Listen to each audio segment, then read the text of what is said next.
And then Wiggly EX can finish.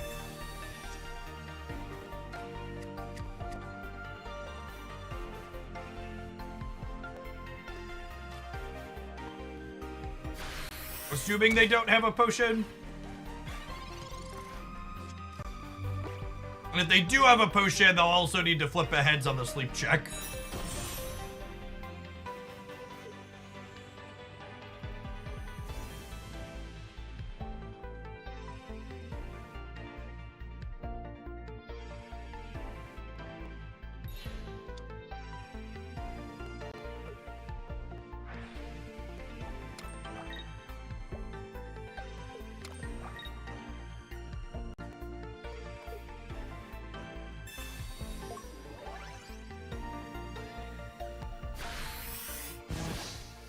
Is the duck an auto-include for you in most decks? Duck is an auto-include in most single prize decks right now, I think. Ducker, Kangaskhan. I don't even know if that's true. It depends on, like, what you're doing. No, I think I actually just disagree. I'm playing Duck in a lot of the brews I'm working on, but I have a lot of decks that I like that don't play Duck.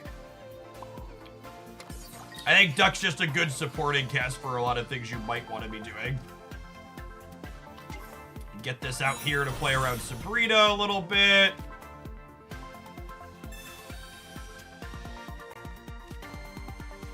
Duck and or Kangaskhan end up in a lot of things for me because they're both good 1 to 2 card filler. They're a single stage basic that has a good rate of attack.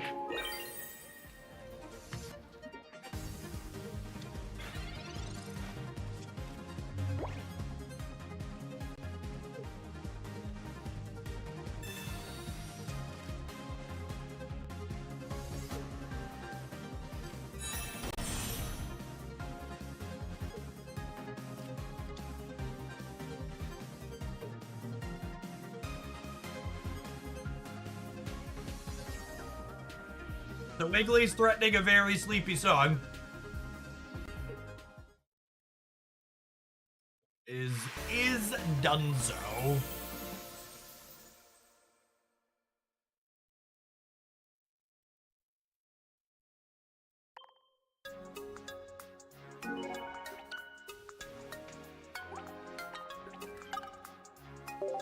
All right. I just had some lunch dropped down to me, and it looks like it's about time for a Twitch ad. So we're gonna take a 120-second break. I think we're gonna try a different. I like those games. Maybe we'll try. I've got a few Wiggly decks loaded up. Let's try some Dark Wiggly. We're gonna do some of this when we get back from our 120-second ad break. Thanks for hanging out. Don't go anywhere, gamers. Is there a pocket tier list? No, not as of yet. I'm gonna start to put together some like groups of decks, like roundup style things, but I think strong power level takes is still a little bit early for that. I think we don't really know what's necessarily amazing. Like, do I do like some popular ones? There are certain decks that are like definitely more popular than others, but I'm unconvinced that they're better.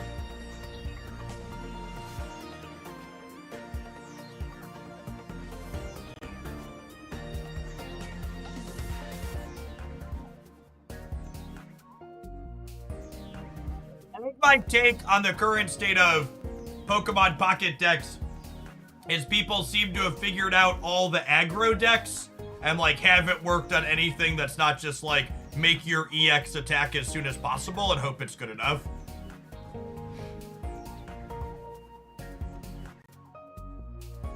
Yeah, Arbok Pidgey is one of the many off less popular decks we've been showcasing on the Pocket YouTube channel. A lot of great stuff.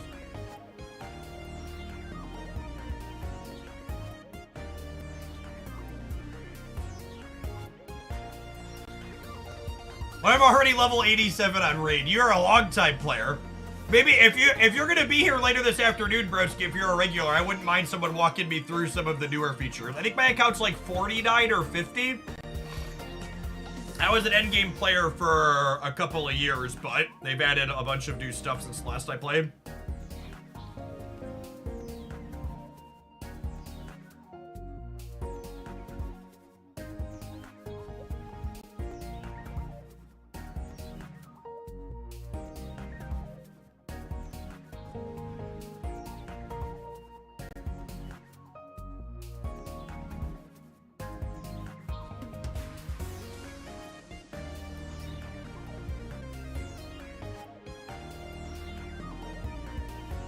Thank you, my dude. Ooh, Pokemon We're card playing some game. Pokemon Pocket. We're gonna try a Wigglytuff Weezing deck. A Wigglytuff Weezing. Double W's. What is this deck all about? You know, what is it all about? Jacob's been playing a lot of Pokemon Pocket. What's your favorite deck so far in Pocket, Jakey? So I like Alakazam because it's like you know, like Pokemon takes a lot of energy. It's like game over, yo, game over. Alakazam's game over against the big energy attackers. Yeah, it's like there's Charizard, Alakazam. Kids got good taste, gamers. Who wins? Alakazam, even if Charizard has extra power, doesn't. 30 seconds away from my first ever Factor meal. Looking to try some risotto. Hope it's delicious. I just had some, what I've got? I got some tamale bowl this afternoon. And we're gonna be munching on. Thank you for delivering my water, my dude. Yeah. See ya.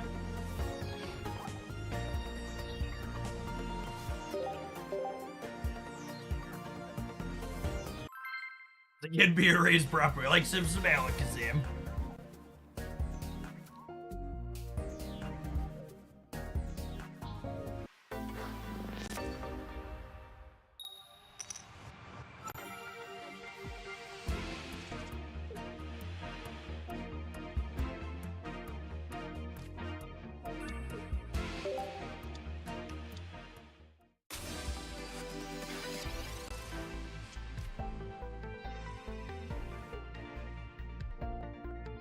You do, TJ.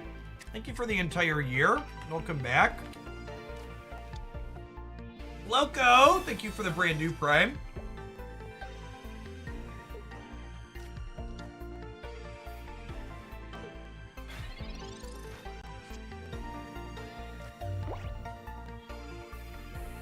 We needed all Ducks deck. Golduck's a playable pocket card. I think it's very solid.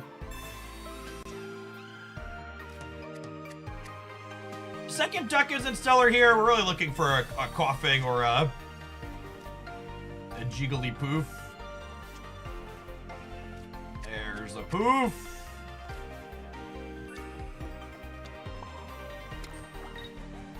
Get cracking here in the literal sense. Oh, Swana's another duck. Yeah, Swana's not playable. It's like a deal 70 for 3 stage 1. If I was gonna brew with a bad stage 1 Pokemon, I think we'll probably get around to playing Seadra at some point. That one, Seadra, reads like my kind of terrible.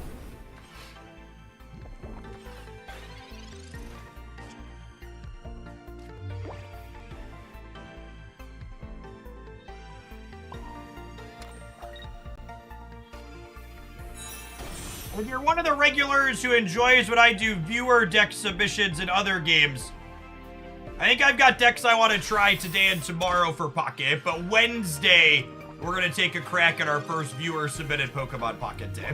That's my plan.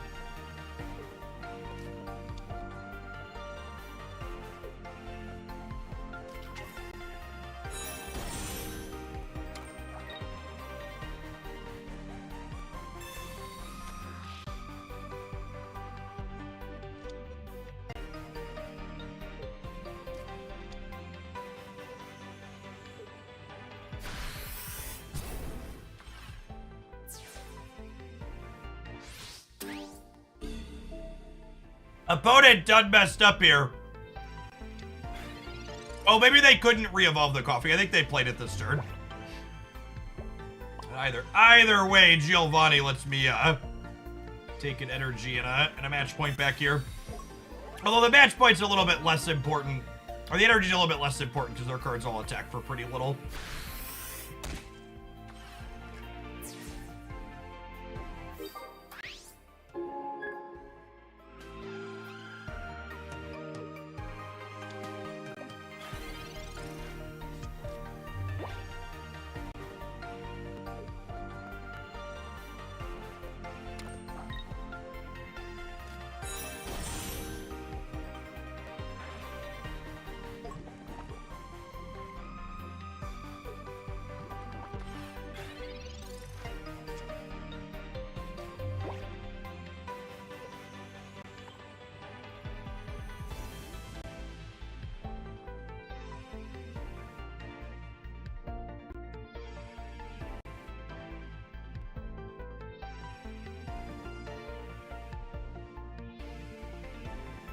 And hitting both of our Kogas while our coughings are buried in the bottom 7 feels bad.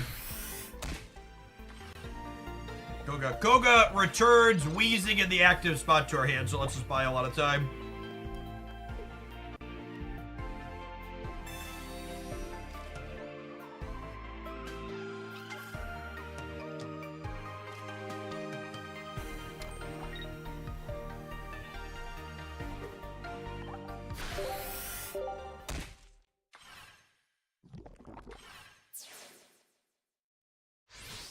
The poison finishing here and no wheezing in sight. We're done.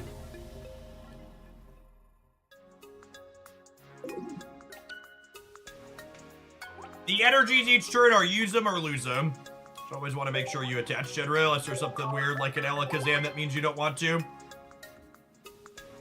Runeterra had a game mechanic that lets you carry energies across turn. Was that reference to Runeterra there in chat?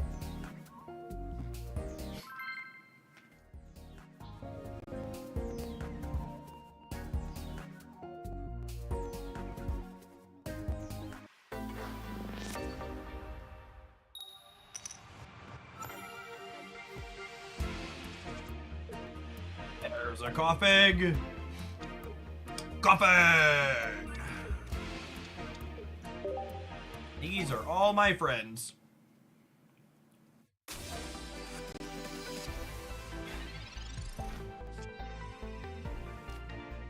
Alright, if we find a wheezing for turn, our second turn, we'll be in a pretty good spot against Pikachu EX.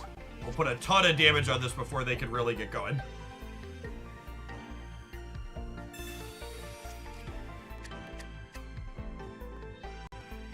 Is there a setting to remind you to use the energy before you attack? So there is, but it's combined with a setting that reminds you if you haven't played a supporter. I actually really wish I could have a reminder when I haven't played an energy, but not get a reminder when I haven't played a supporter, because a lot of times there's a tactical reason not to use your supporter.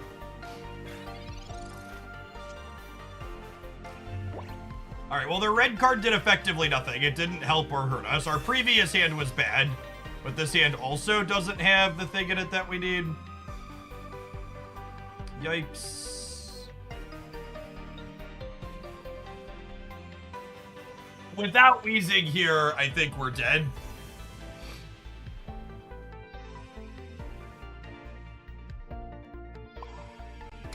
Sad. It's a shame. The opponent even gave us a 3-card redraw in it, and we still bricked off.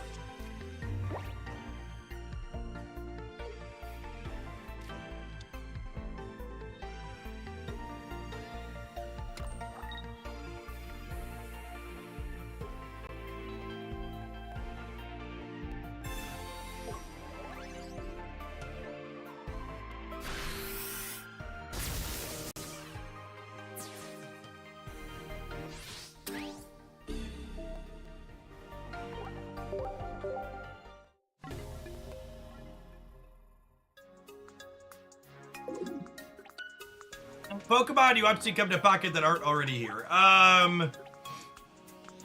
Aegislash and Alolan Sandshrew are some of my favorites that aren't in the game yet. Game could use more steel type, so Aegislash should be up there for that reason too. Steel's a very narrow color at the moment.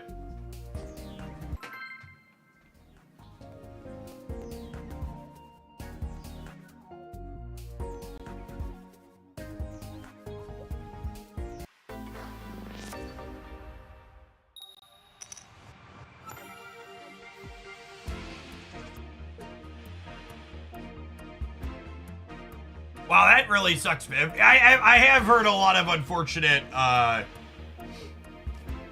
nightmare-style Marvel Snap customer support things. If you want to deal with second dinner, they're usually pretty good, but their outsourced support is pretty bad. Second dinner outsources their general support, and it's not good. My own snap break was prompted by I had a really great day with family and friends on Saturday, and then I decided to queue up and play some Marvel Snap Saturday night for a community tournament. And after 2 rounds of the community tournament, I felt angry enough that it felt like my whole day had been ruined. And I was just like, this is not healthy. I need to take 5. Even when they're your job chat, games should be fun. Don't let your games make you feel constantly bad. Yeah, I'm gonna burn the professor's research here. I'll only put us to 4 cards in hand.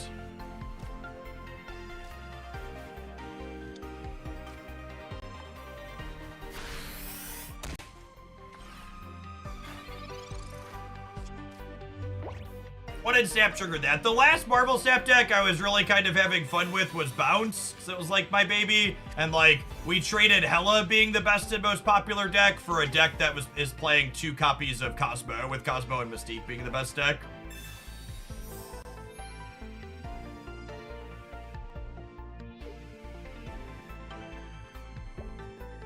Bounce is. Feels real mediocre into that.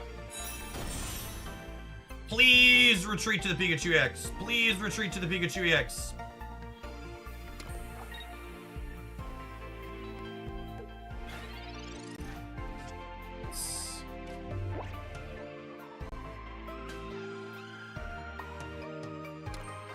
We're definitely evolving this to play around what's his face.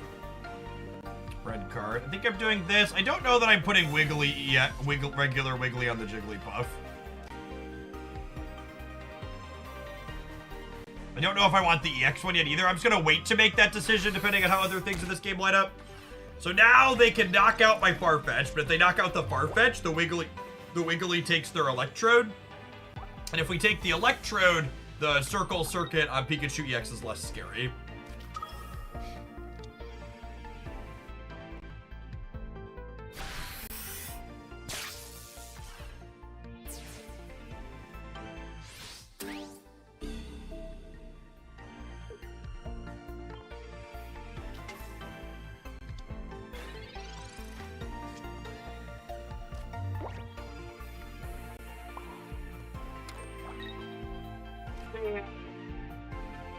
The gas leak we'll just tackle.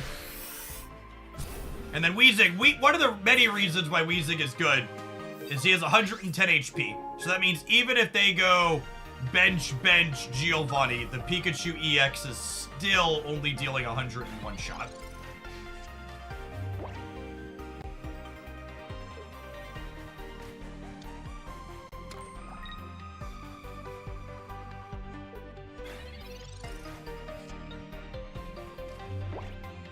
I think with the second energy going on this Jigglypuff already, I'm gonna go ahead and put the EX one into play here.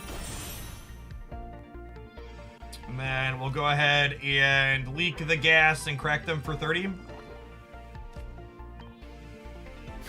again, this Pikachu EX is worth 2 match points here. If we knock it out, we get the game win.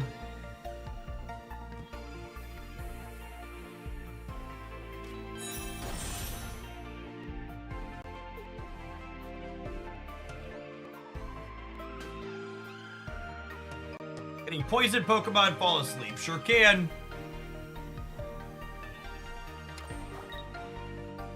So, with the Koga in hand, the game is over if they attack me here. I get to Koga the Weezing back, and then switch up Wiggly and crack them for 80.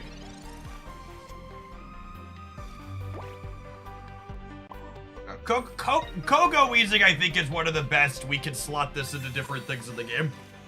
It's so powerful. It's just like super durable and also puts up damage. And then being able to basically retreat and reset the damage for free is huge.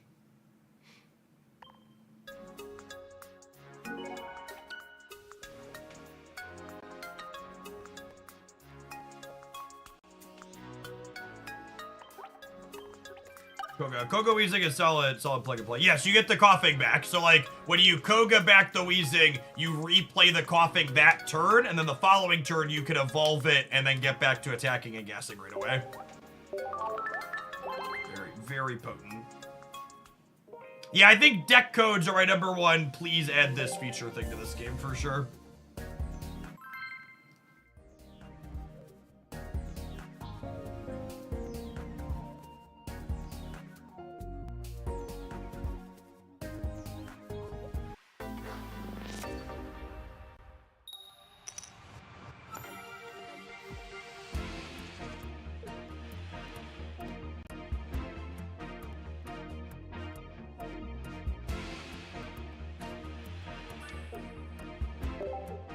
We're going first, which makes me wish I had a coughing to start, but it is what it is. Mewtwo's so scary when they have first energy advantage. I think this game is incredibly easy to get started, Caboose. The tutorial / onboarding experience in this game rivals Marvel Snap. And Marvel Snap is one of the best in the business. Picking up the basics is super easy and clean. While there's still depth and decisions to learn and master. If you have an iOS device, you can switch your store location to New Zealand to download it now. If you're on Android, you can download the APK and get playing. You no longer need a VPN to log in. It's just not fully launched technically yet, so you gotta jump through a small hoop.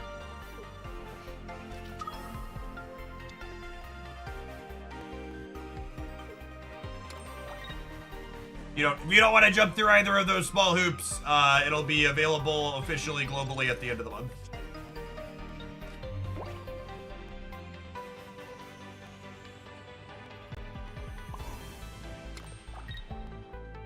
Do I Sabrina for tempo this turn? I think so. I don't have another supporter to play. Even if they just switch Mewtwo's here, it's switching Mewtwo to one that doesn't have an energy on it, which is worthwhile.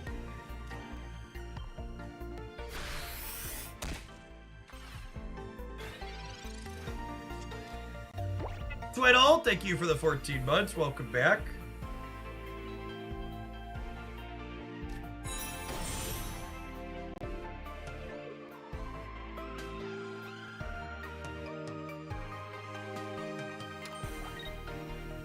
Weezing also gives us an edge in this matchup, which is nice.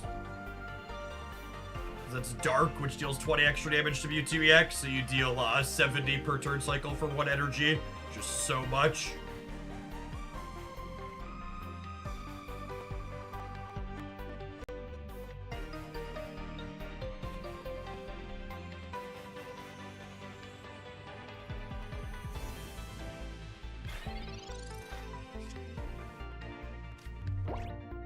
I only ever need 1 energy on Weezing and Farfetch, so we definitely are going to start powering up Jigglypuff here. The question is, do I want to...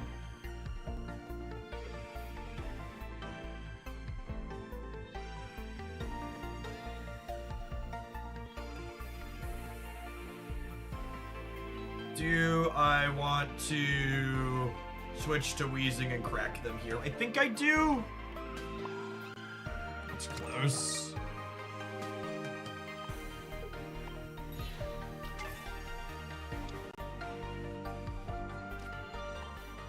This means they're gonna have to get this Mewtwo out of the way here. It's gonna go down real quick, so we poison and then crack for 50.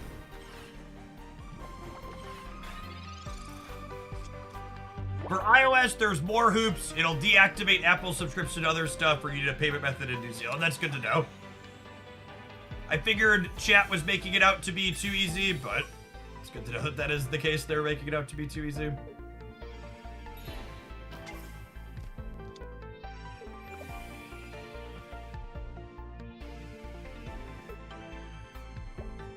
I think Starmie's a very good card. I would be surprised if we know what the best Starmie deck is.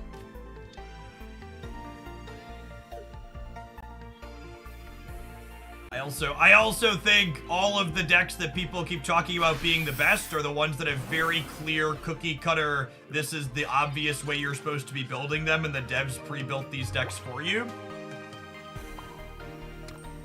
And I think there's counterplay in this first set to most of those good cookie cutter decks. All right, is it worth Giovanniing here? So let's say they evolve into Gardevoir. Poison puts them to 140. Tackle puts them to 90. They pass back to me after knocking me out. They go to 80. The Giovanni really doesn't change any of that math?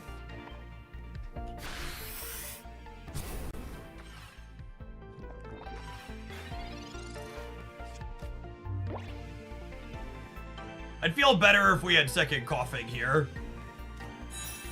Yeah, with them having Gardevoir and me not having second coughing, we might be in trouble. With the... This lets them get the extra energy, which means the side drive can knock us out this turn, and the potion too.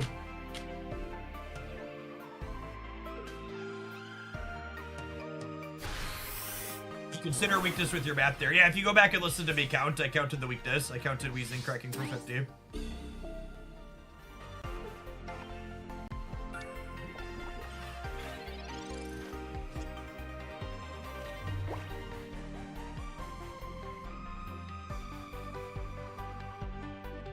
So the second Farfetch'd is decent here, because it means that I get to crack this down to 60.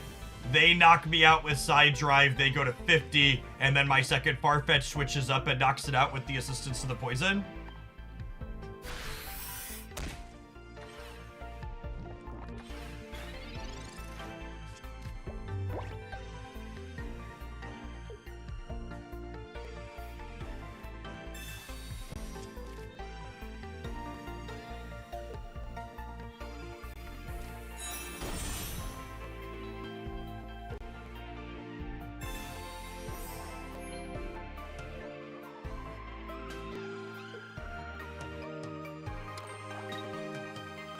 They go to 60 on the attack. My Giovanni gets the knockout here, right? They go to 60 on their attack. I hit them for 50. They go to 10. The poison finishes.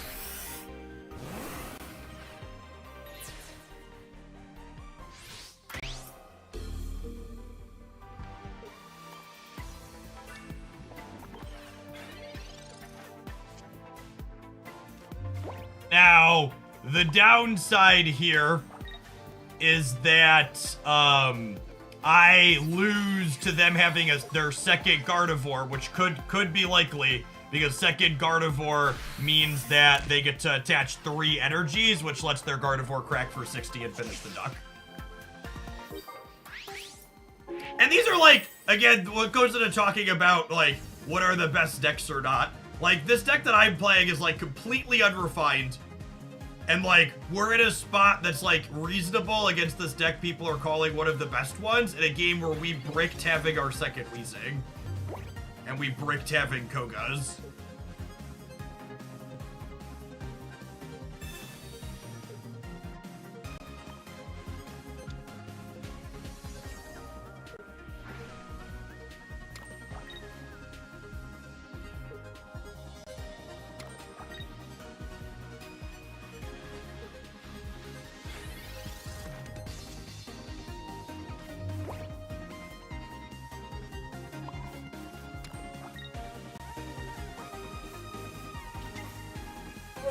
That one.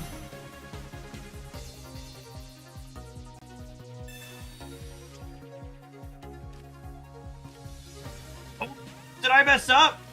Was I supposed to do that first? Oh no! Oh no! I messed up! I could have just cracked him with the regular Wiggly twice. Well, I guess they would have been able to retreat then, yeah?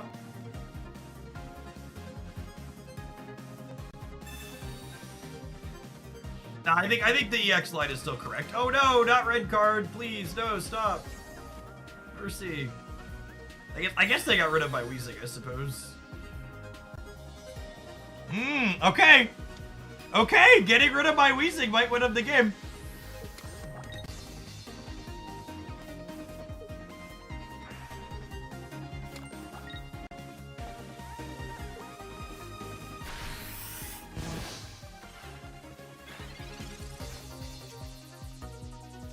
Yep, okay.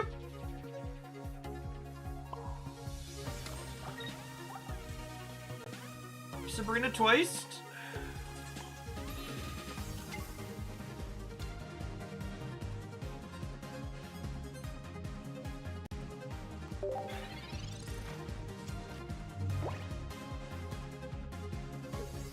To claim your gift sub from Rage, you just slide into my DMs with a screenshot of your fresh account at level 12, and I'll take care of it after the stream. Thank you. Koga returns a Wheezing or Muck from your active spot to your hand. Sleep is our win con. Yep. Always was. Even without their Sabrina, Sleep was the win con.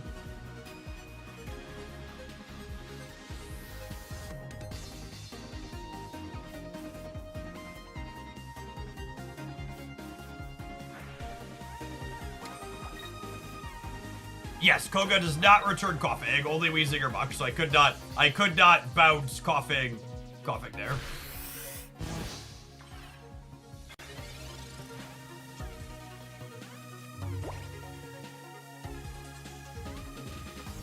So, if they wake up, they win the game. If they don't wake up, we win the game. We're due to win one of these, right? We've lost 5 of these flips today, I believe. Our cumulative variance says we got this one in the bag. Never lucky rubber ducky. And I think some people would count this game as like, it's a showcase of how strong the Gardevoir deck is. But I think games like this ignore all of the details, right? Like, think of how many things had to break my opponent's way for their powerful deck to get the game win over us here. We had to not have coughing, our second coughing in like our top 15. We had to not redraw Wheezing on the red card. We had to not have them flip heads on the sleeping at the end. Like if just any of those 3 specific things break in our favor, they lose every time.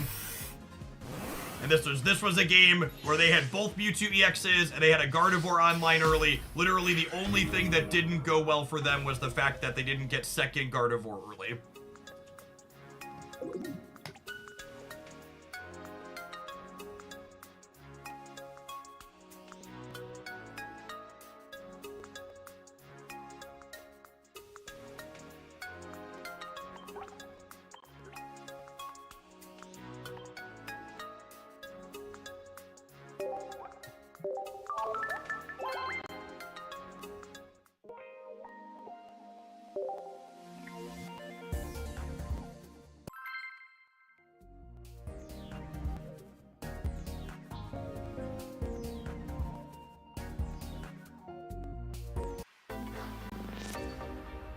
Yeah, Arbok for 80 is insane against Mewtwo EX for sure. Oh my gosh, we have Wheezing and we're starting. That's so good. Going first means you have first evolution advantage, which means these stage 1s that have a good 1 energy attack are super powerful.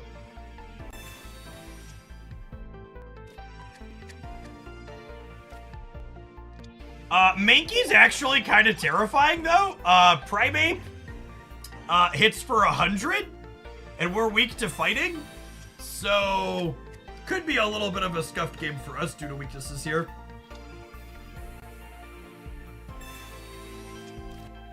What's your gut on first versus second advantage of the deck dependent? It's 100% deck dependent. I think there's more decks right now that prefer to go second, but I think that dynamic could change depending on how many good stage 1s we end up in with the game long term.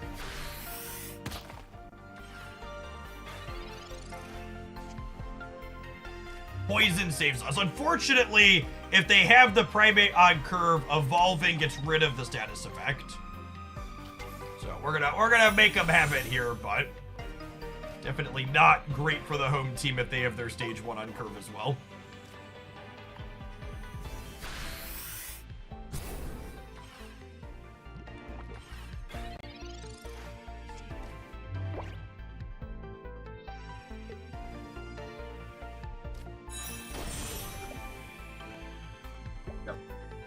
If I spike second Wheezing off the top, we could maybe have a shot, but just the fact that we've drawn all of our dorks that are weak to fighting is not stellar for us.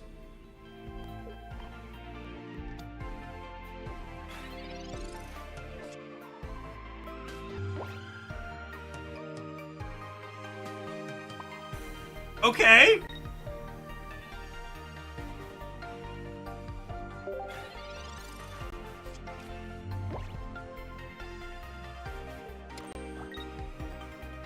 I don't know if we're going to be able to fully come back here, but we have an option to take the Primeape off the board with the regular Wiggly now. Regular Wiggly does 60 for 2.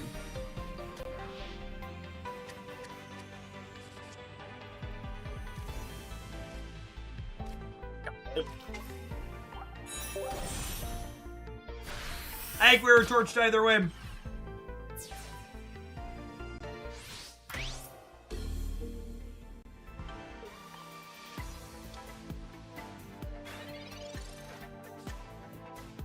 That means we don't get our 1 match point, but...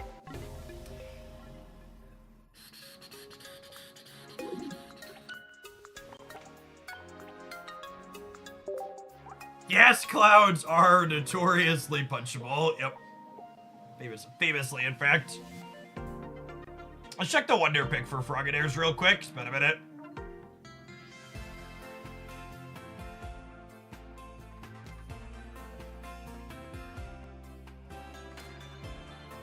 Looking for Frogadaires so I can finish cosmetics on my Greninja line.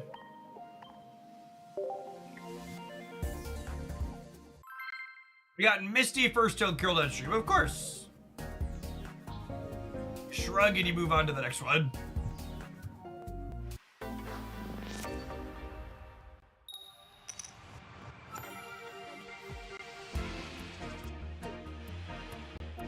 Going second. I think we still lead on coughing.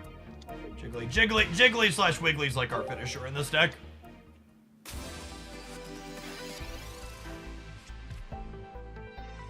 We have an Alakazam deck. Yeah, there's an Alakazam deck that's pure Psychic up on the Pocket YouTube channel. And then Wednesday's highlight's going to be a Greninja Alakazam deck that I've been having a lot of fun with.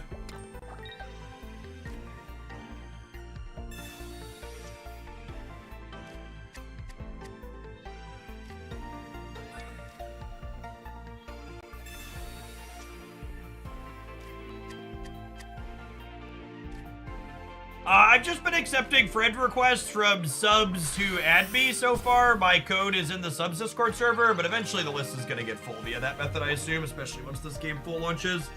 We'll have to figure out how I'm going to manage it past that. I don't know that being friends really has any tangible benefits in the game at the moment.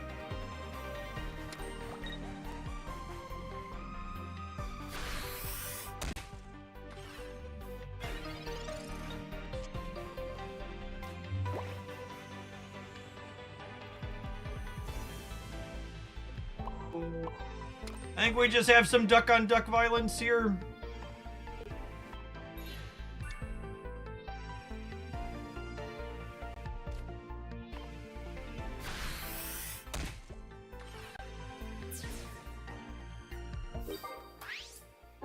If they have Frogadaire,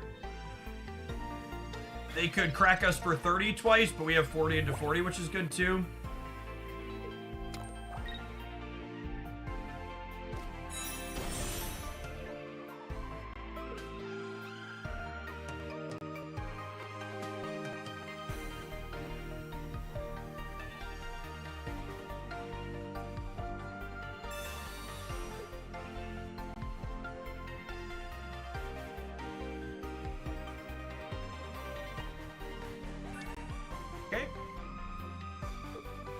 Waiting on Weezing.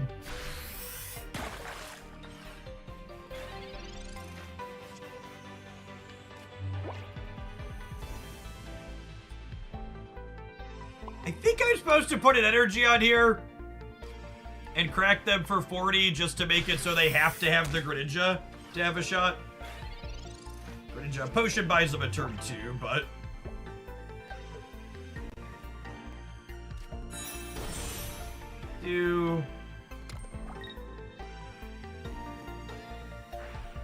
You really need Weezing Next turn.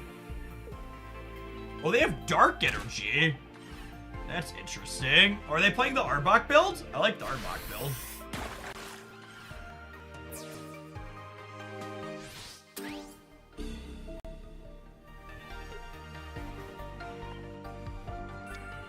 Surprised they didn't tag Coughing there, since they could knock it out in 2.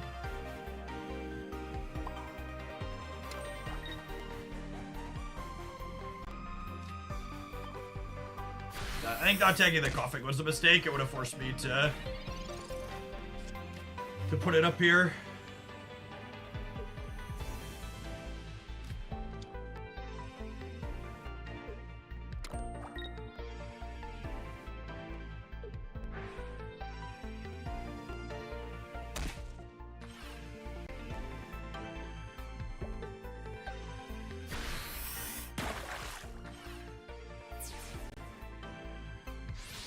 Alright, we need to draw regular Wigglytuff here. Or Weezing, I suppose. Regular Wigglytuff is definitely the better of the 2 draws.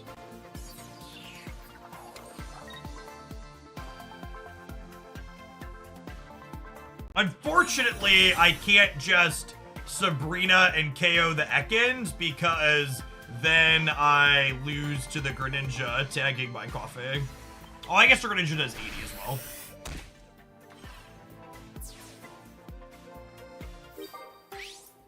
I think they have to make a mistake to lose this. I guess they could not have Arbok, but odds are they have Arbok. If they have Arbok, we need them to like play a bench Pokemon we can Sabrina up.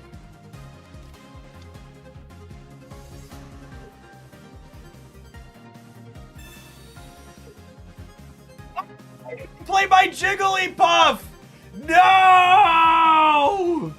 I was talking about them making a mistake and we did the same thing. In the opposite direction. I chose not to play a basic, and I needed to play a basic to play around Sabrina. I'm pretty sure Coyote's a Hooglandia. My username is familiar. Them having Arbok meant we were dead anyways. Yeah, that's true. But, like, we should definitely play the basic, because we're dead to the Arbok either way on the bench we already have. So we should 100% play around just Sabrina and not Arbok plus Sabrina. Yeah, playing or not playing a basic, being a dynamic that plays around Sabrina is really sweet. Talking about the lower power level of trainers in this build compared to regular Pokemon TCG, I really love the dynamic of like Sabrina versus Boss's Orders. Boss's Orders, for reference, is a supporter in the regular TCG where you pick which basic your opponent puts up. And that having be a dynamic where they get to pick is good. And I think the smaller bench size in this game makes Sabrina more powerful than it would be in the regular game as well, which is good. Like, you can't just like have too many bad things on your bench.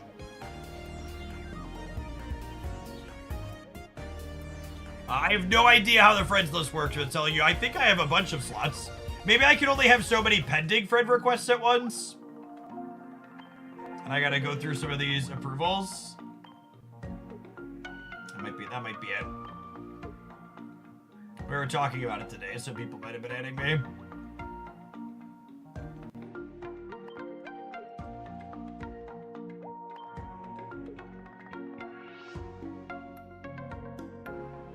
That's probably what it is. I wish there was a way to send a message for people to let me know.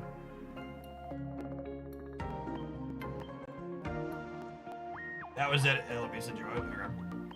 I'm at 60 out of 99 now. Yeah, okay.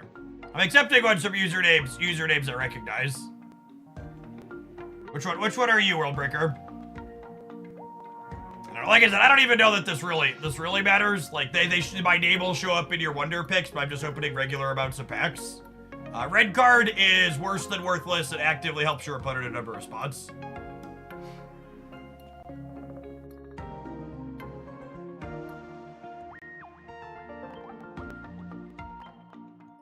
You people with different different usernames on different platforms.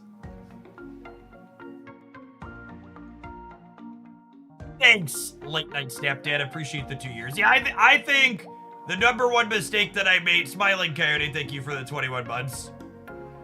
The #1 mistake that I made at the end of my time making Magic content is I should have probably bailed out on Magic content before I did. I do one more friend request that I'm gonna take a.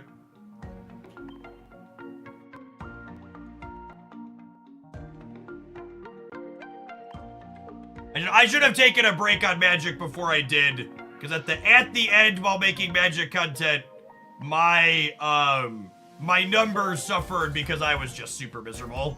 It was just not fun to watch. I was not having fun playing the game. I feel like I was getting close to that point with Snap, so we're gonna take a breather.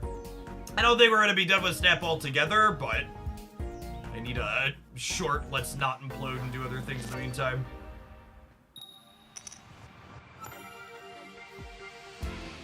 Ash, thank you for the almost 2 years. I appreciate that. Welcome back.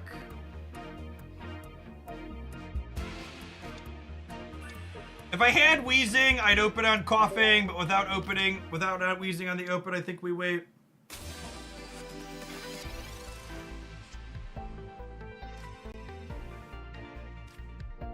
Them having first energy advantage in the duck off is unfortunate for us.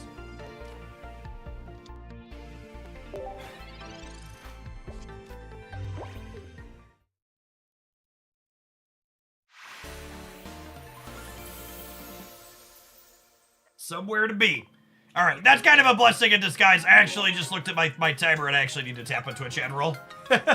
We're gonna have to snooze otherwise. I'll see you in 120 seconds. And we're gonna play a little bit more Koga, Wigglytuff when we get back. Thanks for hanging out. Don't go anywhere.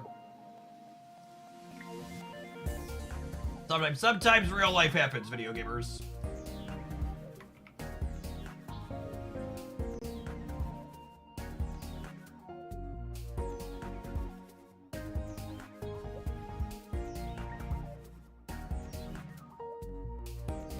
The raid link is working. You need to disable your ad blocker to follow the link through. They might be watching ad right now.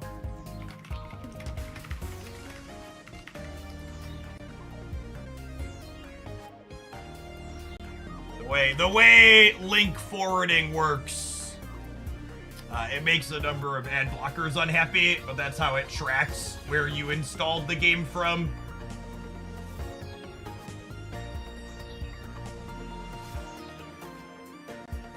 So I get credit for it.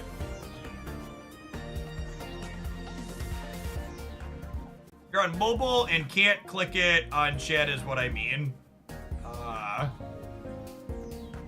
If you click into the info part of the stream, there's a banner there too, but not being able to click it from chat on mobile sounds like a Carbon-based issue. And thanks for repasting it. Anybody else? I feel like I would have been, if that wasn't a thing, someone else would have mentioned it. Love in Pocket, and I've been watching content on YouTube. What's going on, Ender? Have you been streaming some of this? I agree, it's been a ton of fun. This game is gonna be mobile only when it launches. Currently mobile only.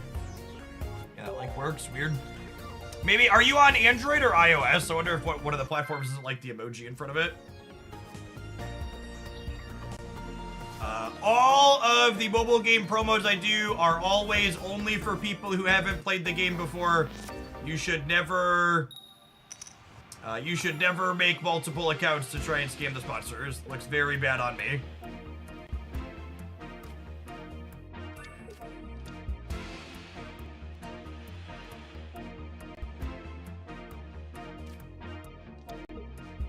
Going second, so starting on Duck is lovely when going second. Tentacruel is another one that I want to spend some time playing. We might play some Tentacruel tomorrow. Tentacruel is 110 HP and deals 50 for 2 and guarantees poison when it hits. It's got one of those stat lines where when I read it, I'm like, this reads is really powerful on a single point knockout guy.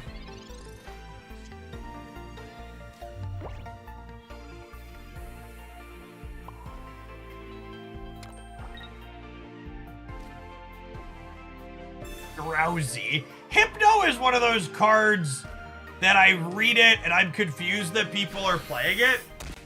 Hypno has a really bad attack. It's like 40 or 50 damage for 3 energy. But it has a Pokemon ability where you flip a coin and if heads, you put your opponent to sleep. Which means 75% of the time your opponent is not going to sleep, yeah. Yeah, it does 50 for 3. And it's flip a coin to put them to sleep, but then they get to flip a coin to wake up. So it's 75% to do nothing for 4 slots in your deck. Because they have to win a flip and I have to lose a flip. And I'm sure, now I'm talking about that, we're going to brick the 25%er every turn in this match, but...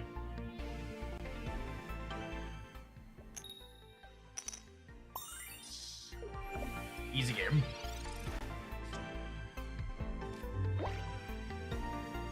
It's like one of those where, like, statistically speaking, what just happened is happening most of the time.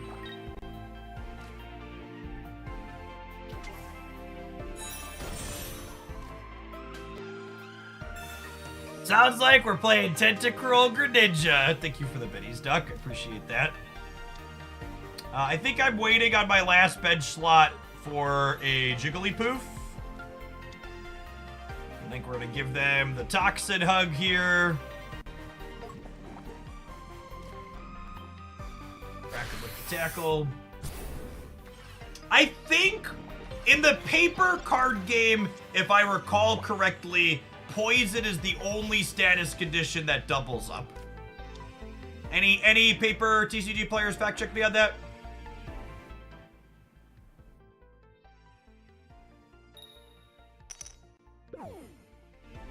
All right, and then they lost their flip, which means I don't even have to do a flip.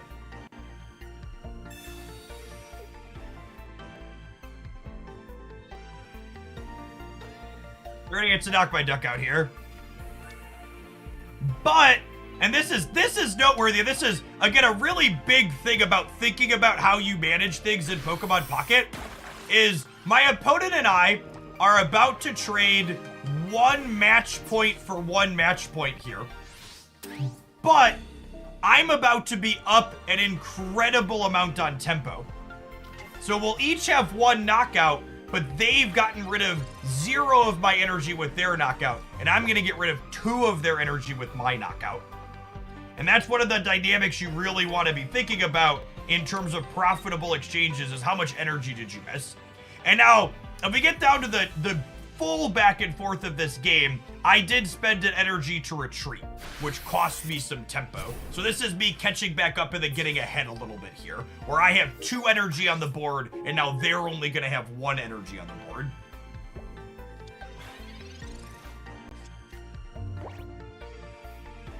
Psyduck's Headache can lock me out of Koga Egg next turn. It blocks me from using supporters.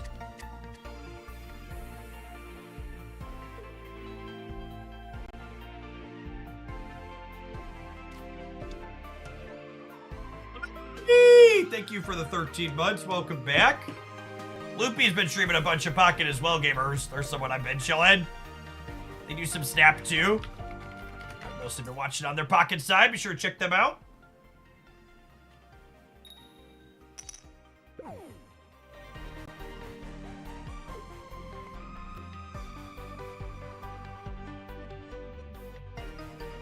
They bricked on their Hypno again.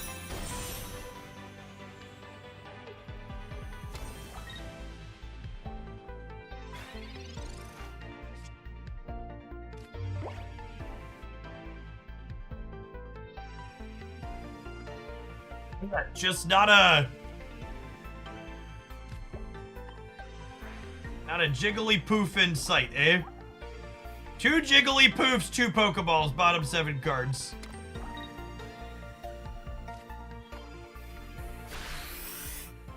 Wherefore out thou Jigglypuff.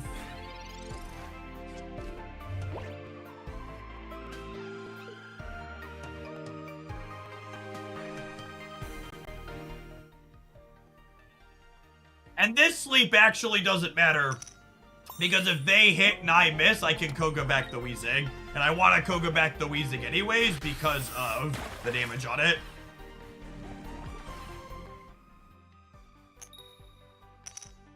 So, we woke up, but I'm not attacking with this anyway, so I just want to reset the damage.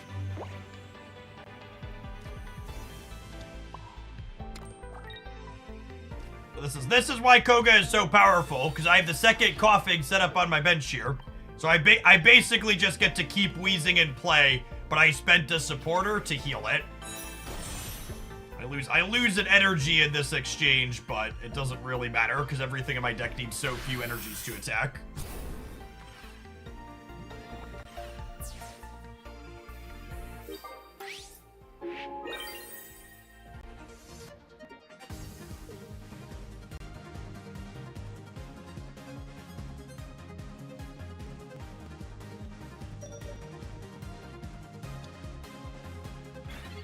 Hey, there's the Hypno. And as you can see, our opponent is purely playing Hypno for its sleep ability that only works 25% of the time.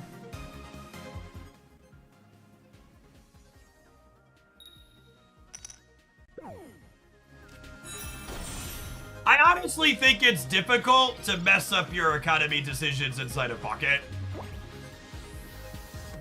I think the things that are optimal to be doing are relatively straightforward. Like the biggest blunder you can make in Pocket, you can't make until you're a lot of packs in, which is continuing to open from the booster pack you already have most of the most rare cards from.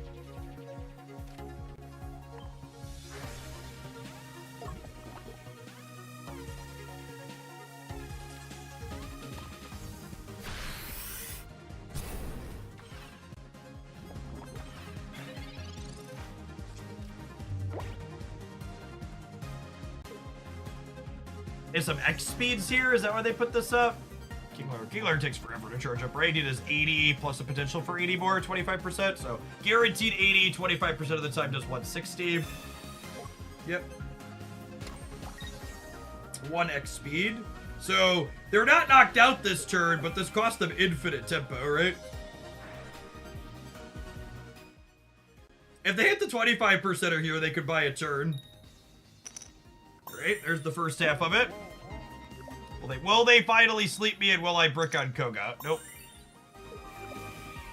And I actually have the Giovanni here, so they're torch this turn.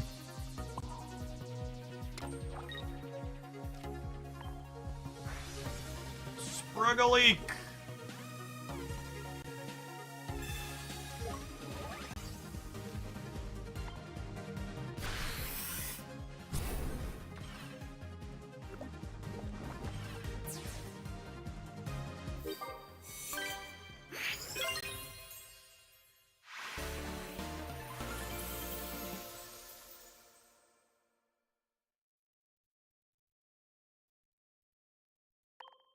Oh, Kogo is in my hand. It just sounds like free engagement on that YouTube highlight. Can you use abilities while asleep? You cannot. Thank you to our 5th gamer that crushed the level 12 goal on Raid. If you think you're going to push through to 25, drop me a DM after that point. But if you're done at 12, slide into my DMs. We'll get you hooked up with the gift sub at the end of the stream. We playing some Raid to end the stream after we're done Pokemoning.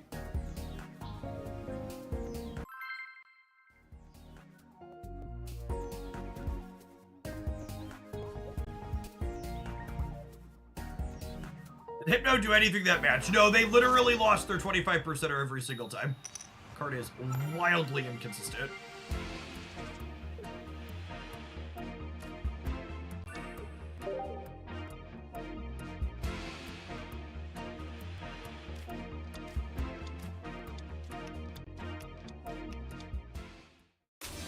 So, Koga Dragonite here.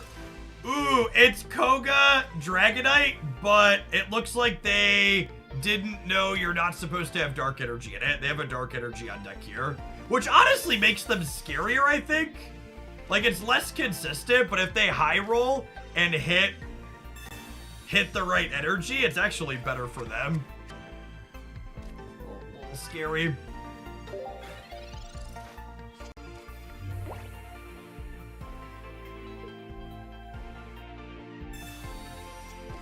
So the Wheezing Dragonite deck that's been recommended by the community is you basically are just supposed to play Wheezing Koga to stall.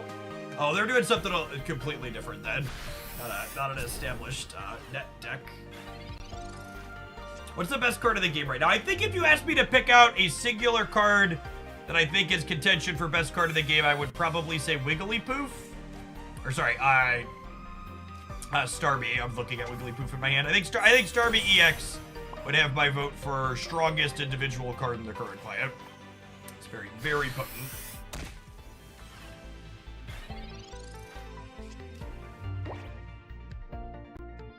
I think saying Professor's Research or Pokeball when talking about best cards is silly and nonsense.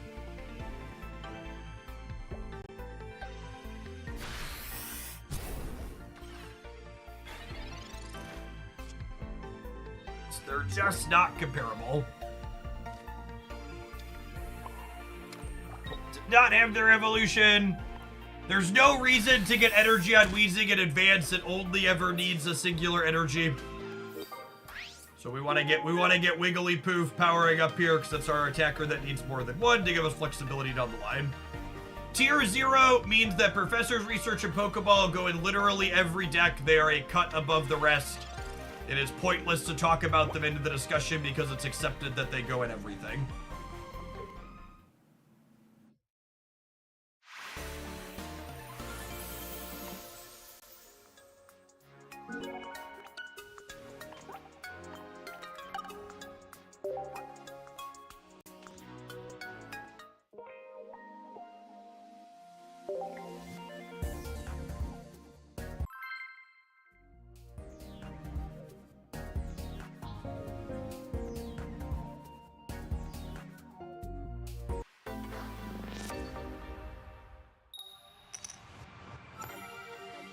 Second, can I have a duck?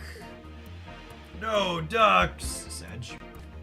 So, Wheezing is better when we're going first, Duck is better when we're going second, because going second has first energy advantage, so Duck can attack right away. Whereas going first is, going first is first evolution advantage.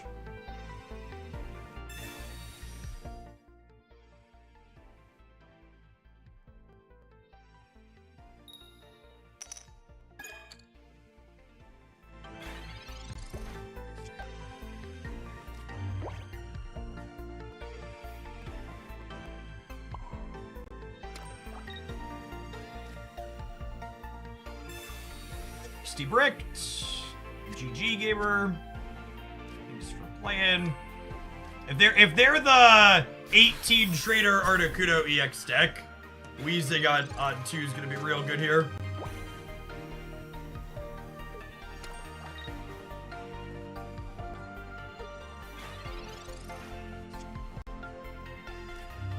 Speaking of things that are best and silly tier list things, this 18 Trader 2 Articuno EX deck is something that has been on a lot of tier lists that has looked very silly a lot of the time when we play against it. Literally the only time this deck feels powerful is when Misty high rolls in my experience. Any other time it just sits there and flails. They are definitely a red card deck though, so I'm gonna play the Wigglytuff EX out now just so it doesn't get shuffled away.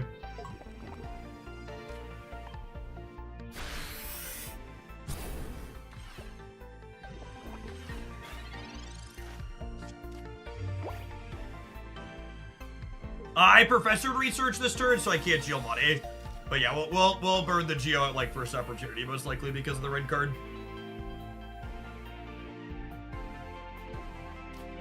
There's also incentive because we have Koga to do it faster. Okay, so they're not the 18 Trader deck.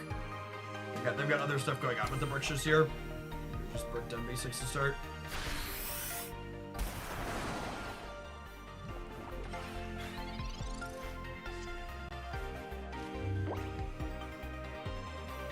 That makes them less likely to be on red card, so I'm not gonna Giovanni, I don't think, because I might need the extra damage later, especially with them having a 90-pointer in the back.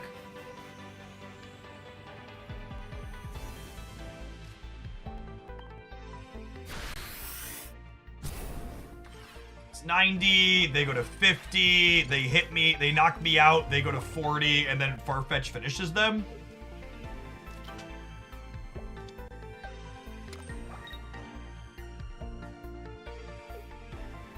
Starting on the EX birds is such a liability.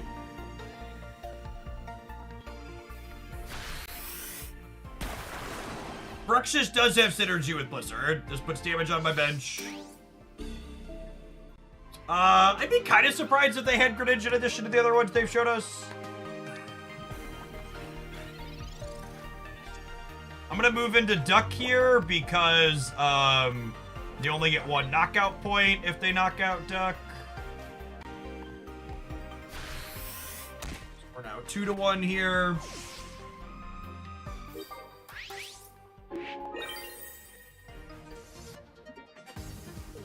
Yeah, Big Wiggly with the Giovanni backup is threatening 90 here, which KOs Golduck and Bruxish. In a singular swing.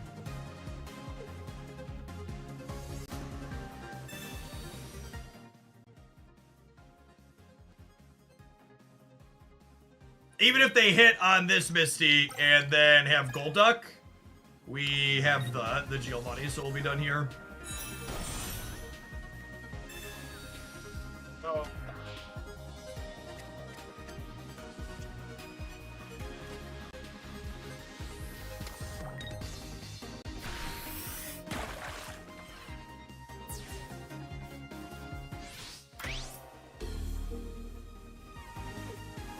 Oh, an okay spot. They need to win a sweet sleep flip here.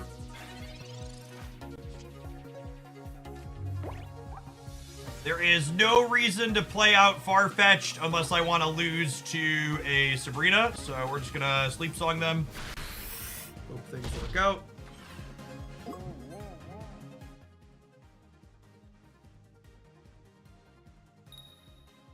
Yeah, they need to win multiple sleep flips here. They need to win this flip, and then they need to retreat, and they're gonna need to win the next flip, and then probably the one after that too, yeah? Wiggly EX is a really good finisher. Solid hits. Lots of damages.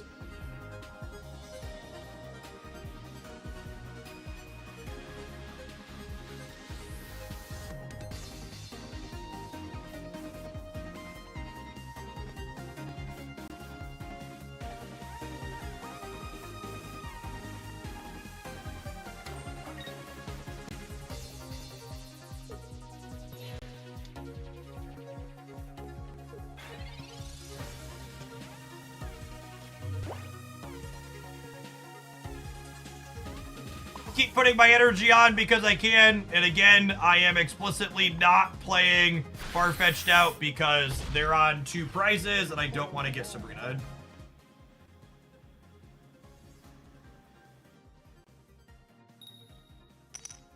Hey look! They finally lost the sleep flip. I think that's the first time our Wigglies actually successfully slept someone today.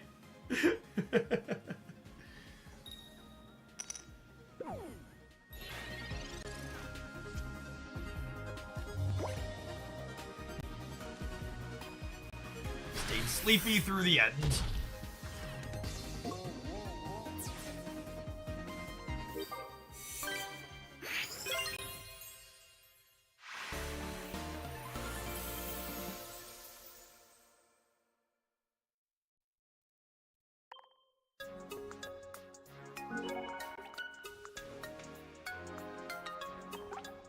Just sleeping. Went from sleeping to knocked out, chat. It's very similar.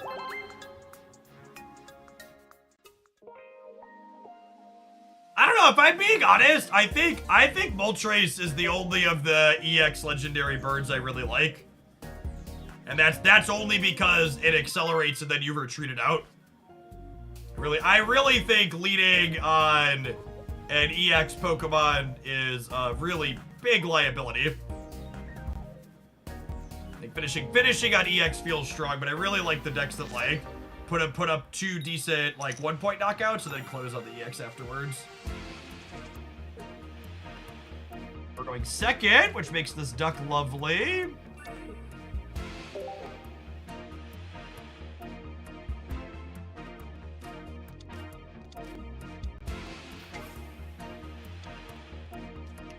I have not liked any of the Meltan decks I've played. Meltan feels like the juice is not worth the squeeze. You You work really hard for a really mediocre payoff.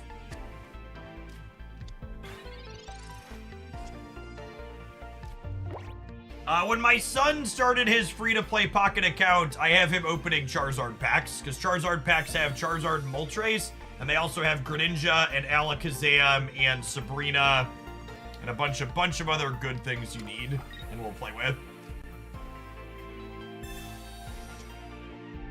But I think there's reasonable starting decks in most of the packs by design, so it's probably worth looking at the list of Pokemon and figuring out what you want to build. Yeah, Starmie's in the Charizard packs as well.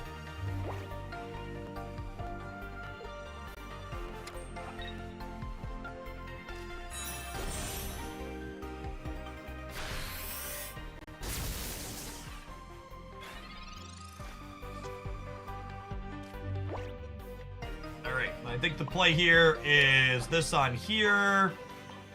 Swap it back, hit him with some gas.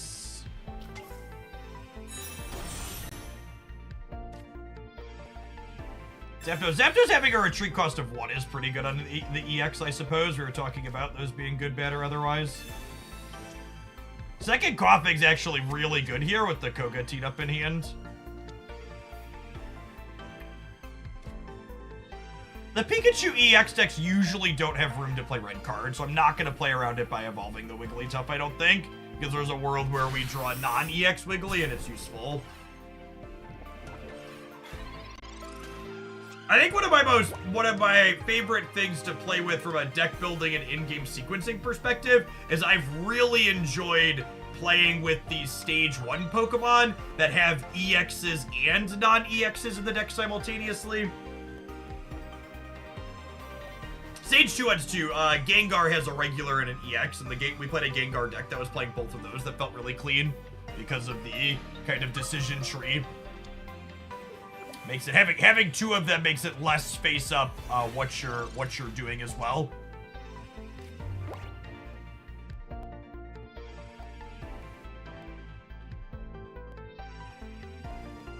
Do I burn a Sabrina for tempo? I think I don't, because I think I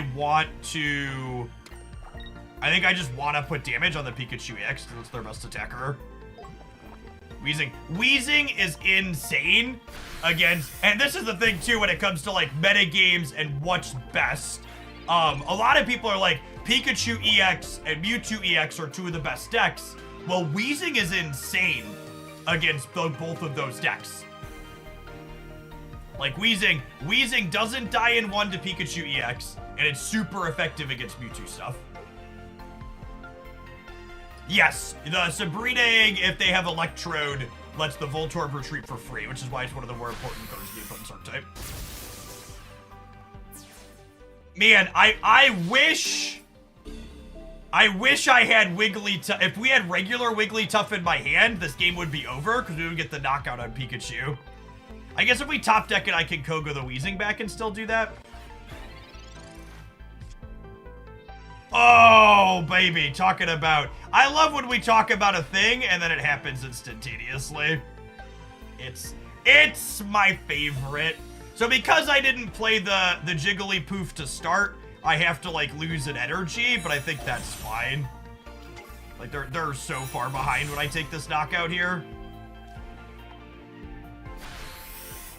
This does 60, and then the poison cleans. Now, not only are we up match points, but, they're down tempo. They have no energy left on the board. Yes, this is a good example of why cards that retreat for free tend to be very strong.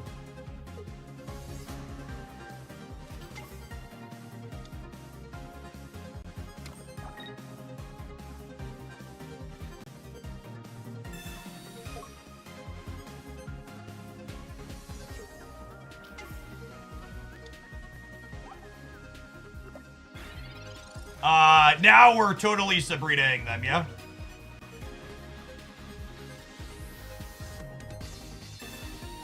They're gonna need another X speed if they want to attack next turn. Raichu's the only one that survives the hit at this point. And if they don't have an X speed and they don't have an electrode, they put an energy, they retreat, and the second Sabrina is lethal here.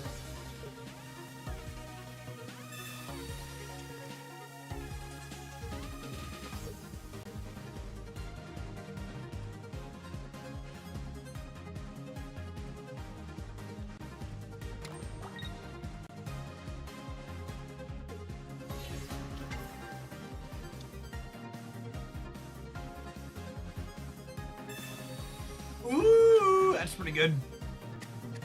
They didn't have the X speed though, so I get to correct the Pikachu now. Yeah, we redrew the Sabrina. Out of here.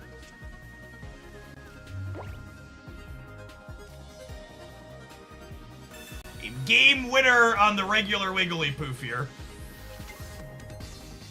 Definitely. Weezing, I think, is my favorite. Weezing's coming up to take the favorite card in the game spot from Greninja, it feels like. Good night, gamer.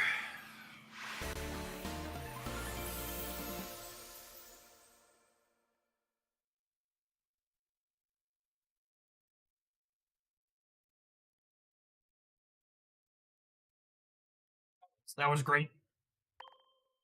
All right, let's show the deck list for people that weren't here at the start when we pulled it up, and then I think we're gonna do some deck building.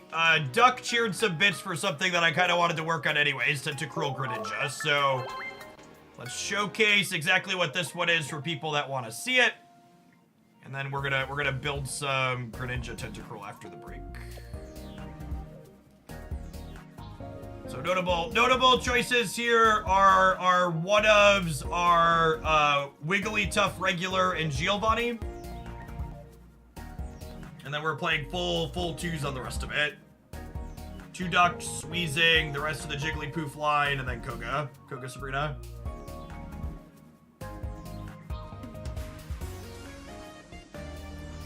With Weezing and Arbok being so good, it feels like the game devs are actually just Team Rocket. Yeah.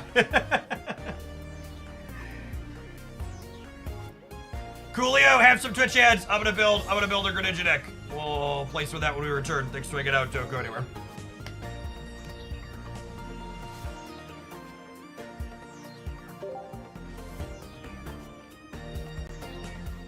I think I have a deck slot open too. Yep, only 14 out of 15. Lovely. Lovely.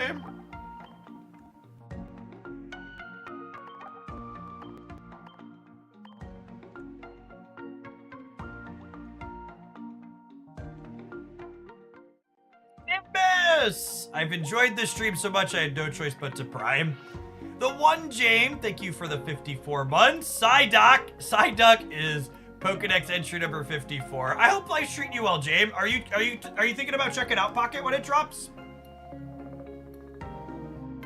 I believe you're still doing Magic the Gathering stuff last I checked, right? Do you see yourself making this your mainstream game in the future? That's gonna depend on how fun it is long term. It's gonna depend on what the viewer count and sub metrics look like long term. It's gonna depend on how fun Snap is long term. I think pie in the sky, perfect case scenario. I would really enjoy it if Snap was enjoyable and Pocket was enjoyable, and I could do a bit of both to split my time. But I'm definitely gonna prioritize my personal fun more than anything if they both look sustainable.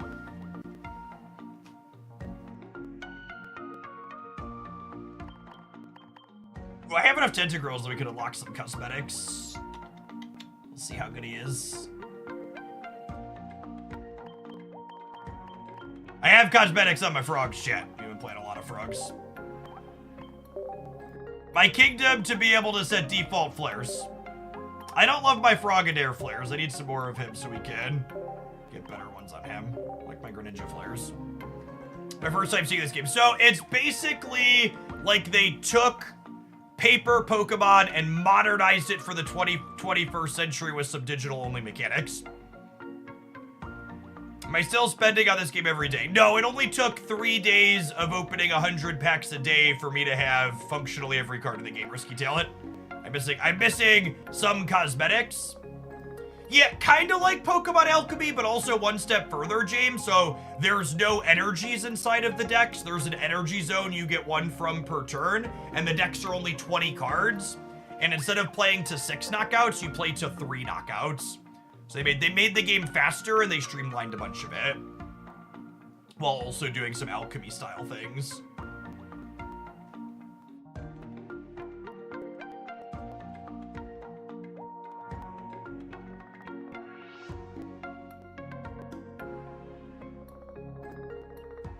Like an Arcade Rush, yeah, I've actually been playing a bit of Arcade Rush still off stream.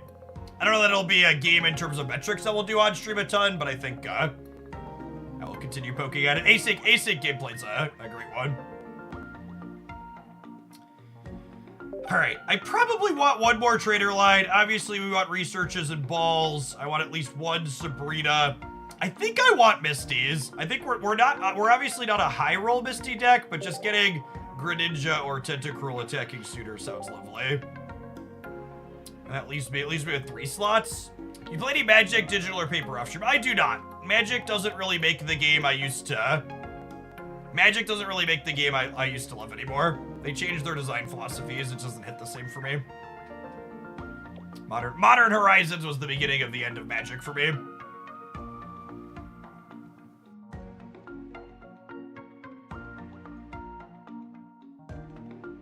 We could round out with something that's just a basic. We could play like a Kangaskhan. We could also play like a Lapras, is kind of appealing. I think Lapras is an interesting payoff in a deck like this. So Lapras, I have 2 of the full arts that are gorgeous, does 20, and then it does 70 more if you have 3 water energies attached to it. So, like, we're not all in on, like, big Misty hits, but playing Lapras would give us a, okay, Misty went crazy, we have a big attacker now. I think Bruxish is okay. I could see playing Bruxish. Yes, it needs 4 energy total to deal 90. I do think Bruxish is generally playable. I can see that being okay. Thinking, and this is what if a deck building thing that's good to think about. Does this deck want to play Potion? And the answer to that question requires some thinking about the format, because the question you have to answer is, does Potion give me break points for another turn against any of the decks I expect to run into? So, like, for example, if we're playing Lapras, Potion is good against Mewtwo, because Mewtwo hits for 50 twice. So if I Potion a Lapras, it means Mewtwo has to attack Lapras 3 times instead of twice.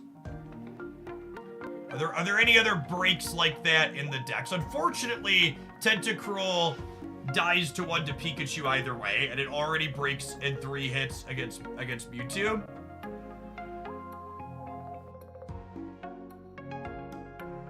It could be that I want to play X at X speed. Tentacruel's got a retreat cost of 2, so X speed would let me retreat it and then only need 1 energy to be able to attack with it again.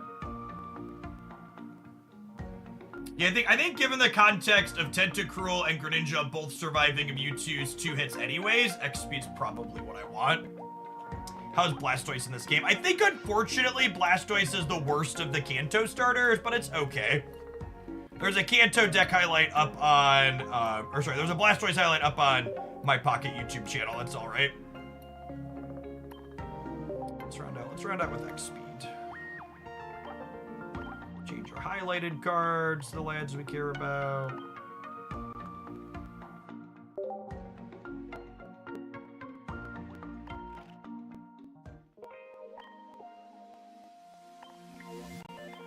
Sitting all morning, chat. I can tell because my back is feeling it. Let's, ooh. Uh-oh, as I kick by. Still getting used to this whole capture card thing. Kicked my cord as we were standing up.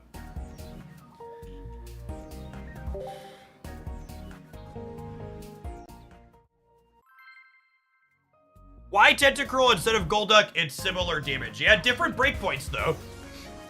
So you're right that the damage is similar, but we're trading a higher retreat cost for more health, basically, is the TLDR. 110 versus 90, which, again, for difference making, that's a difference against something like Mewtwo, like we were talking about a second ago. Tom Tracy with the 102-month resubscription. One of Hooglandia's OGs. Thank you very much for watching for so long, and welcome back. Oh, let me unplug and replug here real quick when I bumped my thing. Oh.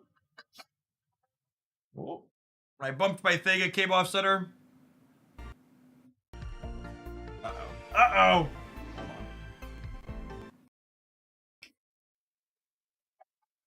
Is that it? Was it replugging the capture card?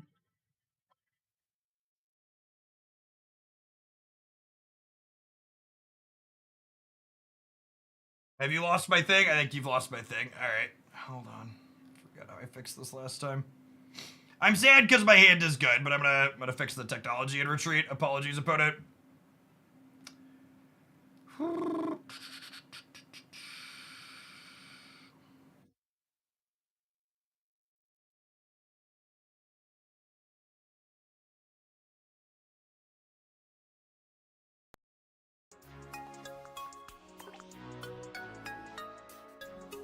Yes, I know you still see me. The capture card bugs when it unplugs and replugs sometimes, and then everything's slightly off tilter, which really messes up the cut capture.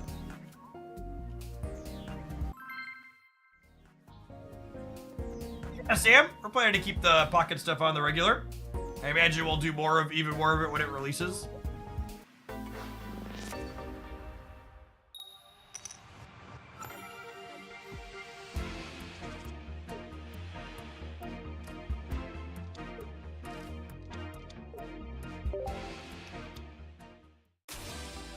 So, fun factoid about Misty is that you can actually attack on the first turn in this game, you just can't attach an energy.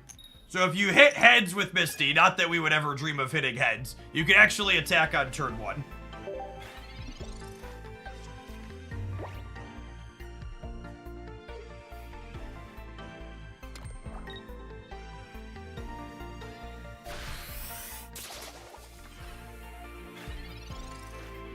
So this is one of those little things that really matters, but I am not going to Gentle Slap with Tentacool. I'm going to evolve here and put 1 energy on, because the opponent's evolution actually hits for 50.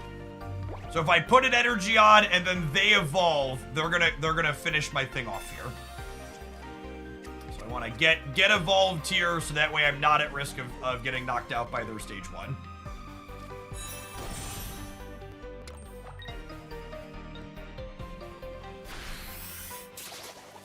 Might be in a little bit of trouble regardless without a secondary follow-up here.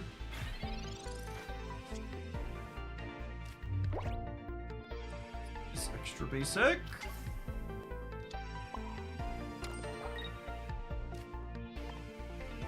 So this poisons them. So they're gonna take 50, and then they're gonna go down to 40. And then the break on this actually works out really well, because they leaf supply, they go to 30, Lapras hits them for 20 down to 10, and then Poison finishes them. Obviously, they could Potion or Erica, but that requires a card at least. Why do you think they didn't add resistances to this game? I think not only would resistances be feature bloat, but I think it also adds a balancing dynamic they probably just didn't want to have to deal with. Resistances also serve to stall games out.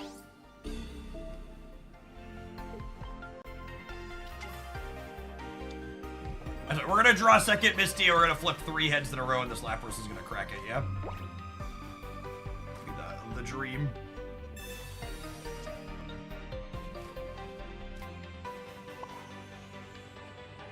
Loki.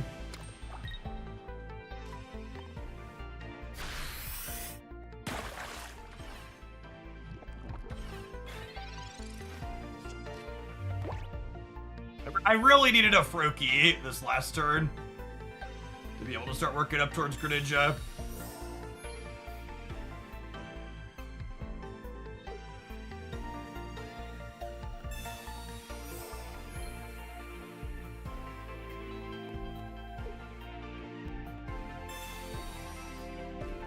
It's a little sad we're losing the Misty, because the Misty high roll would have let us take down the Willigan here.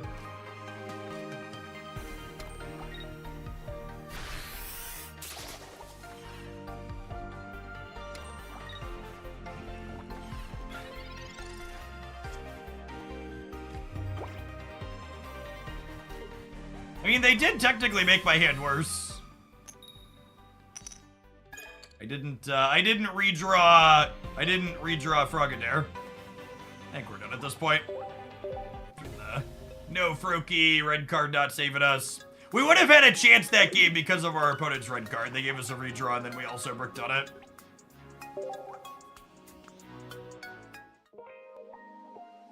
Yeah, either Misty hitting would have also been fun.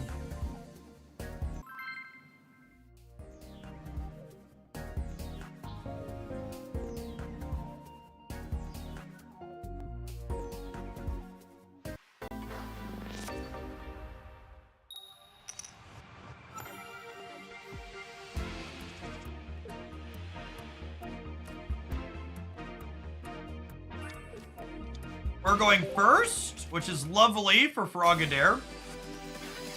Going first with Frogadair means we get to evolve next turn and attach an energy right away. Crack for 30. My body is ready to get red carded here because we actually bricked and our deck was 6 basics and 2 Pokeballs.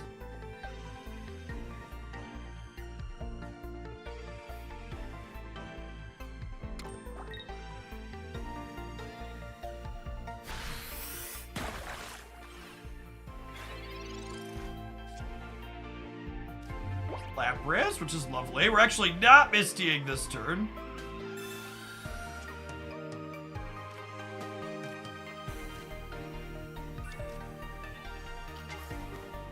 This is statistically likely to get a Tentacool, but not guaranteed. The Lapras, yep. Now, the scary part here is they can evolve their Staryu and then knock us out, but Lapras follows up, which is nice. Yeah, the Professor Research and stuff came together nicely for us that turn, for sure. If we high roll on Misty, we don't care about a Starmie, which is a nice get out of jail free card, potentially. Starmie EX is in contention for one of the better cards in the game, in my opinion. Does 90 for 2, it has a completely free retreat cost, which is a big upside.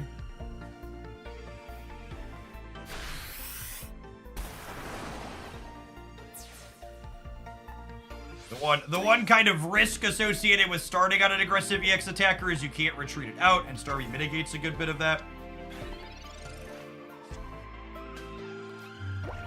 That's lovely.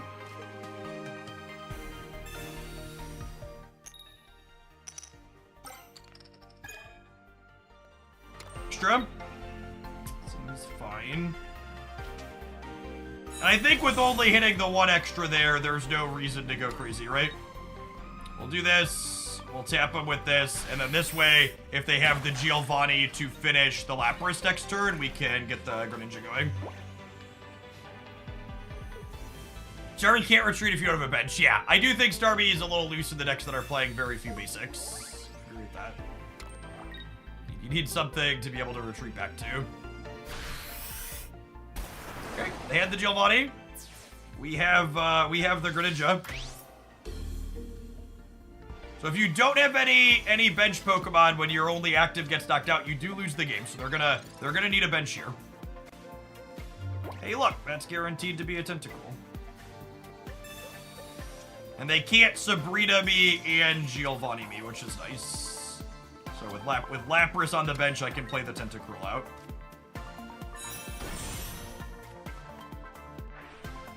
Water Shuriken. This does 20 to anything once per turn, even their bench dorks.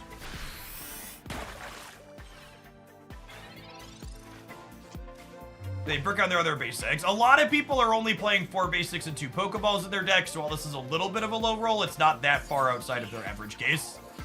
A lot of people are not playing enough basics, in my opinion. 5 to 6 is where you want to be, I think.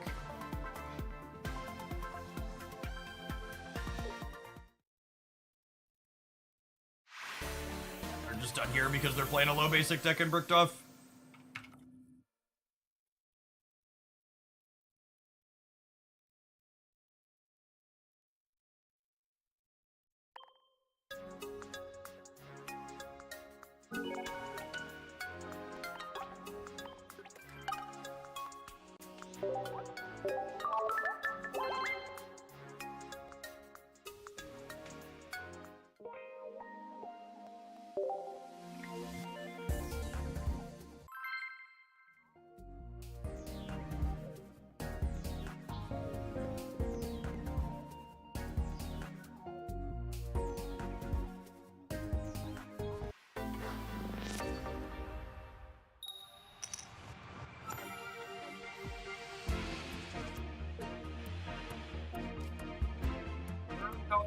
first.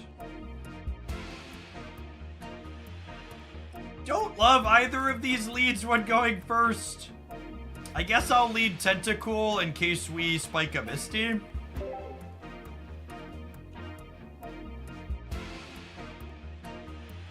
Leading Tenta is good if we spike a Misty.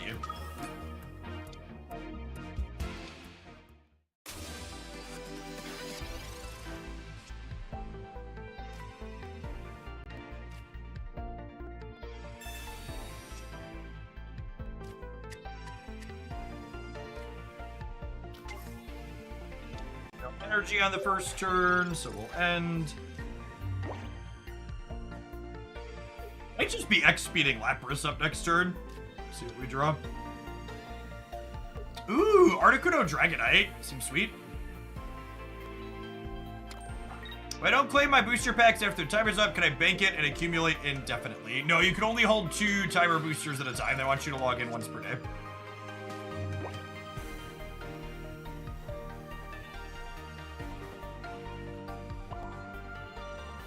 I think I'm gonna stay the course and get this Articuno poisoned.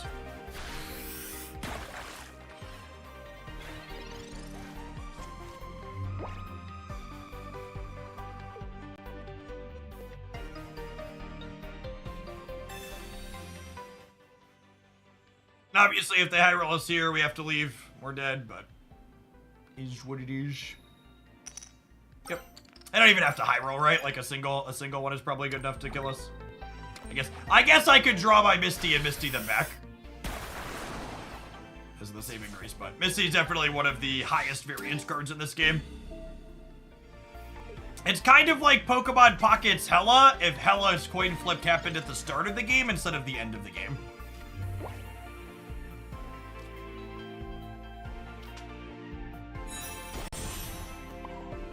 Play a game here? We might actually play a game here with the Frogadier draw. Let's see if they also have the Giovanni.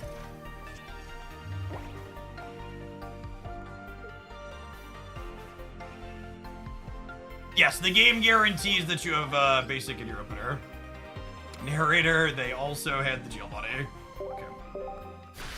Like, I think we might have actually been in an okay spot if they didn't also have that one. So you them to not have the Giovanni or not have the Misty flip heads.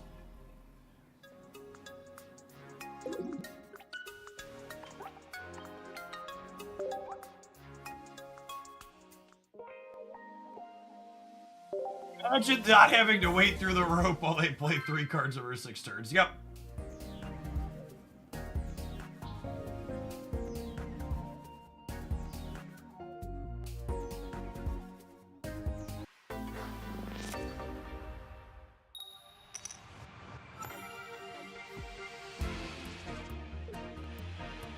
We are going first. I think we open on Lapras here. Put the Froaks on the bench.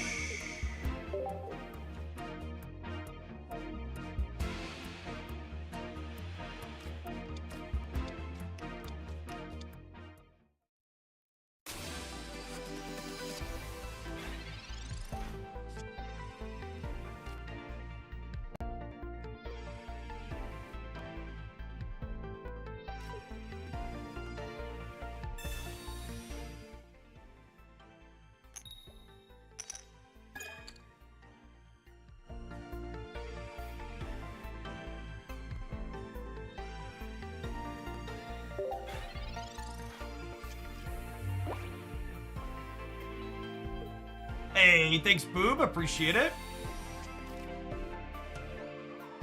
How does it work with the US releases? I just get to keep playing. Just don't have to spend Kiwi dollars anymore. Is there a reason to put the frogs on the bench right away? Yeah, your opponent could red card you. Is there a reason to put the frogs on the bench right away?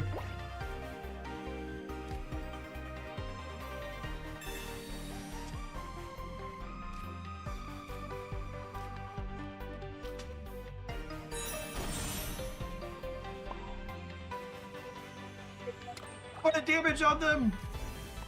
It's unfortunate that Lapras versus Kangaskhan is an awkward one in this matchup. Lapras retreats slower, but it gets one hit KO'd by Pikachu EXs, deal 90 plus weakness.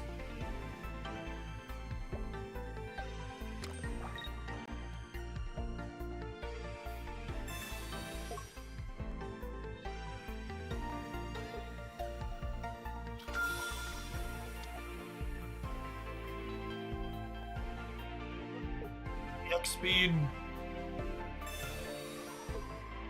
Wait, what? Sure.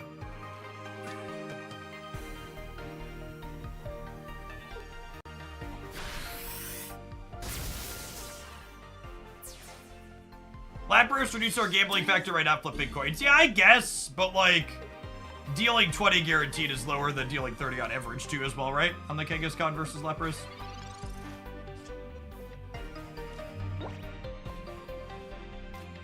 If this gives me a Tentacool, I'd probably put the energy on that, yeah?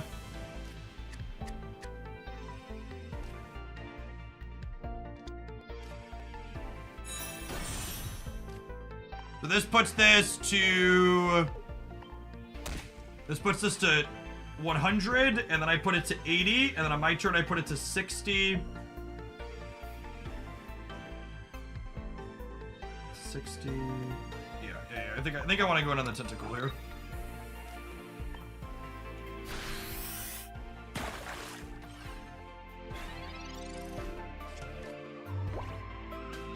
Is Charizard the strongest card of the game? No. I think Charizard's a competitive card. It's one of many.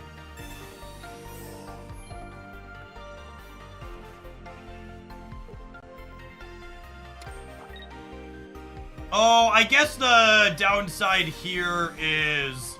Oh, wait. Excuse me?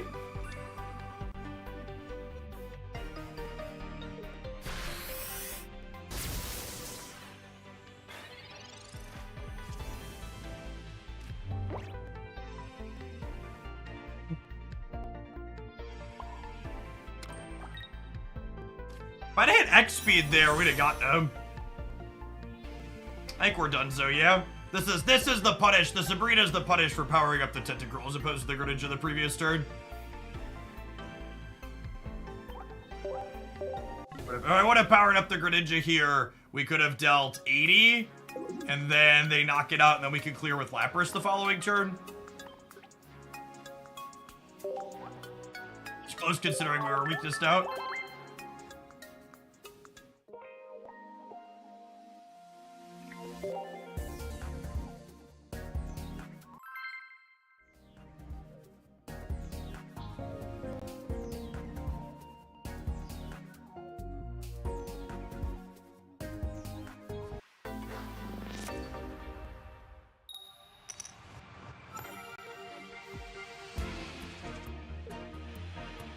Is the auto builder in this game better than Stamps? Nah, it puts red card in your deck, so it's still pretty mediocre.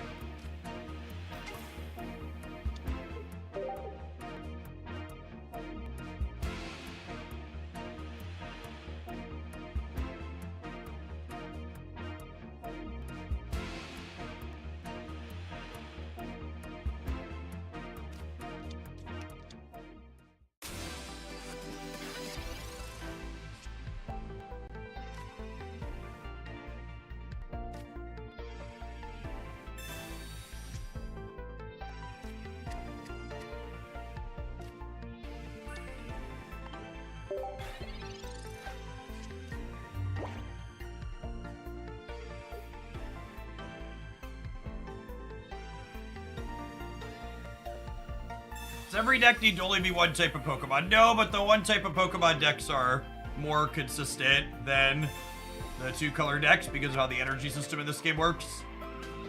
There's a Fighting Dark highlight up on my Pokemon Pocket YouTube channel if you want to see one of the ways that two-color decks can be approached. And in general, I don't think the juice is currently worth the squeeze when it comes to playing two-color versus one-color.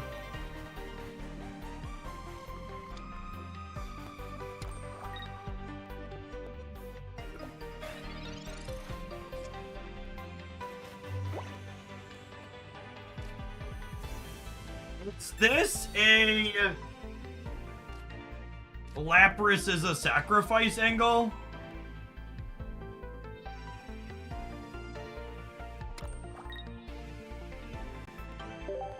This might just be you have to take 4 turns to murder my Lapras angle. William, thank you for the prime. That direct support is a big part of why I'm able to do what I do here. Yes, we'll have our Greninja Alakazam highlight up on Wednesday as well. I agree that that deck is solid.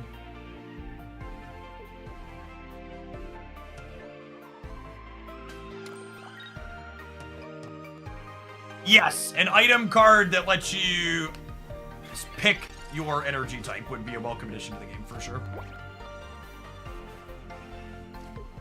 All right, Misty, do your thing, girl. Let's get a one-hit knockout. We have flipped heads on Misty 4 times so far. Now that they have a Mewtwo, I'm putting an energy on Lapras, so I'm gonna start attacking them. No more free rides. Pocket is 100% gonna be a regular part of my schedule here, William. Thanks for helping make it possible.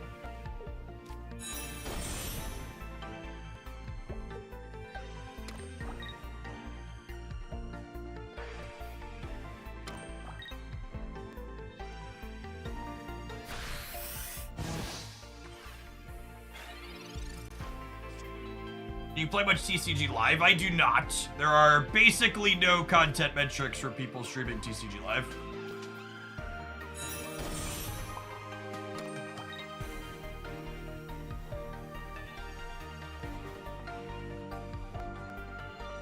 I think I'm going to...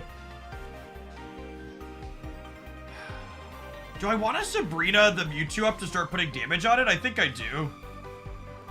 I don't have another supporter to use this turn anyways. They're gonna get the knockout either way. So I think I'd rather just start putting damage on their EX.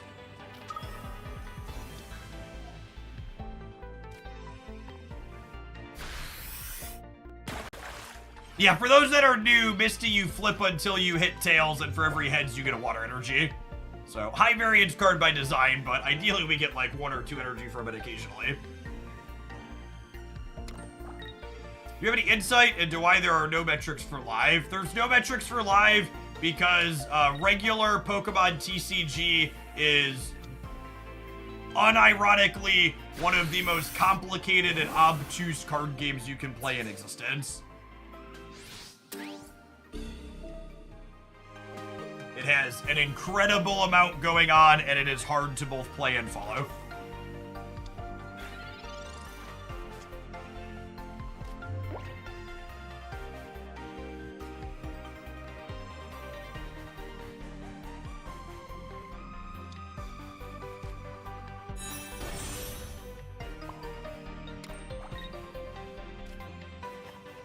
Don't know that I'm going to have enough damage this game to push through this Mewtwo.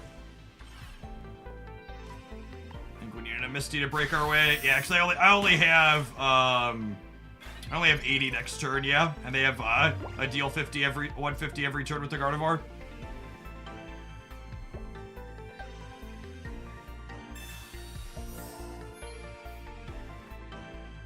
I've heard people say not kind things about the client, but I also think card games are hard to please, and I've literally never played a digital card game where the players like the client. Basically everybody thinks their digital card game client is the worst thing you'll ever touch. And I haven't played TCG Live to know if it's actually good or bad, but gamers are basically always complaining about the quality of their software. Zapdos! Thank you for the 16 months. Welcome back. I think we're gonna do viewer decks for Pocket on Wednesday for the first time, is my plan. I got a few more things that I want to try that I've built as of yet, and then I think we'll set chat loose.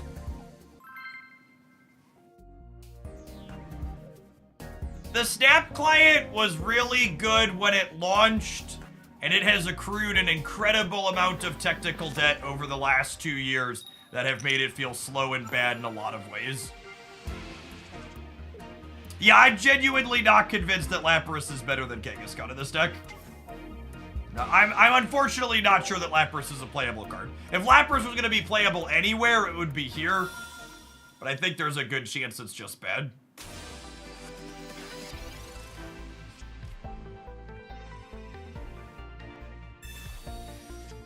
Bruxish and Lapras do different things. the slot that Lapras is in, I want to be a 1 energy starter. The other things that are competing with Lapras are like Kangaskhan and Farfetch. Bruxish is more of a finisher.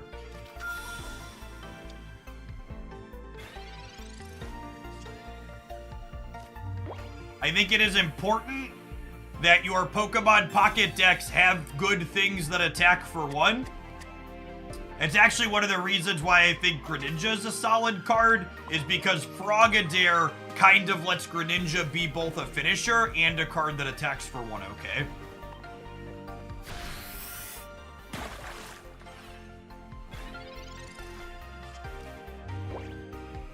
Yeah, this is, our opponent's a little bit of a whale.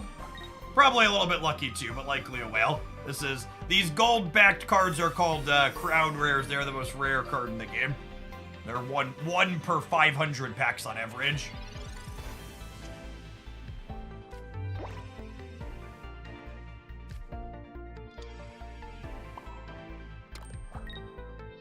Especially since they potioned anyways. I'm gonna tempo Sabrina here to make them put up a Mewtwo without an energy on it.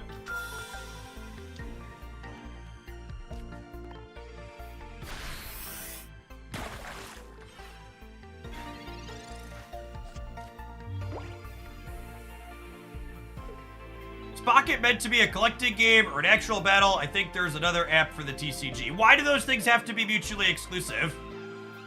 Why can't it be a game where the collecting aspect is good and there's also a way to play battles inside of it?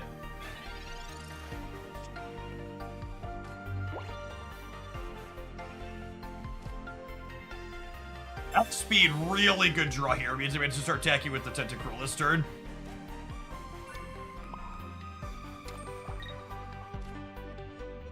Some poison on this Mewtwo. I am pretty convinced that Tentacruel is good. Lapras is up in the air, but this card cracks. Talking about Kangaskhan versus Lapras, it's worth noting Kangaskhan would not have been able to retreat there. Kang has a retreat of 3. Duck has a retreat of 1 though, which would be appealing. I think if this isn't a Lapras deck, it's probably a Duck deck. Just because the cheap retreat cost into Tentacruel as your next attacker is good.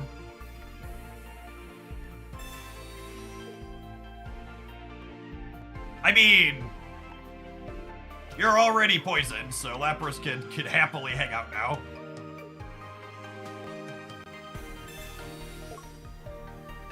They're switching off. Sure, this costs them an incredible amount of tempo to go through here.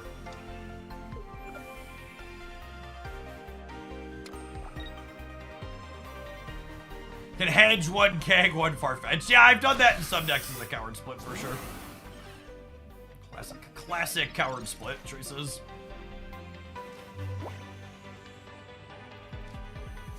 Is spending 1 energy worth 20 damage? I think so. I could stop and count breakpoints, but I don't really need a lot of energy with the Tentacruel already at 2 on my bench, so I think we're just gonna say, yeah, let's do it.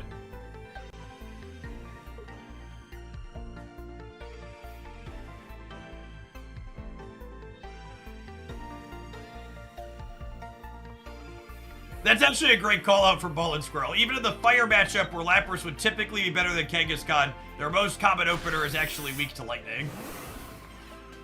It's a good call out. Kangaskhan also like randomly high rolls and wins you games on the spot. Like there's times where you're going second, you just like flip 2 coins and knock out their first thing. It's just like GG, thanks for playing, bud. Greninja here probably means this game is locked up. I get to Water Shuriken, and then I get to hit with Poison. So this thing's going down, even if it knocks out my Tentacruel down.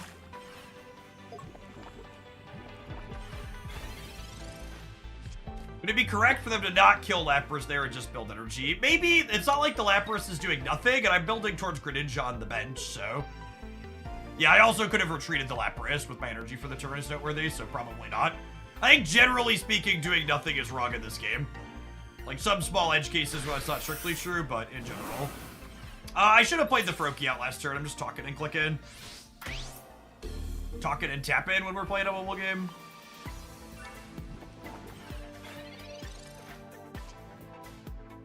turn behind hitting my second Greninja here.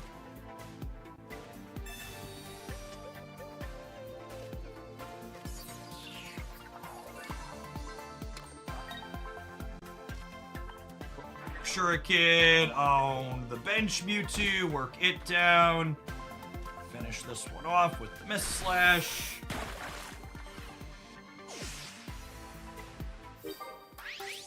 Yeah, the opponent's deck looks a lot less powerful when it doesn't have Gardevoir on curve. Yes, Krillio only has 80. So putting the Water Shuriken on the Mewtwo means I have a Greninja knockout on either of them next turn.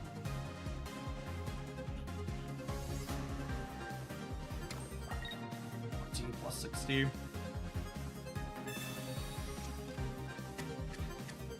The plush electrode is in the game. Pokemon is smarter than letting you upload your own artwork for avatars.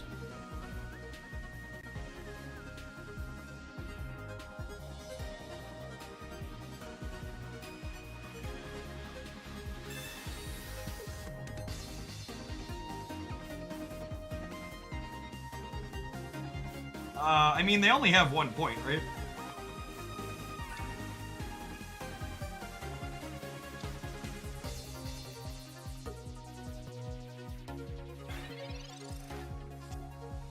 Oh, they have 2. Yeah, you're right. That's fine. It doesn't matter. We're not knocking out Froakie either way.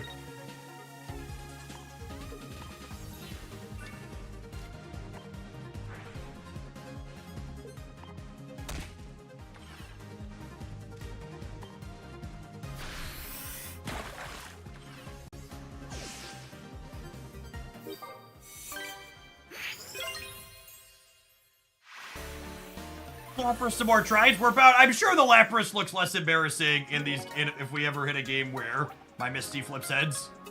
I believe we're 0-4 at Misty so far during this set.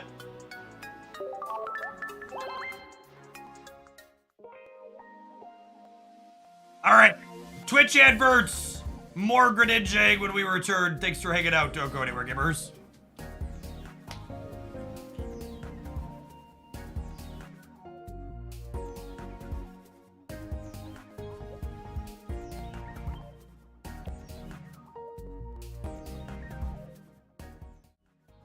When do you pick Farfetch versus Kangaskhan? Am I setting up for a bigger finisher, or am I being more aggressive? Farfetch is more aggressive.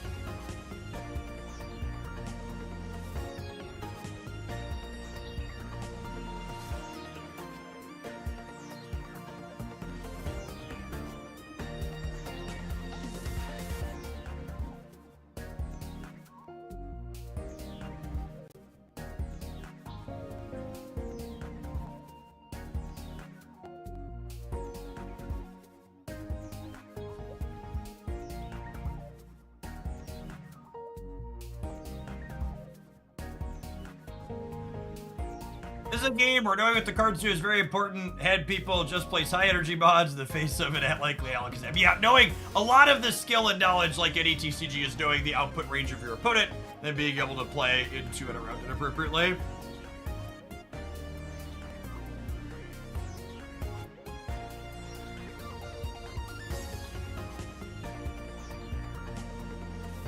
I have no idea, Castman.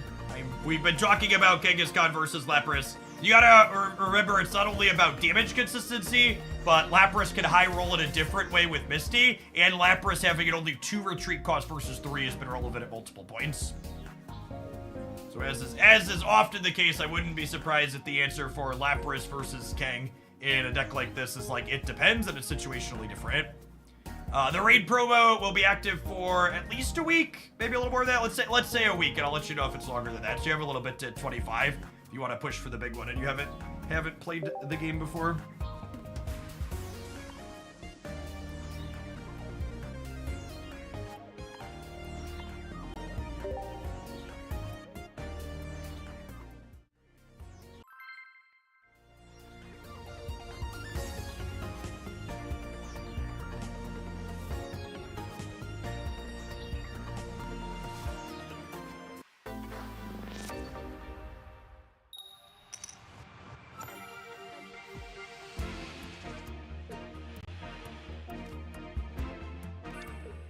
Froakion 1's not terrible if we can find Frogadair.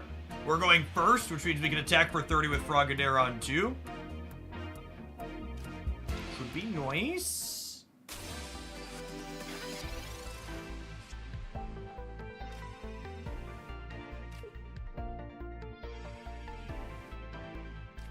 I don't think I Misty here. Attacking for 10 is like not really good.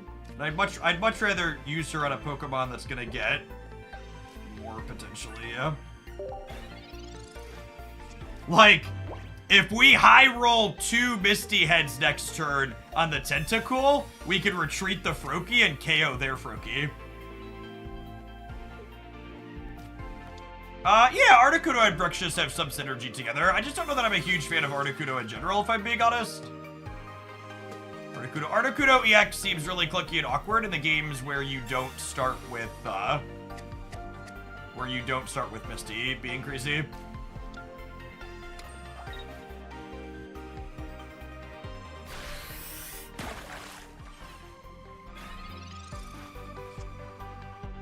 All right, Misty, I would like my 25%er, please. We flip tails every time so far today. Just give me 2 heads in a row.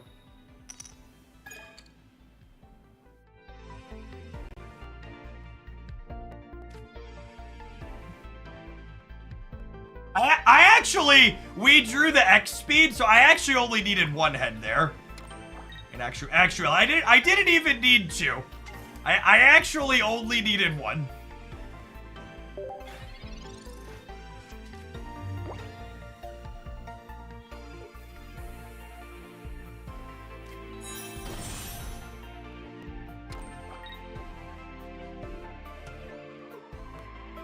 Maybe try and reverse psychology Misty next time, yeah, maybe. Wow, putting the duck up here is so good for us. You could make the argument our opponent just ducked up.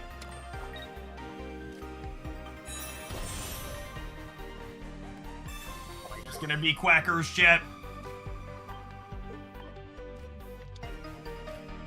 Good night, sweet prince.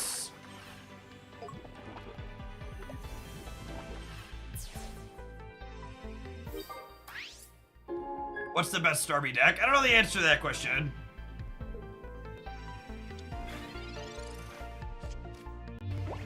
I don't spend a lot of time optimizing good cards on this channel when we play card games. We spend a lot of time noodling around in things that are probably bad. Or at least off the beaten path.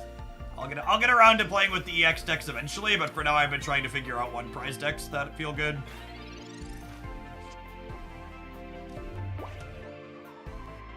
Well, I guess we'll start working Lapras up towards a ton.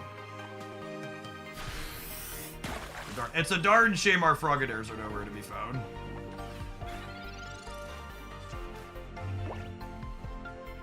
No, I definitely would not play Articuno in this deck. I think a big appeal of playing...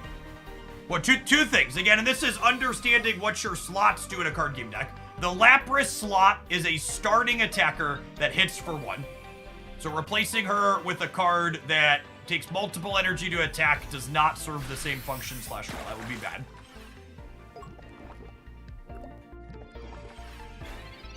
But the 1 prize version of Articuno is just not very good. Unfortunately.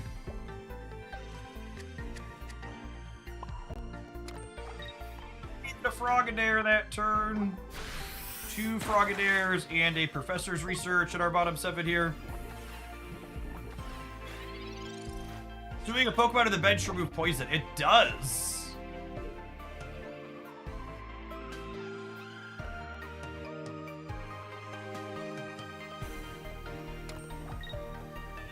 They're bricking on their Greninja while we're bricking on Frogadair at least, so we've got that going for us.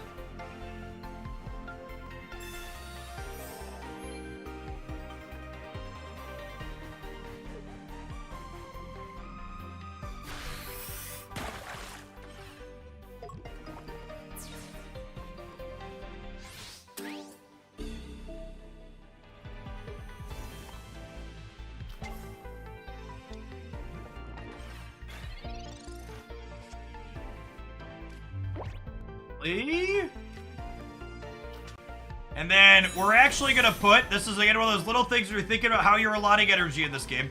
I want to put my second energy on Tentacruel, because second energy on Tentacruel gives me flexibility to be able to attack with either a Tentacruel next turn if I draw it, or Greninja. So they both have one and they only take two.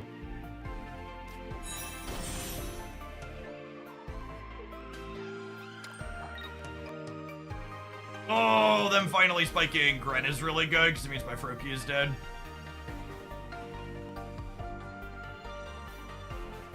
You can't retreat without energy. Yeah, that's true. They got their Greninja one turn before I could snipe their Greninja. Their Frogadair with my Greninja. Sad.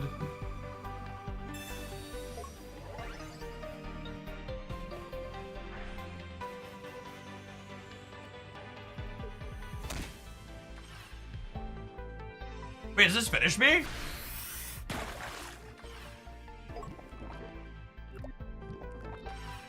Oh, wow. This is actually really heads up by them. This means I die to poison, yeah?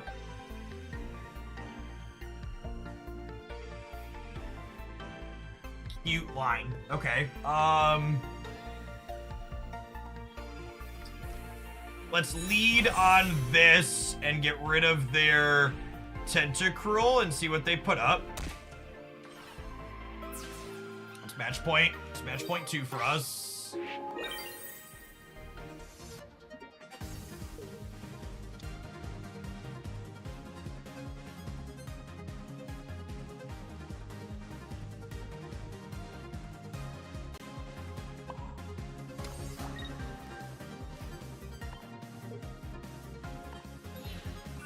Yeah, this is punishing. If I would have put the second, I forgot about Lapra's retreat cost when I was putting energy out of the previous turn. If I would have put the other energy on my Greninja last turn, we would have won the game this turn, yeah. And now we're dead to a Starmie, unless I draw Sabrina.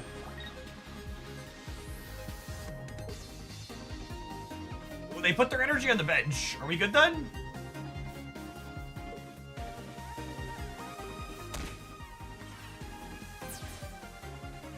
They could have Tentacruel to win the game. Tentacruel means I need to top deck Sabrina to win. Nope. Cool. Close game.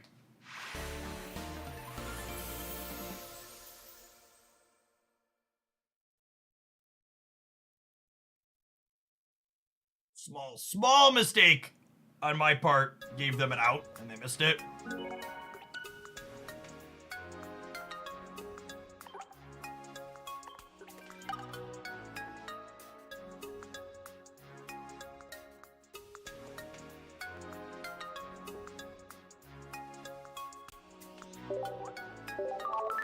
The biggest things to call out here is that we've lost every Misty Flip with this deck and we're still playing close games, which means in games where we hit average or good Misty variants, we're probably gonna railroad people, yeah?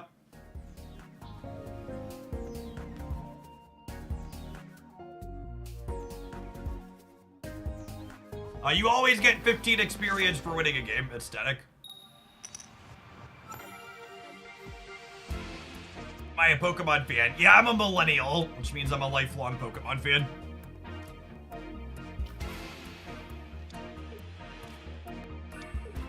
Grew up with the pocket monsters, chat. Please inject them directly into my veins.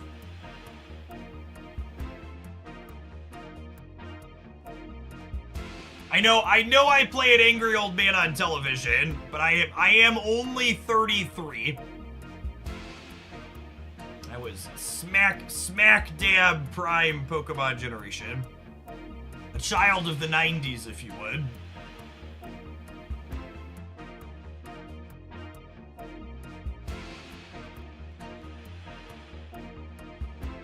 Which generation is your favorite? There are 251 Pokemon, and every one that exists after those is a Zoomer Pokemon, and if you think differently, you're wrong.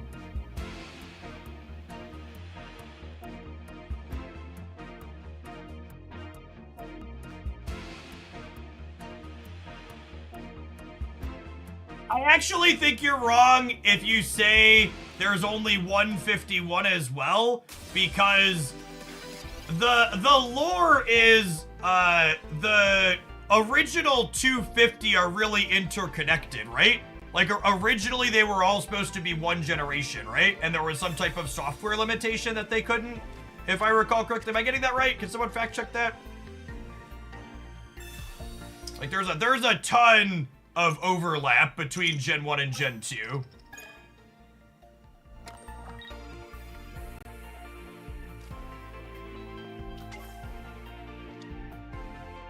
Are you actually me today on the day of days? I am. Not quite. It was like halfway. Yeah, because like Ho-Oh appears in the first episode of the anime, yeah? And Togepi was in the anime before we knew about Gen 2? Not all 251, but they did intend to have more than 151. Yeah, that's my... Okay, cool. So halfway there.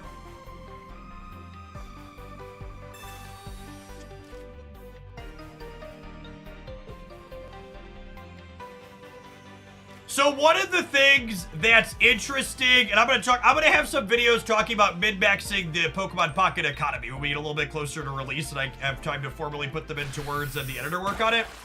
But one of the interesting dynamics of Pokemon Pocket's collection mechanics is that the stage, or the 3-star Pokemon that have full arts are actually some of the easiest in the game to collect because you get a chance at the full art separately from the chance at the base rate. So there are a handful, like Weezing, for example, or Alakazam, where you're more likely to get them despite them being the same rarity on the base version of the card, because not every 3-diamond card has a full art that you can pull as well. So what's the premise of this game? So see these 3 dots underneath my hand? Those represent my knockout points. You win, the first person to get 3 knockout points wins. Regular Pokemon are worth 1 knockout point, and some of the more powerful EX Pokemon are worth 2 knockout points. Flareon seems decent. I feel like Flareon could go either way. Jolteon, I think, is the best evolution, and I don't think it's particularly close. We had a Jolteon highlight up over the weekend on the Pocket channel. This is not a one-to-one with paper TCG. This is basically Pokemon asked themselves, how do we modernize Pokemon TCG for the 21st century while also making it play faster? And then they went ahead and did that. I think they've done a phenomenal job of keeping the good bits of paper Pokemon TCG while also getting rid of a lot of the noise. Yeah, I agree, Sarek. I'd be surprised if Flareon is good in a world where, I believe our opponent's disconnected here. I actually don't have that happen very often. Let's see, it says waiting for opponent to return here. I think Butterfree is not only uncommon because it's a stage 2, but I think healing 20 per turn is not great right now because a lot of the more popular decks, are doing big EX attacks that you don't have the ability to heal from. Similar reason why Melmetal seems bad. And I think there's a chance the game could swing around after release to those cards being better, because I think a lot of people are underplaying efficient attackers that deal like 40 for 1 and 70 for 2. Do we know Pocket's player count? No, we never know the player counts of any of these games, and Pocket's currently only soft launched in New Zealand. You gotta jump through hoops to install it outside of that. So definitely on the smaller side right now.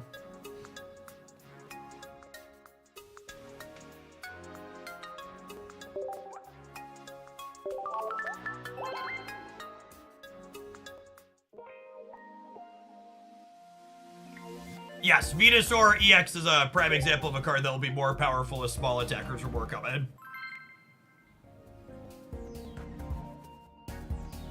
The Pokemon Company hates data more than wants. See, I don't know if that's strictly true. Pokemon Unite has pretty good data API stuff on the community backend.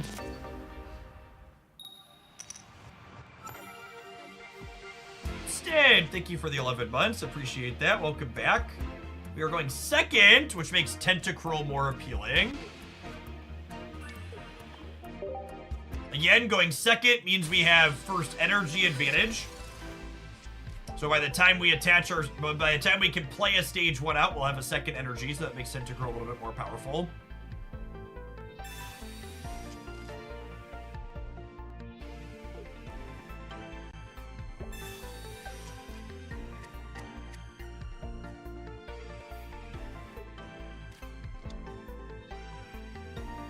Dragonite stall here.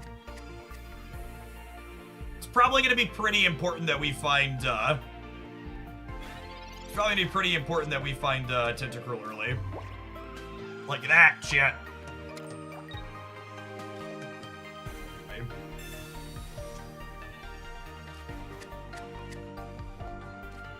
If they don't have Wheezing on curve, the Tentacruel draw here is insane.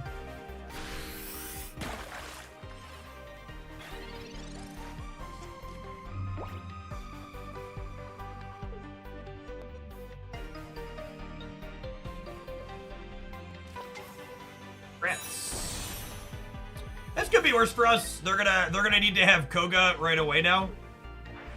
Is relevant. Yeah, we'll probably have a Discord training channel when that feature releases, if it's relevant. I imagine it will be.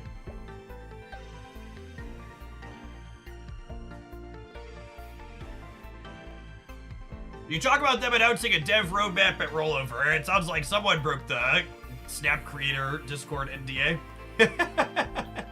Someone in chat brought it up, so I can talk about it, I guess. Yeah, we'll flip over and we'll watch the Snap roadmap, even if we're not playing today. That sounds fine. Hopefully it's good news. All right, Misty, speaking of good news, you owe me a flip tens here. Nope.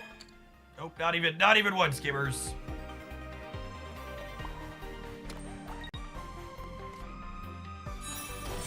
All right, let's see if they also have the Koga to continue buying time. They don't have second coughing at least yet. But if they have Koga, we could be in trouble. Hey. What's going on, Jake Mickey?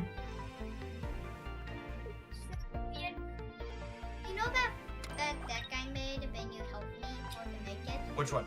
We made a few decks. The second deck. The psychic deck, okay. Can I tell what's all about it? We are in the middle of something right now, and I'm gonna have another thing coming up here in a couple of minutes. So maybe we could have you come talk about it another day. Peace. You need to find some nail clippers, dude. The nail police is coming for me. Yeah, they are.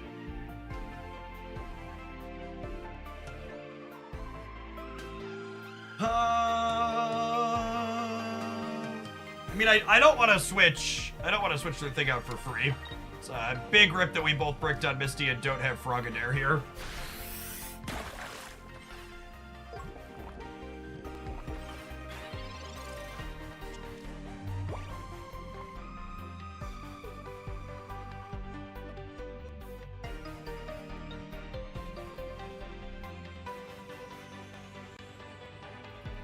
Yes, it is Indigenous Peoples Day in the United States, so the kids are off of school.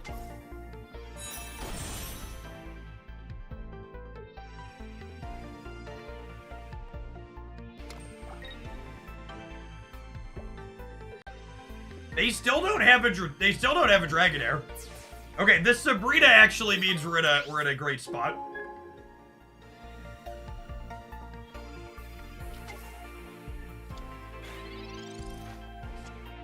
Yeah, for people who have been asking about formal guides for this, I don't intend to make a really basic how to play video for this. I think the in-game tutorial is really good, and I'd encourage you to just give that a try.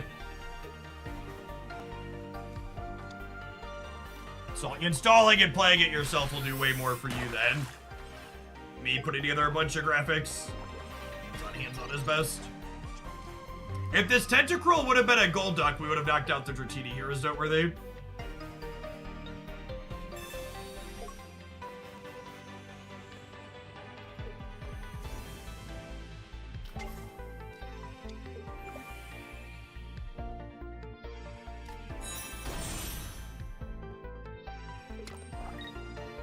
I don't have a second Sabrina in my deck.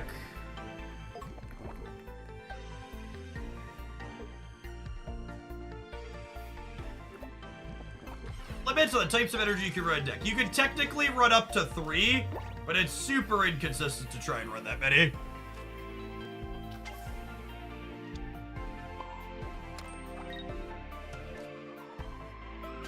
There's a good chance we're dead here, because a high probability they have Dragonite in hand, because it took them so long to find Dragonair.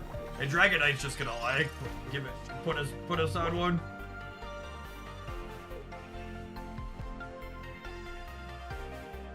I would love to build around Flareon or Poliwrath.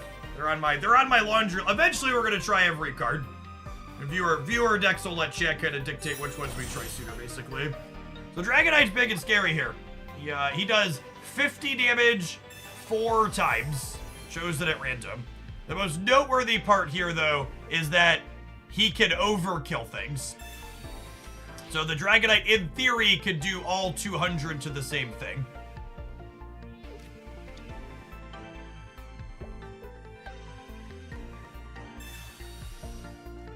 Thanks, I think.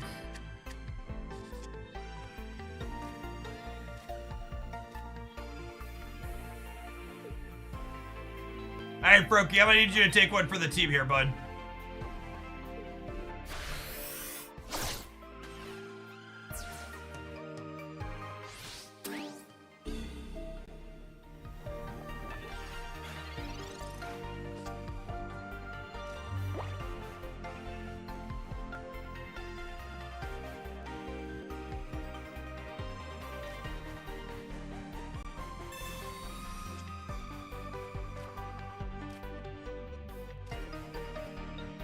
I just don't exist. Statistically, we're dead here.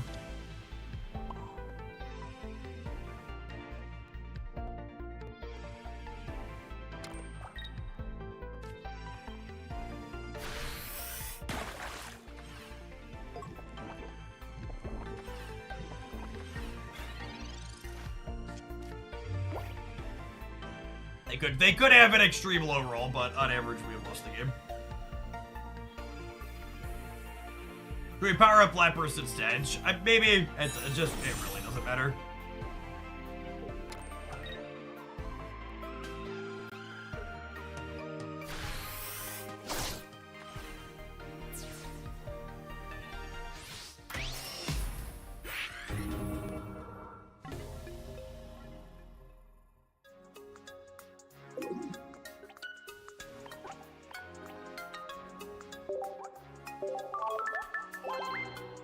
Alright, there is apparently supposed to be a Marvel Snap dev update coming out. So I know we're taking a little bit off of Snap, but let's take a peekaboo at that and we'll have a reaction and see if there's anything worth being excited about.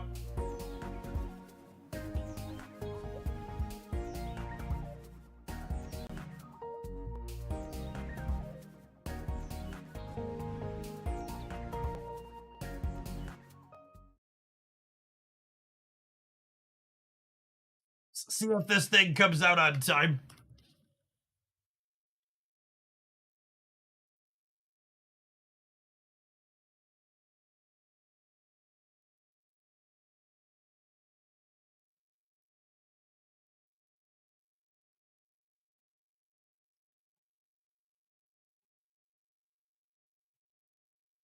I did not have advance notice of what was coming out.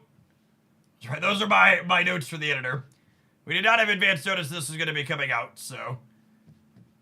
Well, they didn't tell us what's in it. They told us like an hour and a half ago that it was supposed to happen at the rollover today. Let's see what that looks like.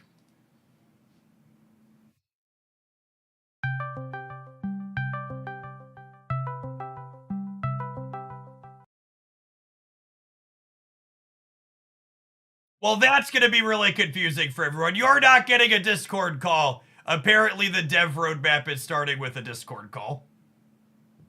It's gonna happen again here. So this is definitely a choice.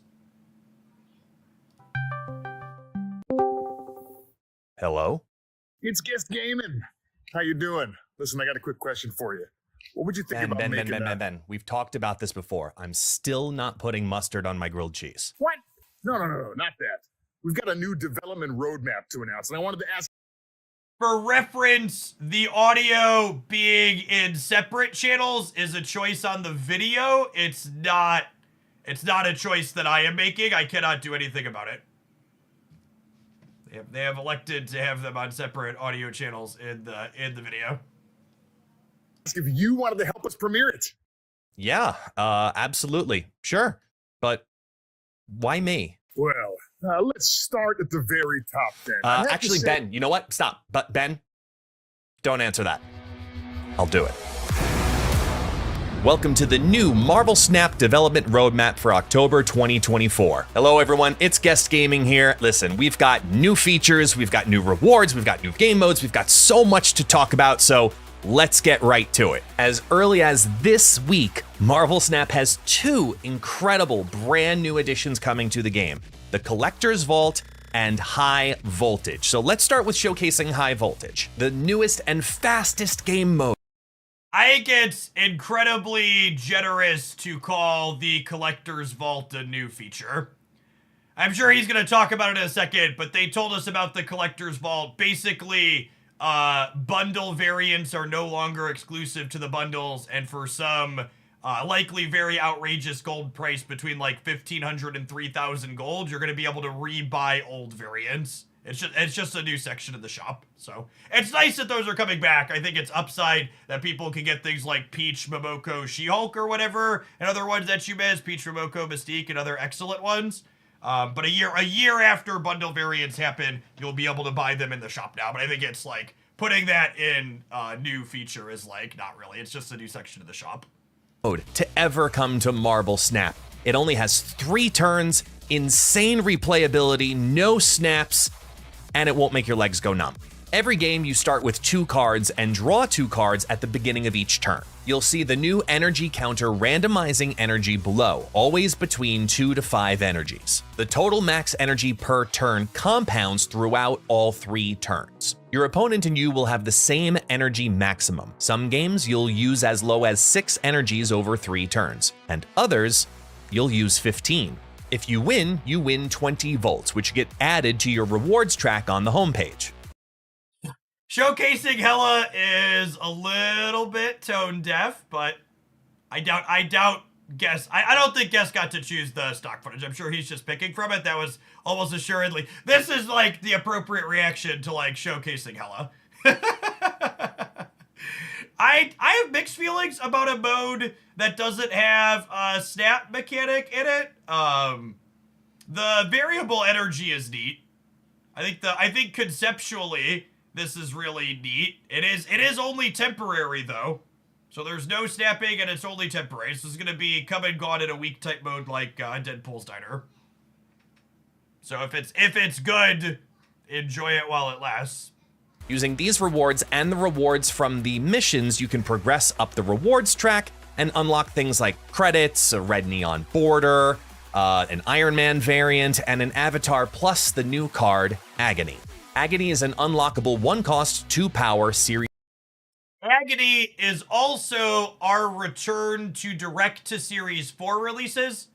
People have been asking, when are we going to have more direct-to-series 4 releases? So if you miss getting her from the event, she'll be available for 3,000 collector's tokens. Although it sounds like there's no snapping and your number only goes up, so you should probably just play the event. But if you miss her from there, she won't be Series 5 like what's her name, Cassandra Nova was.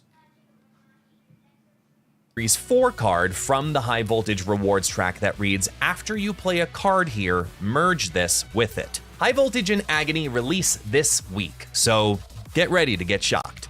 Now, about that Collector's Vault. Have you ever been in the middle of a match and playing someone that has a really cool variant, only to find out later that it's long gone from the past? Now you have the chance to access previously released bundle variants in the brand new Collector's Vault. Each vault has 6 cards, with each variant rated with a collector's quality: amazing, sensational, and exquisite. Each player's shop makeup will be a mixture of these 3 ratings of cards. This section will come and go periodically.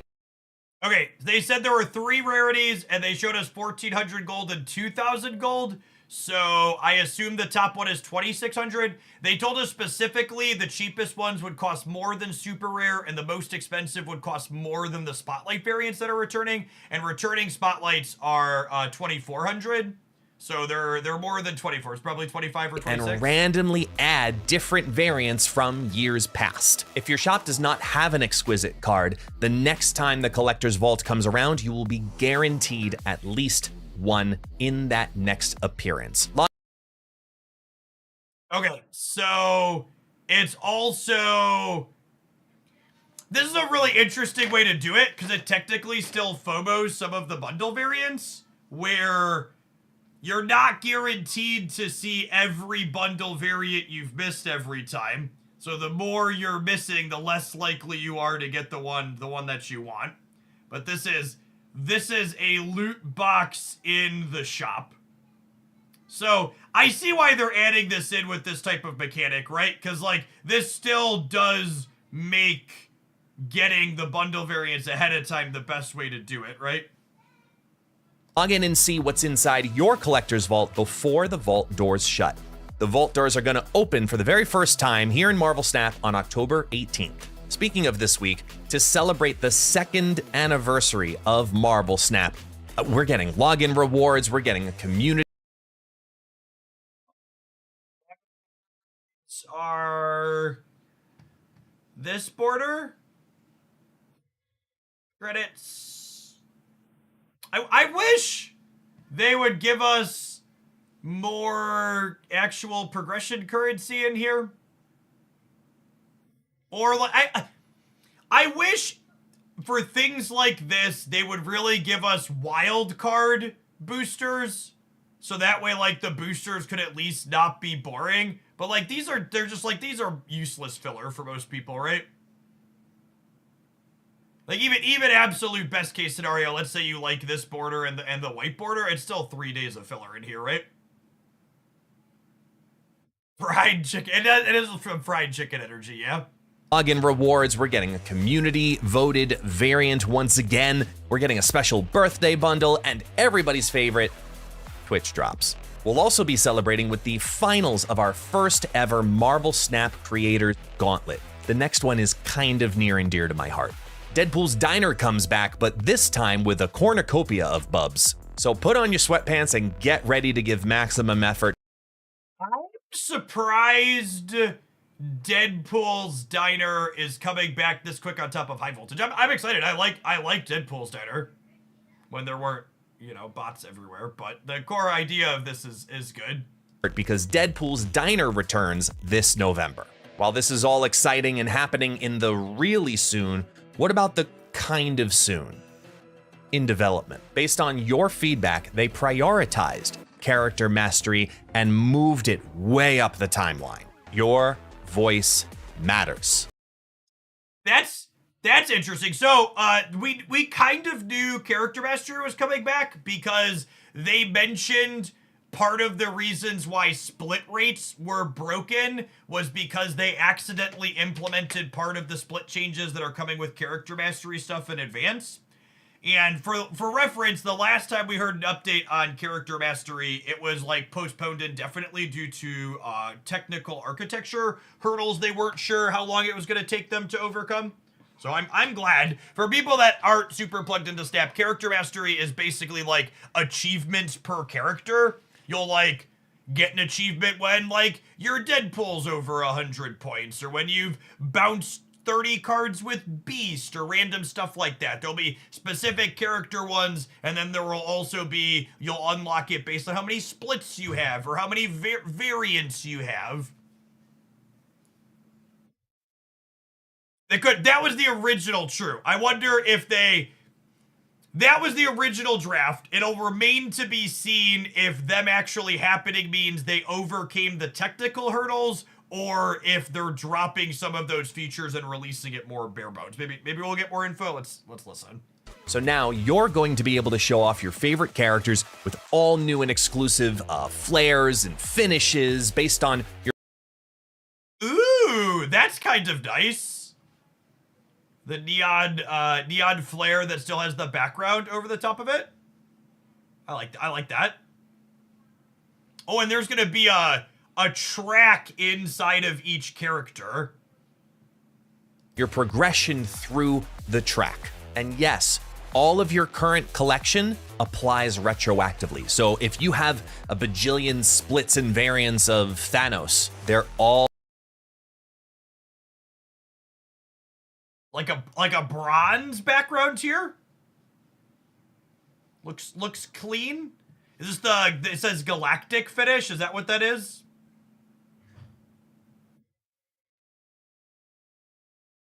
I'm curious to see what a Mysterio mastery level will look like. all going to apply to the rewards track on launch. Not gonna lie, that's pretty cool. The Season Pass has always been one of the best offerings in Marvel Snap, and now with the newly reimagined Super Premium Season Pass. All right, Super Premium Season Pass. Actual improvement, but that's got way too, this reeks of agile energy. So let's, okay, we're gonna go in with an open mind. We're gonna go in with an open, is this what our reaction's gonna be when I hear about the Super Premium Pass here? Please tell me more. Well, there's gonna be even more coming. Now, this will also be something that's rolled out in multiple phases, but that only means the value is going to also continue to grow. What about new game modes? Well, after talking with the team, I'm happy to report that there is another limited time game mode already in play tests that will be out early next year. So get ready for it, because it's going to be an iconic moment in Marvel Snap. And speaking of game modes, I know what you're thinking. Is draft mode still a thing? Yes it is. And the team is still actively developing the right way to snapify, if you will, the game mode, which is a great challenge in and of itself. But for now, while they're on that journey to find the fun, they've asked for our patience as they go through the development process of the if and the how they can properly execute on the idea of delivering one of the most requested features in Marvel Snap. Additionally, the team is concepting new alliance features, new cosmetics, and more ways to enjoy the game. So stay tuned for an exciting 2025 and beyond. Me personally, I'm most excited for character mastery, so I want to ask you, what character do you think you have the most progression on?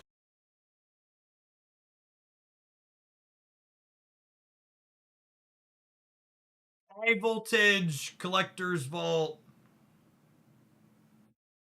I think character mastery is a really neat new feature, but it's kind of the only new permanent thing coming, right?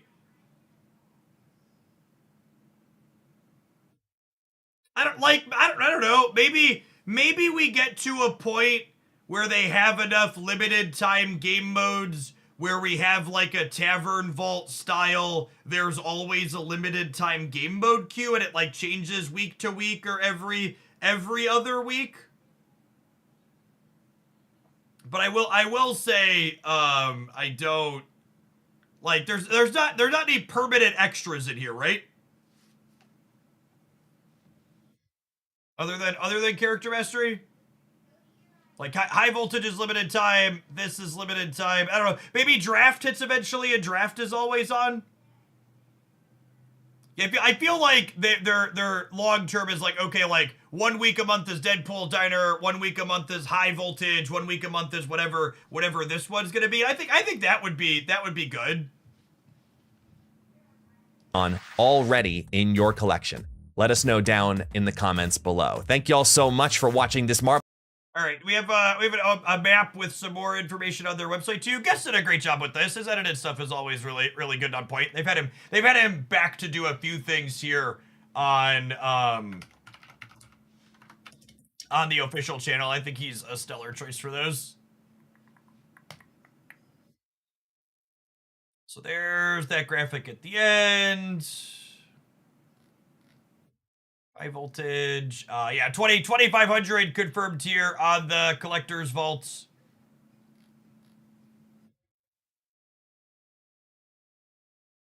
Yeah, I think an always on rotating game mode would be fine. I wouldn't mind getting there sooner. In concept is draft mode and news. I am shocked that this hasn't happened yet. Pokemon Pocket, for reference, has cosmetic game boards as a feature like in their soft release right now, and I think Snap has really missed the mark dragging their feet on it. There's so much money to be had selling premium game boards in some way, shape, or form. Like, I don't know exactly what the numbers look like, but they would be a big thing that people like myself would spend money on. Yeah, if you would have told me shortly after Snap released, I'd have been like, yeah, game board's got to be a priority for you to sell me, right? It's kind of strange that they haven't been.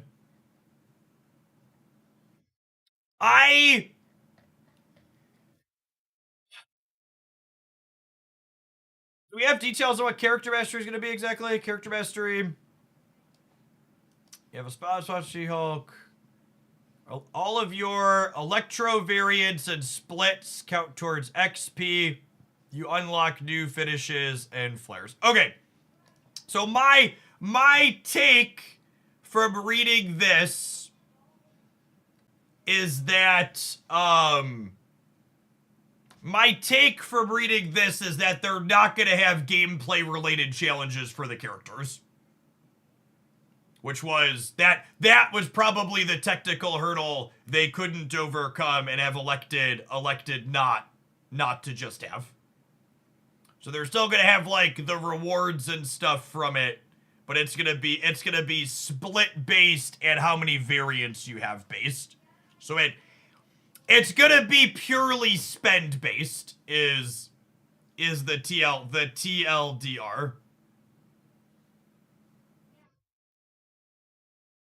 So I have a Mysterio is maxed out day one. Yeah, probably.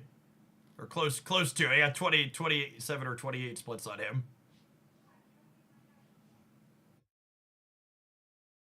I think their focus on limited time game modes is a good focus to have if they're eventually heading towards the direction of always having one. But I'm not sure that we're gonna get there very soon. Like early next year will be the third one, basically. We'll have Diner and High Voltage. They probably want like 4 or 5 before there's one always on. I think, and this is like a selfish thing because it's the game mode that I play, but I think the one thing that I'm pretty sad to not see on here is, yeah, exactly that, Lovic says, I'd like to see some improvements to Conquest. I am really sad that the one extra game mode they added, like, was set and forgotten. Like, we've literally seen 0 iteration on the Conquest formula. Multi-deck, sideboards, even just changing how many cubes we play for at different levels. Like, I don't know. I guess I assume they're ignoring it because it's not very popular. Yeah, turn timer iterations. I feel like there's 100 different things they could do with it. Minor UI improvements, changes to the prize structure. They basically released Conquest, did a couple of minor interface things because we all complained about a couple of the screens, and then haven't touched it in like 1.5 years or 2 years now. Is that 1.5 years? I feel like that came out like 6 months or so after Snap happened. Thuggin, thank you for the 11 months. I believe the increase in ink and gold chance is supposed to happen with tomorrow's patch, but they also said they would let us know once it happened. I haven't seen that confirmed either way. Yeah. No, there's some good, there's some things missing. I do, and I don't think this is by accident. In general, they've been a little bit less ambitious is the word I'm struggling for. With they've been a little bit less ambitious with what they're gonna do here because they kind of got bit by the community being like, oh, you overpromised and underdelivered. Yeah, I think they definitely overcommitted a little bit early and had blast back in the community about it. no mention, like putting super premium season pass on here and then not having a mention of it again. We heard you. We're complete your image or receiving pass premium placed with all new super premium pass, more variants, more rewards, even a few surprises down that pipeline that will make the biggest deck builder smile. Oh my god, they're gonna sell me freaking deck slots finally. It would be nice. It would be nice if they would give them to everybody for free. But that's gotta be what this means, right? This is you want more slots in our databases, you're gonna pay for them?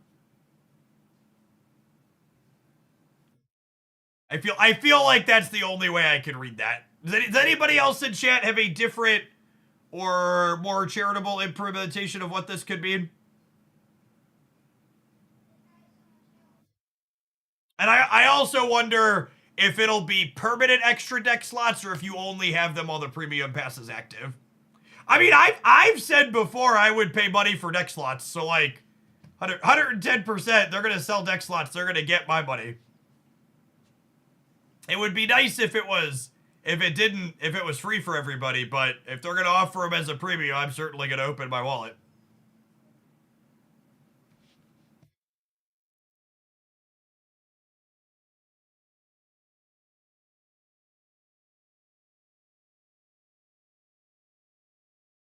Renting deck slots. Yeah, hopefully they give you an extra one every time you buy the season pass, but we'll see.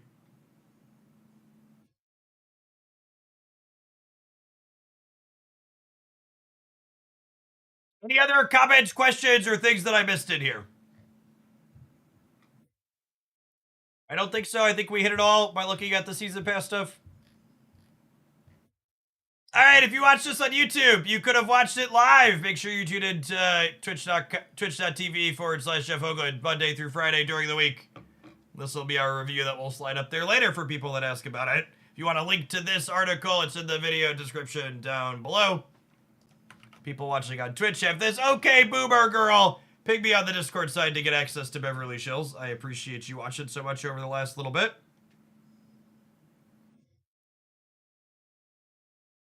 They will not, remember, patches do not contain balance. There will probably be card changes tomorrow, but it's not about game balance. It's about reworks. Maybe the Kang reworks coming tomorrow, Copium.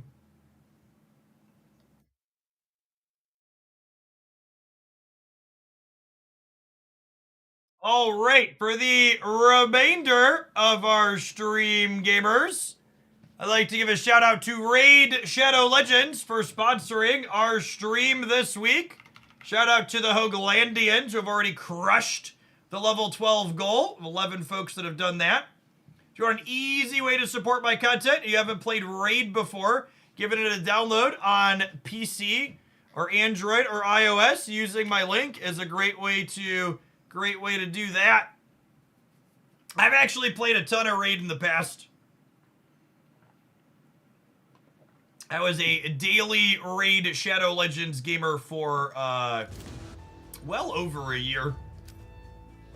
I think the logins tell me... This is a hero collector RPG game. Yeah, on the daily login rewards, I'm at 271 days plus. I already got my ones for the day.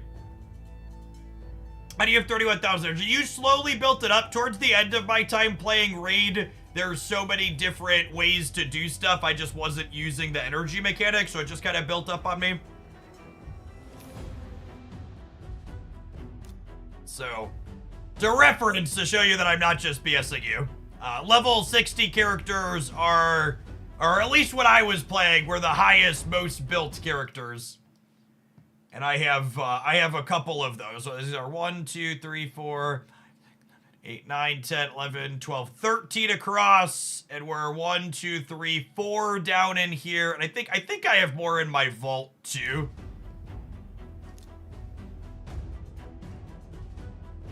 Yeah.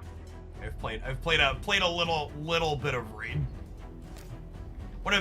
For people that haven't played games like this, I actually think Raid does character building in one of the more interesting and fun ways than other here. I played a lot of hero collector builders, and I think the team composition and character building is one of the more interesting parts of the game. So let's take an example. It's a lot like deck building in a lot of ways. Let's show who's one of my good builds. So Wolfman here, good range on character models and stuff in this game.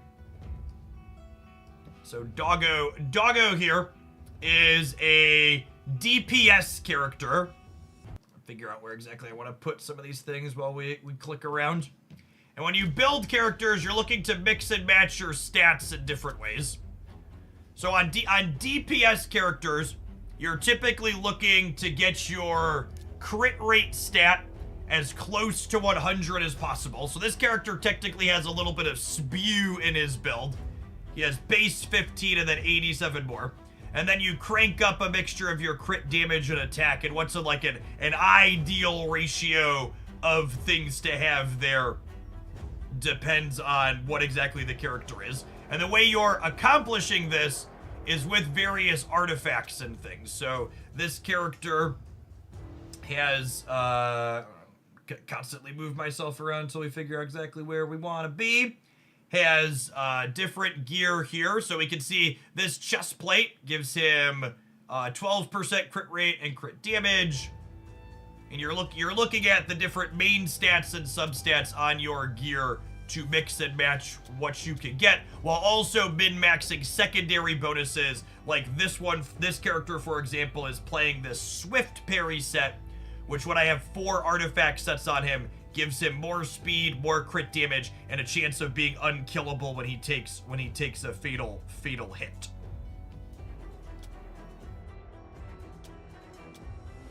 There's also, this character has another layer on it as well. There's an accuracy stat, which is your chance to apply debuffs to your opponents when you're hitting with them. So this character's, is it this skill? It's a 75% chance of placing a weaken debuff. And then it has a chance of, is it this one that applies fear? Yeah, it's a 50% chance of placing true fear or fear. So the odds of your character applying a debuff to an enemy depend on your accuracy versus their resistance. Do you think the snap variant shop needs to evolve? I've been waiting months for things that never shop. 100%. It's not supposed to be fully random with the snap variant shop, but it definitely takes too long to get there. What's this blessing thing? This didn't exist last time I played. Looks like another layer of character customization.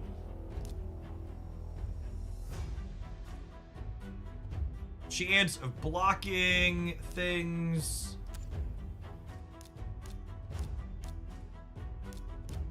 There's a lot of layers to the character depth in here. It looks like they've added a few more since I've got. How do I get these stars? Are these? I assume those might have to do with how you get duplicates on characters. There's red stars. There were Ascension purple stars last I played. They start as base gold and then you ascend them up by farming resources. Let's take a look at the character roster. I'm curious to see how many dorks they've added. Looks like we have a new faction in here. Shadow Kid got added slightly before I stopped playing last. They also added a new layer. So legendaries were the top priority. There's now mythical at the tippy top. These things are very pushed, I assume. They really do a stellar job with the character models in this game. A lot of good waifu and husbandos. Oh, do they have 2 different modes? Yeah, whisper on Twitch where it's White Duck, or Discord, or Twitter, or email, whichever works best for you. That's interesting. Do the stats change here? Oh, they do. So the attack and HP is different. Do you choose a mode? Prevents this champion's death and keeps them alive on 1 HP when a fatal hit, and then transforms them into their alternate form. Attacks all enemies. This does not trigger counterattacks and ignores shield buffs. Deals double damage to bosses. Transform this champion into their alternate form and then grants them an extra turn. So it's a skill here. That's interesting. Wonder how the auto battles handle that. Oh, do all the mythicals have alternate forms? Looks like this one does too. Support and HP. That is a slick character model transition. Do they have mythicals for the other factions too? Words. Oh yeah, it says support defense. Yes. Lion mask. The skills change removes buffs from enemies. Defense resistance. Oh yeah, the skills change too. That's wild.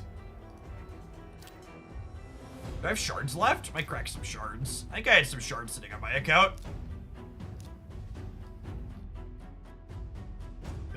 Good looking lizard guy.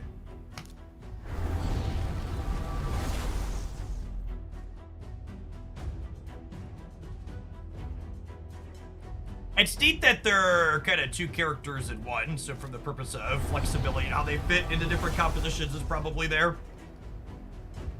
A lot of the team comp building in this type of game is very similar to deck building. We're trying to find heroes and champions that mix well together. I'll click through and look at these mythicals real quick. Check out some of the banger character models.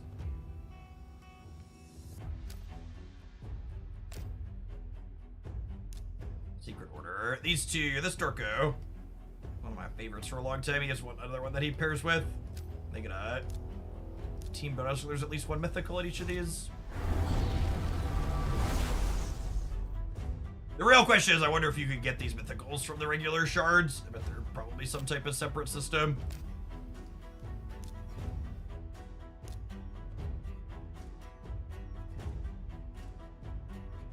Chat. I think it means he has layers. Let's see what a second layer looks like. Ooh. Did he get uglier? He might have gotten uglier, which is impressive for an ogre.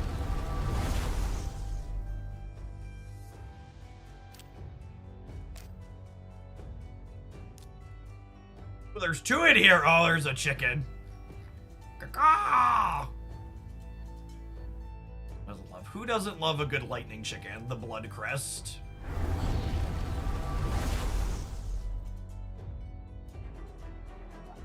That's some nightmare fuel right there. Good old. I think the Skinwalkers and the Lizard People are some of my favorites.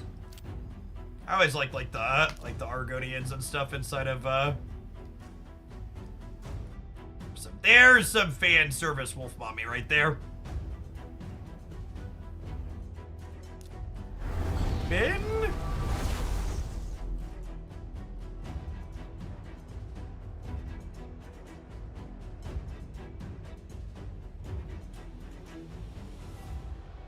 You show us the monkey. Oh yeah, they said I assume monkey's a skinwalker. Yeah, you get Sun Wukong for free right now if you create a new account. You can enter the code. Made a command. Is it Raid Hero? Get him for free using code Monkey King at the link when you're starting out a fresh account. And then there's a login bonus for getting Loki right now too. See one of the Sylvan Watchers. No, is Loki an elf? Shadowkin maybe? She's probably Shadowkin or High Elf, yeah. Loki's a barbarian. Oh, that's interesting. Yeah, I guess Vorthos, he's all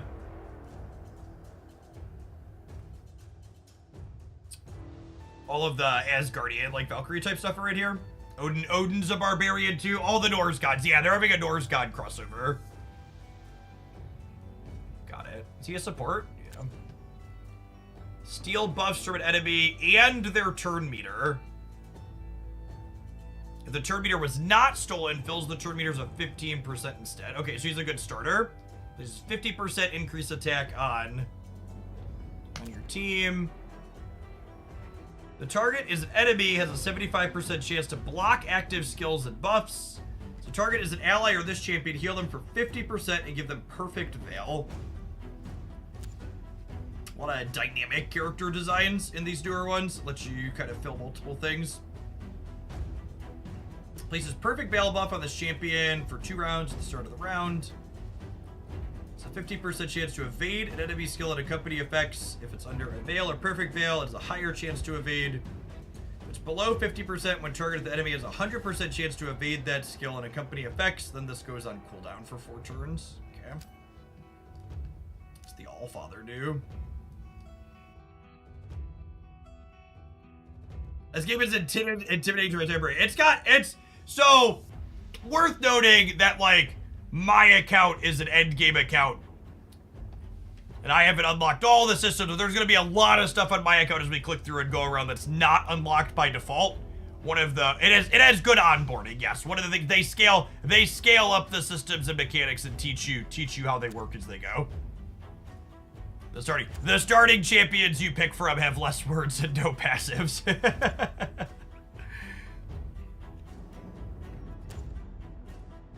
9 turns, places block damage buff on this champion for 1 turn, and applies buff spread effect, taking all buffs from this champion. Whoa!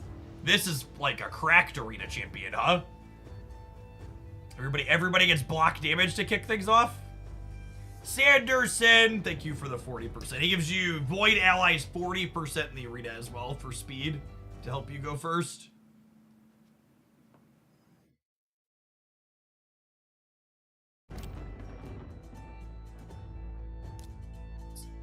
Mythicals, and then I'm gonna look at the rest of these mythical designs because they're kind of slick, and I want to see. We'll dive into playing some gameplay. Yeah, I assume voids are premium / more rare.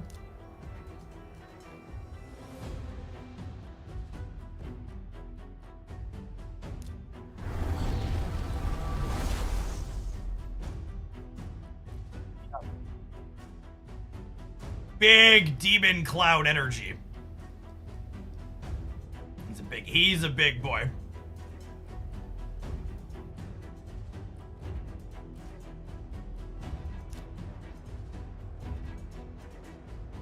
Carnage the Anarch. Okay. Some classic devil action here. The detail on the character models on the PC client especially is really good. On higher end phones it looks the same. Scales down if you have a lower end device, but yeah. I think they've, like, always been some of the best in the business when it comes to those. As someone who's played a lot of hero collector games.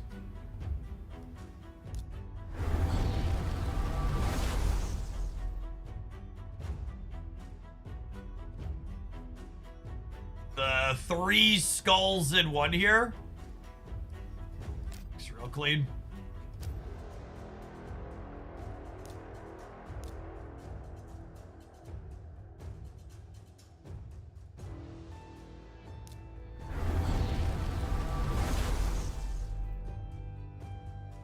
I don't know what I was expecting when we changed him, but I don't know that I was expecting Crabman. It got very. Is it a crab or is this insect? This might be more insect than crab. We got like the little wings. It is kind of Mika adjacent.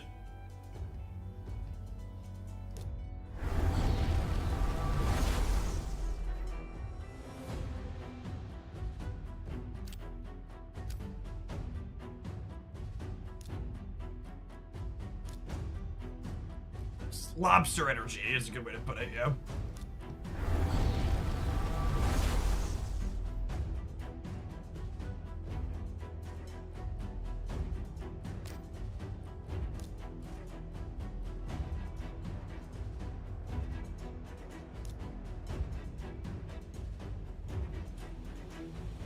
It's a legendary, not the support.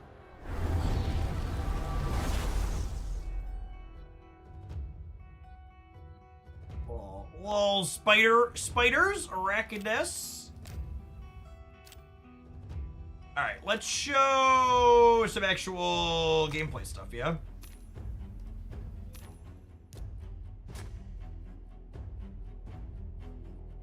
we'll showcase some of the dungeons. There's a big range of... Ooh, there's some more dungeons in here maybe we can figure out. Let's showcase some of the ones I have teams that are set to beat, then maybe we can mix and match some characters on these. So... Hard, normal. Oh! They added a new difficulty setting. Oh, looks like we did one of these last time. Probably got stuck here. I assume my team that beat them was locked in here. Let's see, what is the super raid? Get double the rewards with super raids, time to progress faster, twice the energy, but only one raid. That's neat. There's gameplay too, not just clicking red dots. Yep.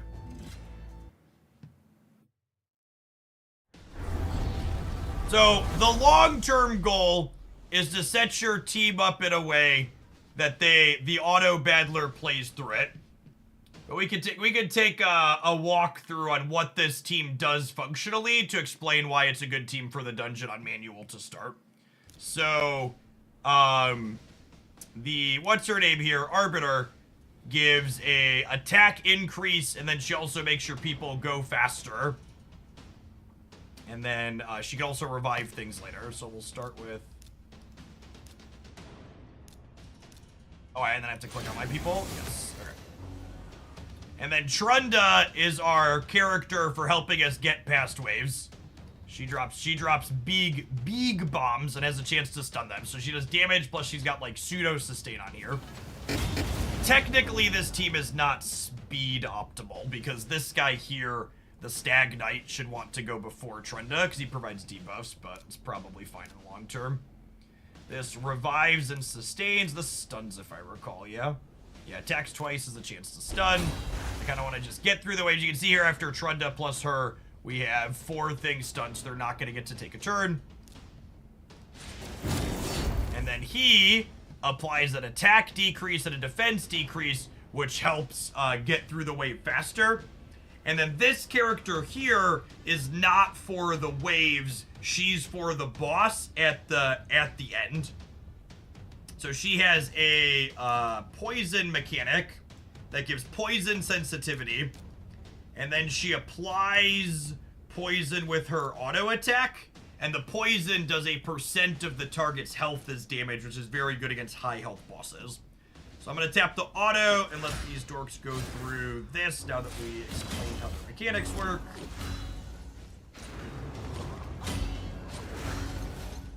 It's 2x the top speed still it is.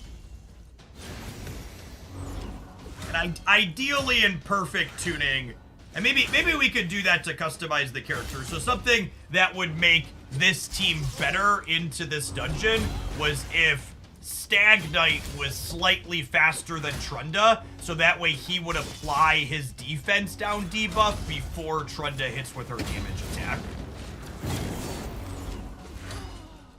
So you're not just trying to get the right stats when you build characters, you're trying to get the right ones on the right characters, and things like that can matter in terms of timing.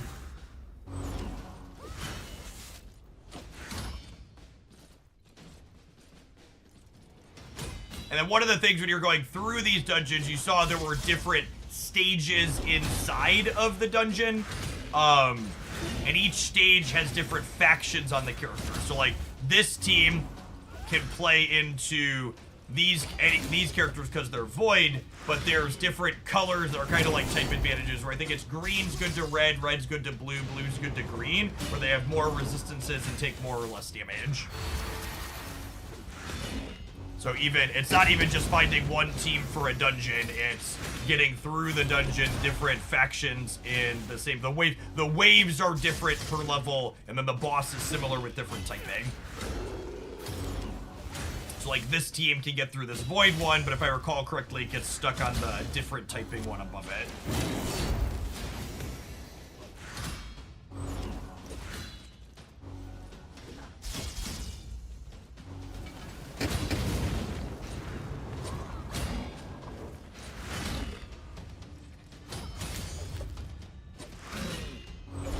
One of the things that endgame players One of the things that endgame players look to optimize is like trying to get your clears faster, because dungeons are where you farm gear. So like just clearing a dungeon is stage 1, but then as you get more into it, you don't just want to clear, you want to clear it faster. You can see there's the poison sensitivity debuff that we showed off, and then it's got attack down and defense down. Now what is this? Is this one? Weaken takes 25% extra damage. It's kind of like the inverse of Pokemon's Grass, Fire, Water. Yep. And you can see they took a big hit from that because he wasn't stunned. But now we've got all these poison modifiers up here on him that she's applying slowly. So when this takes a turn, all these poisons tick, and you're going to watch its health slowly chunk down. So this bar up top is its turn meter, so it's going to get its turn very soon. And when it gets its turn, in addition to taking its attack, it's going to take a big chunk of health here. Pablo, thank you for the 11 months. Welcome back. Yeah, you can see it skipped down. This is a mechanic unique to this dragon boss. One of its skills puts it up, and if you don't do as much damage as it has inside of this purple health bar, it does a really strong attack that probably cripples us. I think we're good once the poison triggers here. Yeah, you can see the poison happened, so it went down and didn't do its big fire breath attack. I'm pretty sure this team has a 100% clear rate on this level.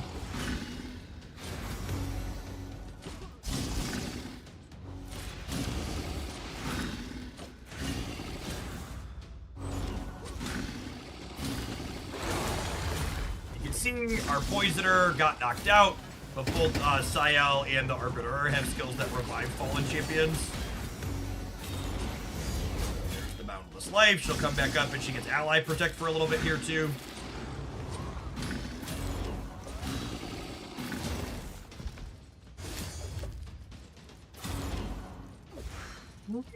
The way the poison is down, I wonder if we'll be able to get through this, or we'll get this big attack off. We might see there's no poison on it.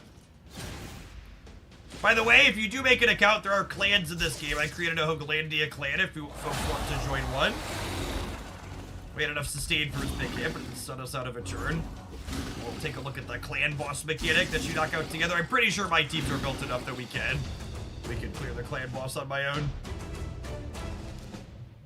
That is a lifesteal artifact, which is not very good. We will sell the lifesteal artifact. All right. Twitch ads still have to roll while we go.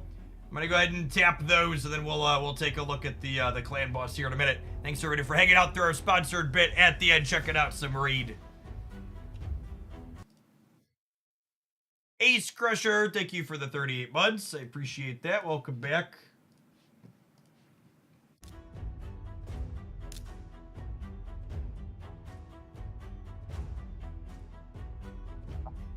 Gamers found their way in.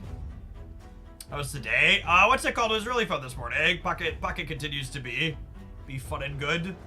Well, these are Hydra keys too. There's a new clan boss style thing. Maybe we'll poke at that. I haven't done that one before. There's both a Demon Lord and a Hydra. Taking you through a tutorial here.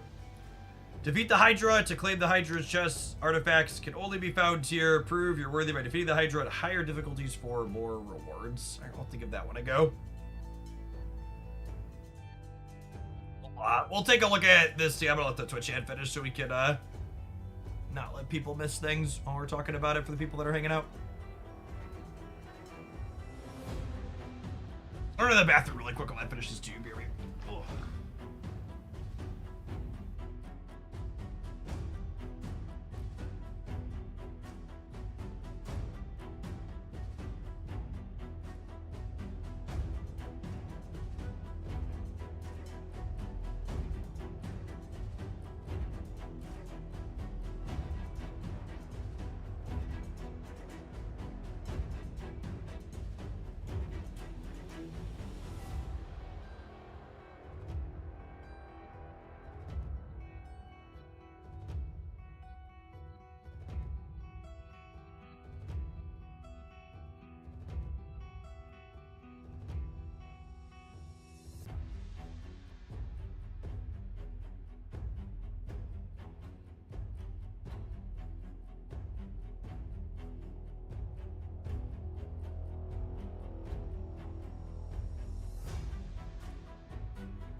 My wife is making chili for dinner tonight in the crock pot. It smells really good. Oh.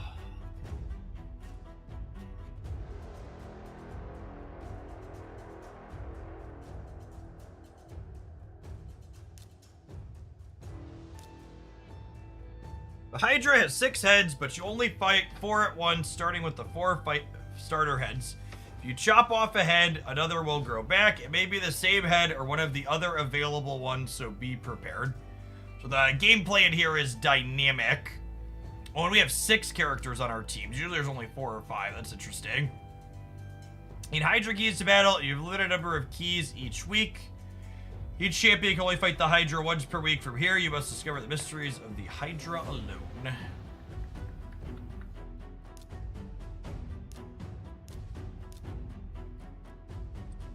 Here. Attacks all enemies, places 3 poison debuffs for 2 turns.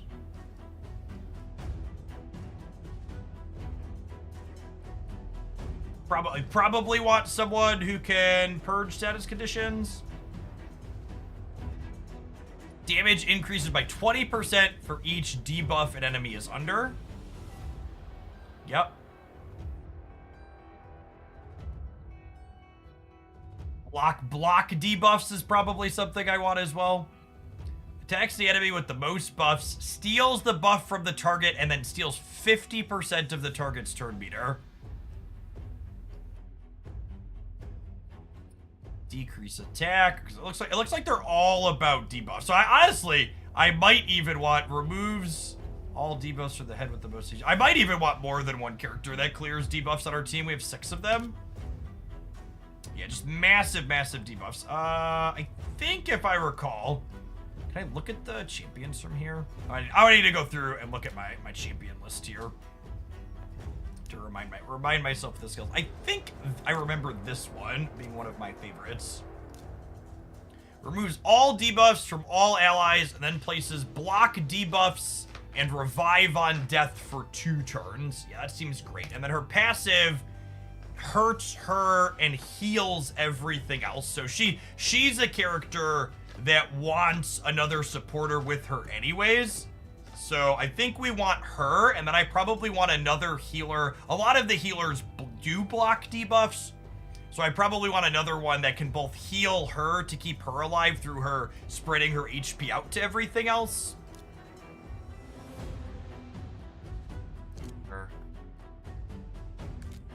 Don't think I can filter by type. I'm gonna try and remember some of these. This is attacks a low enemy, heals this champion, heals all allies of 40%. Max HP and places block debuffs on allies. If a champion is fully healed by this skill, also gives them a shield. Okay, yeah. She seems like she could be the winner. She does not do block debuffs, but she does heal. Probably not that one.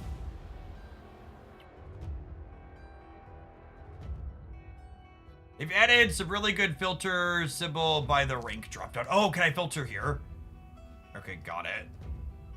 Haha.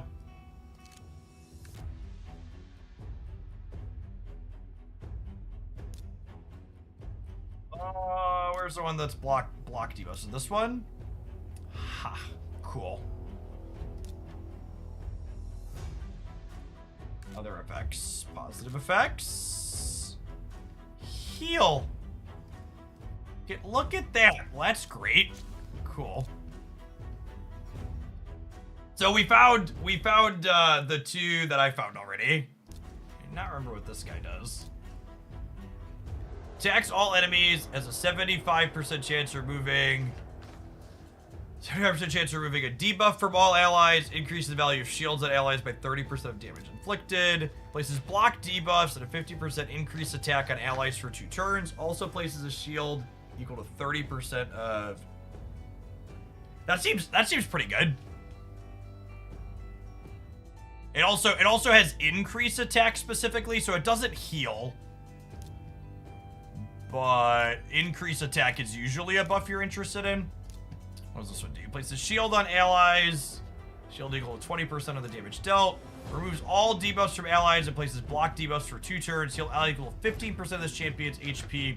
Heals each ally by an extra 10% For each debuff removed on them.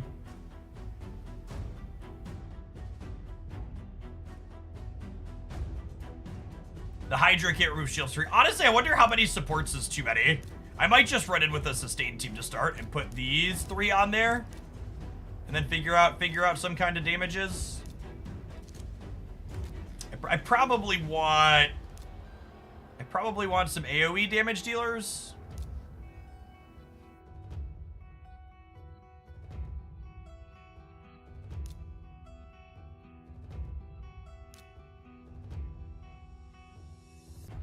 Yeah, I think 2 or 3 supports is probably best. This was the other one, yeah. Or no, it was the undead looking guy. Yeah. With increased attack, that was shield, and then the other one that just clears constantly. I wonder if this is one that likes. I remember these guys do damage equal to enemy max HP, so they were generally good inside of these. Trunda's good to Hydra. My Trunda is built like a truck, so if she's good, we'll definitely play her. She's got perfect crit rate here, 100%, 210% crit damage, skills fully maxed. We didn't skimp on the Trunda. I think this one was good too, if I recall. Attacks all enemies under debuffs. Can I freeze the Hydra? Usually bosses are immune to freeze, so that's probably not very good. I probably want someone that puts reduce attack and reduce defense on them. Like we saw, what's his name earlier? Stagnite. It's kind of one of the MVPs for that.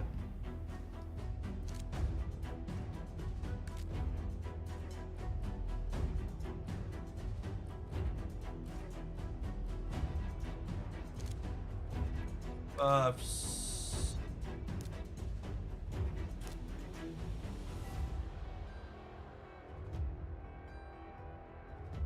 Was Stagnite not in here? Oh, she does it to everybody too, though, right? Attacks all enemies, and 40% chance stealing a buff. Removes all buffs and places decrease attack and decrease defense. Oh, here's Stag. So that is passive, increases accuracy. Live arena is open. Oh, well, that's interesting. That didn't exist last time I played. Maybe we'll try that after we do this.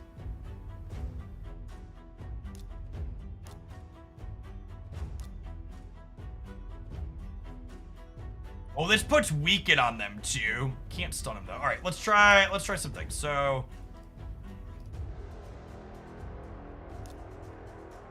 I forgot what her aura is. Champions. Forget if her aura is only in a certain spot. No, 25% HP in all battles. She's got a little bit of a cold outfit though. All right, let's lead her so our friends are durable. And then I wanted this one to purge buffs and this one to purge buffs. We'll have Trunda to drop bombs. We'll play Stagnite to reduce defense. And then honestly, we probably want someone to make people go faster too, right? She makes people go faster. I bet this lower level is probably pretty easy because our characters are kind of endgame. Looks impressive though. Alright. Crack 'em squad.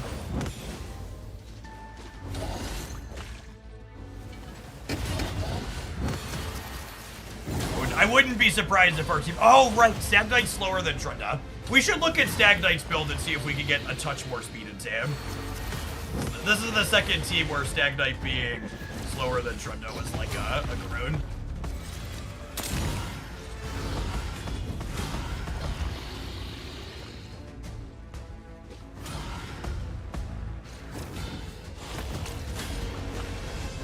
Yes, when you're starting off in raid earlier, you're probably not gonna have, you'll be able to play for a very long time. front load like energy mechanics and stuff. I'm actually surprised at how much our dorks are getting revive. Might need a better healer. I don't think I put anybody that can revive in this comp other than her revive on death, which might not be enough. I might want someone that can revive people that are fully knocked out. Maybe one of these two. Three people that put block debuffs is probably too many.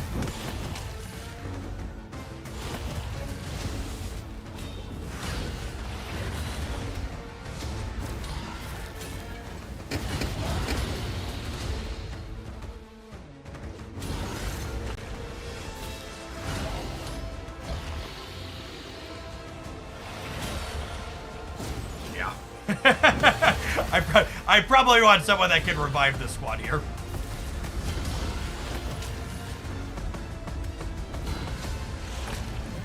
I probably want like an Arbiter or something. Maybe instead of one of these two. Like I think Shaman sounds good. Having two people that can revive so they can keep each other alive with the rest of the team tends to be good in these modes.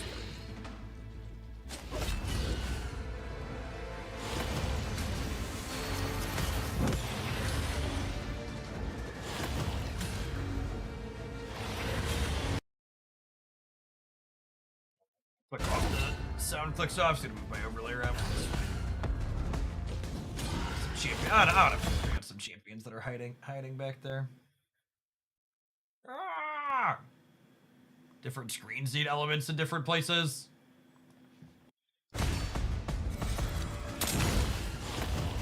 The rest of these dorks were surviving a while. I just need someone. If we had someone that could bring up these other two that came down, the other three that came down, because Trunda died too, yeah.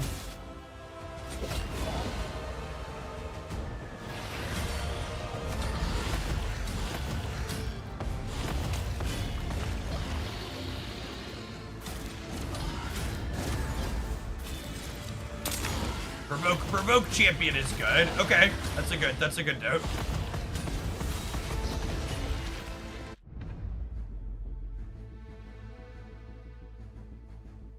Oh, so I can skip to not burn my key here. Well, I'm surprised how much damage she did. That seems pretty good. I guess she healed a lot though. She healed a ton too.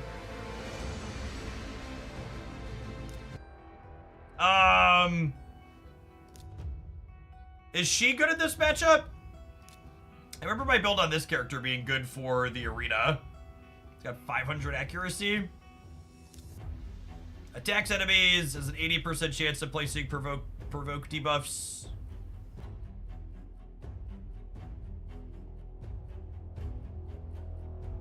I feel like I had at least one other AoE provoker.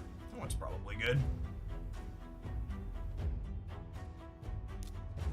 I probably just end up playing her so she can heal. It could be Sayel too. Could be okay. She helps keep everybody alive each turn. Oh, Lydia does do weaken and decrease defense.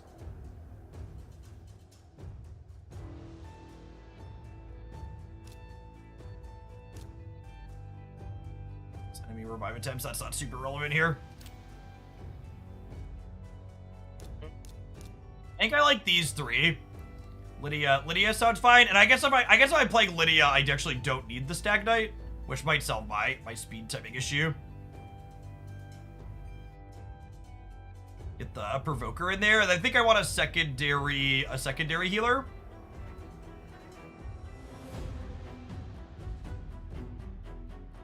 Let's try that.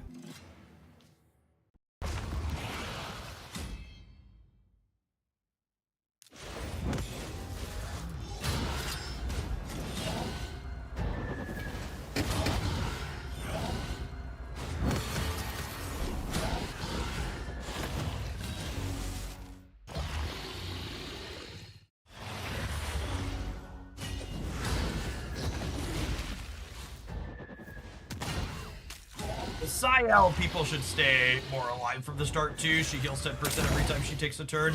Oh, I don't have anybody in this group that does turn meter up though, which is probably useful if I had to venture a guess.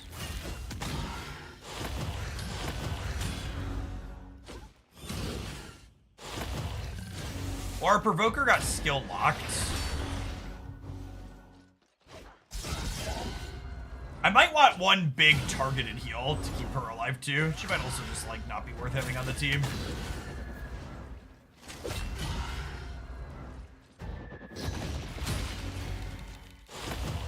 She's dead, but Sael should bring her back up here. Another one down. Wait, she used Boundless Life, but we didn't revive. Does one of them have a block revive on their thing?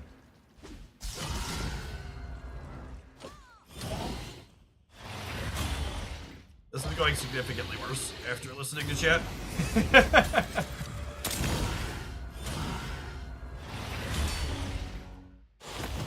The game is changed, but one thing remains the same.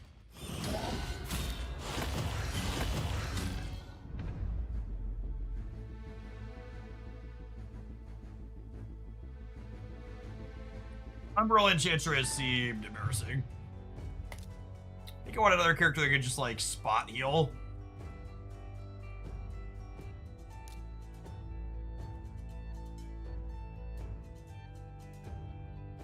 The filter for other effects is nice.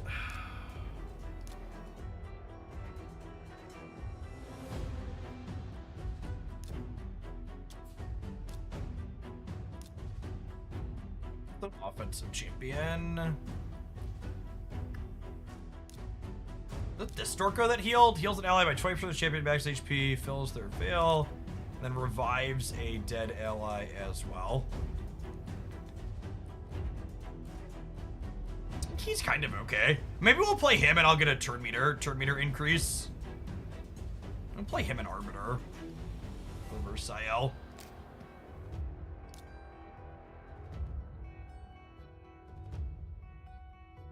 This is the interesting part of this game to me. The thing that kept me playing it for so long is like, okay, we have a new thing and we're trying to mix and match the champions that we have built in order to do the most possible. I'm trying to figure out what works and what doesn't. I really like that they give you a free retry on these for the different levels. That would keep me previously bosses that you played into didn't have that. You just have to like burn your resources and then wait for them to come back. So being able to like sit and experiment when you have time to sit down and work out the details is sweet.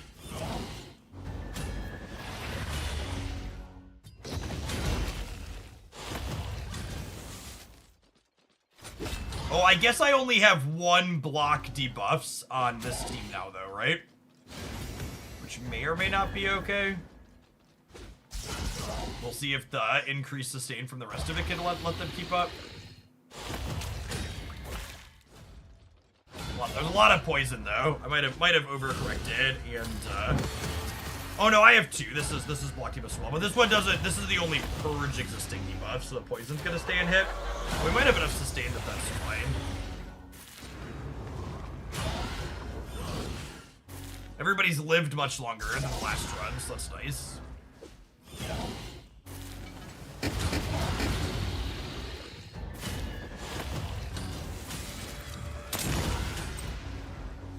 There, that's exactly what we're looking for there. This Dorko healed her back up, and then every time she takes a turn, she heals everybody else. So if the shaman can live, she should keep most people alive. Yeah, and then there's her skill that gives revive on death and blocks the debuffs.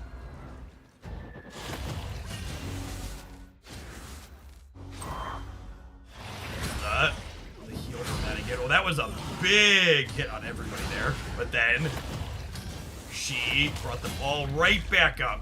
So long as our other friends can keep her alive.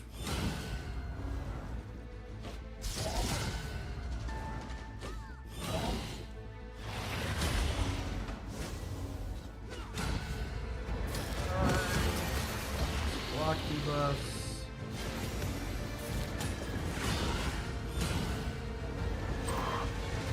Yep.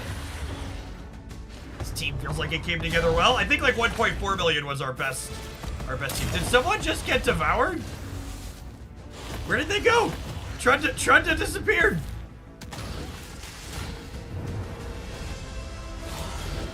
Is she just gone, or can I get her back out? Is that how they eventually force you out, to not just have a bunch of sustain? They like just slowly like full on eat your character. She's the green bar on the health. Okay, oh, that's what that is. Got it. But I kind of don't have, Trunda was our damage dealer, right?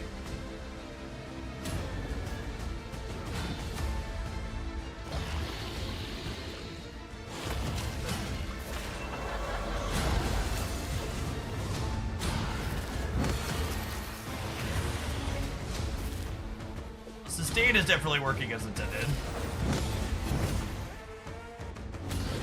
Oh, we gonna get her back? Oh yeah, spit mama back out. She's got bombs to drop.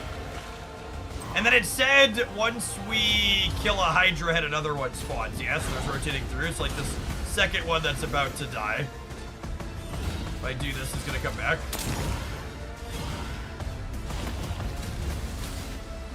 Yeah, the Hydra wasn't in the game the last time. I was really playing through things.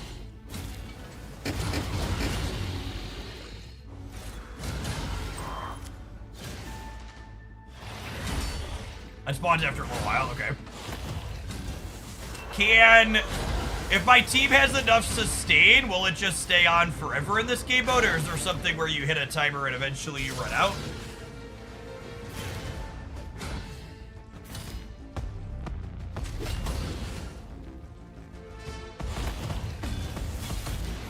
Turn limit? Okay.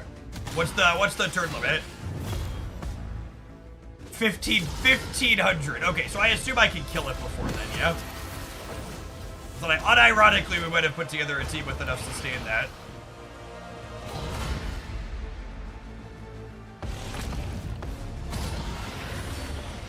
You just can't die.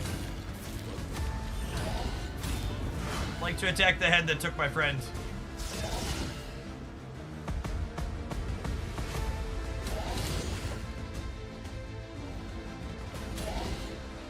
The time to re-swallow in between goes up. Okay, so it does have mechanics that make it increasingly harder to have it go forever.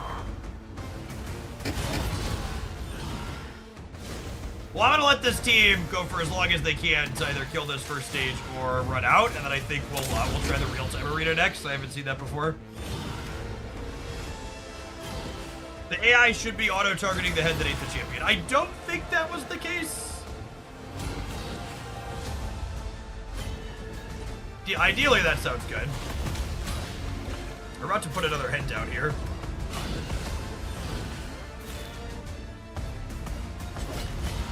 Oh, I was trying, but the head had a missed chance on it. Okay. I'll take the auto off then. Or the manual off. Why are they attacking the one that...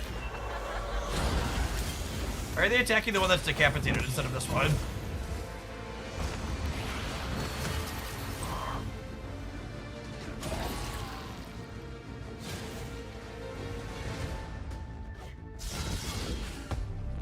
Does it still count as dealing damage? Even though it's still making the total damage go up even when it's face down. I guess I just assumed it wouldn't add to the total damage.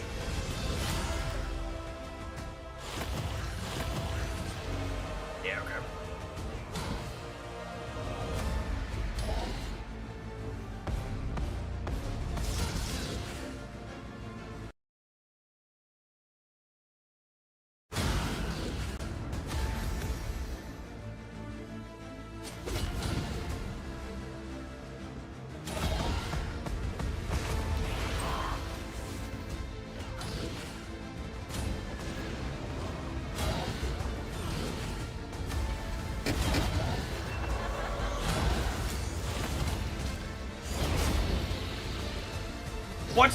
What's the total health on the Hydra? Maybe we won't let them do the run and we'll call it because I don't want to spend the entire time just doing this.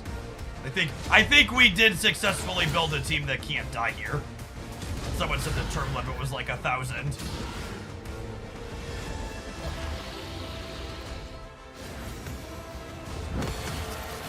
There's no total health. Oh. No, there's no fast forward or faster than 2x. Oh, they did just kill Trunda. Are they hitting harder as they go? Is there a chance they actually kill my team? Or are we gonna head towards the turn limit? I know some of the bosses, they would like scale up longer to prevent that. They slowly hit harder. Okay, I'm gonna let it run its course then. I think they're probably gonna push through. They're getting close. See how long the squad can go.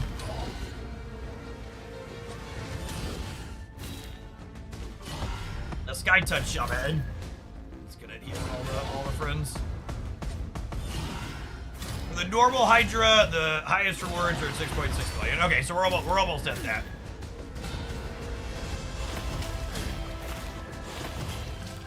I think they're gonna get us before we get there. The 6.6 is good to know. Oh man. Oh yeah, they did actually get us. Look at that. Got a little cocky. We'll keep that result. That was much better than some of the other ones we did. Alright, Brutal Nightmare. Alright, what is the real-time arena? Live arena.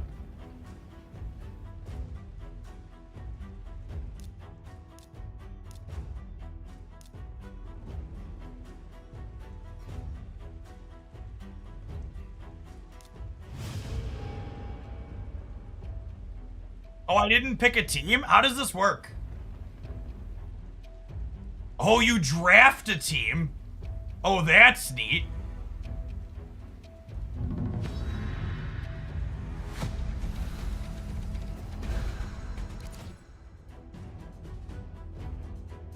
You are pick phase. All right. I mean, Arbiter's always good here, yeah.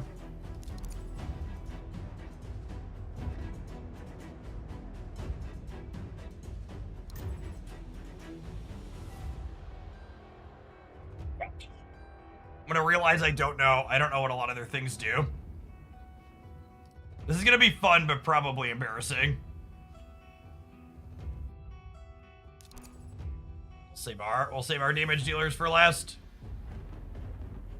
I guess Hedgemod's kind of a damage dealer.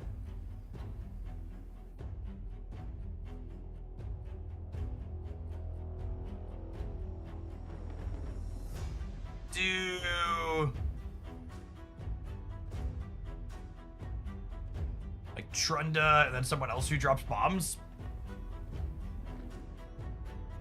Wolf might not be bad. I remember liking the wolf.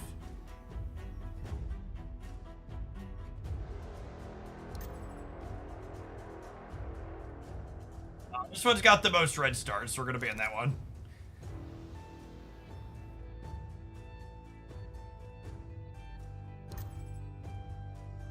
They banned my wolf. This counts as an arena battle, right?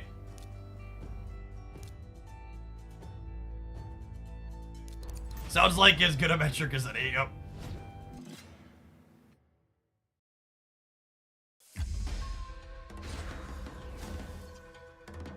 Oh my gosh! And then we take the turns in real time too, so it's not you don't even really want to auto. Well, that's neat.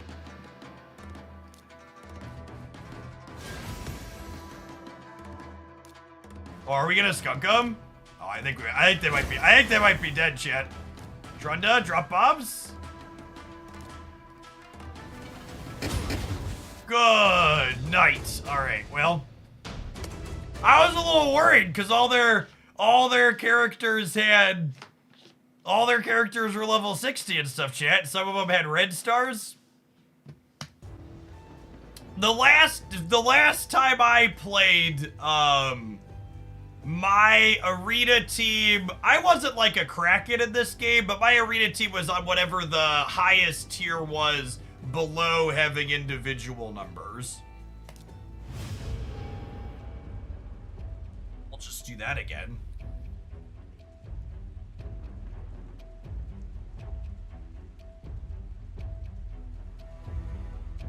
The mechanics of this are really neat.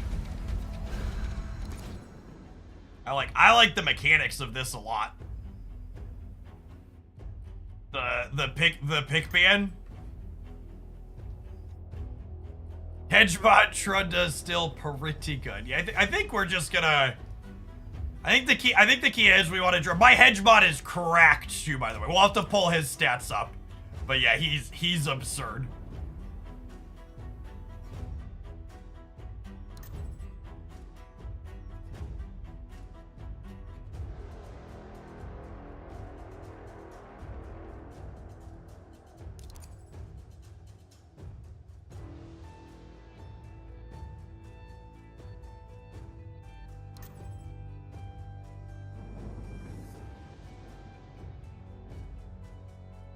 I have a bunch of red dorks. I could ban the red dorks though.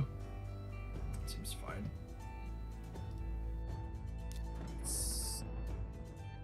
I was gonna keep banning the characters that have red stars and hope for the best.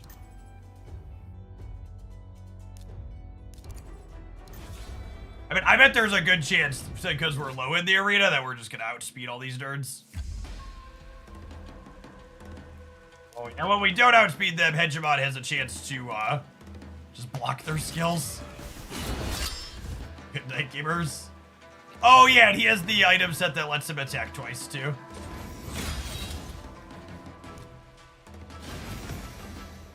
Yeah, Hedge always goes first, I remember that one. Oh, wow, 2 of them lived. What a cheater. Imagine making me take a second turn.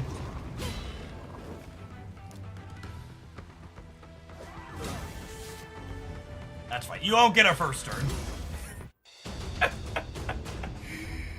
I vaguely remember my Hedgebot is correct. What are his stats? Oh yeah, he's got almost perfect crit rate. He's got over 200% crit damage, and then I think this item set was nuts on him too, right? Yeah, 18% chance to get an extra turn after he takes a turn. And then his skill, when he always goes first, is he decreases their attack and then can block their skills from happening. Well, I'm gonna go win all my live arena games here real quick.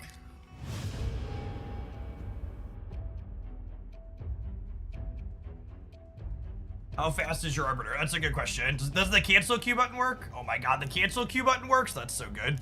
My Arbiter is 245, which was like slightly above average last time I played. If I recall correctly, my speed pieces are pretty good. Yeah, this is a speed piece with 2 speed subset rolls. 2 subset, 2 subset. Speed boots, 2 subset, plus an 8 on the rune. 3 subset rolls. Was she my fastest dork, or was she faster? I think she's my fastest. Yeah.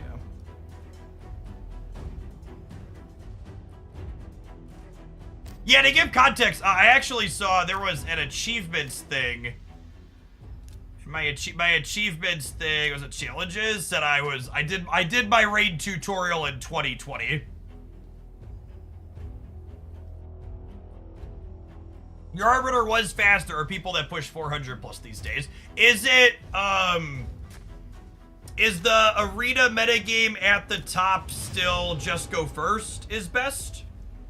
Or are there like Hedgemon teams or others that like successfully go second and like take a hit? Or is it just fastest Arbiter wins?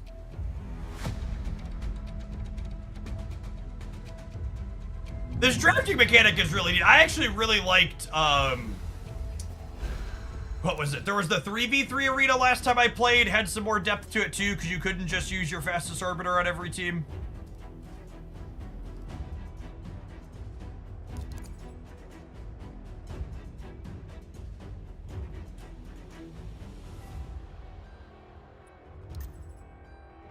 Hedge is dead? Like they don't, he's not playable? That's wild.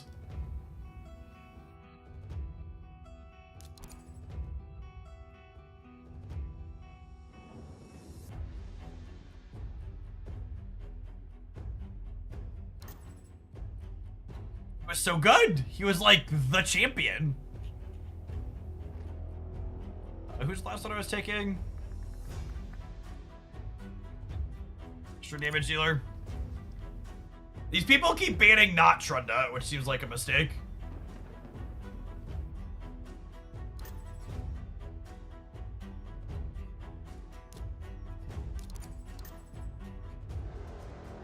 Ooh, they banned Arbiter this time. Okay. Lydia's still pretty fast.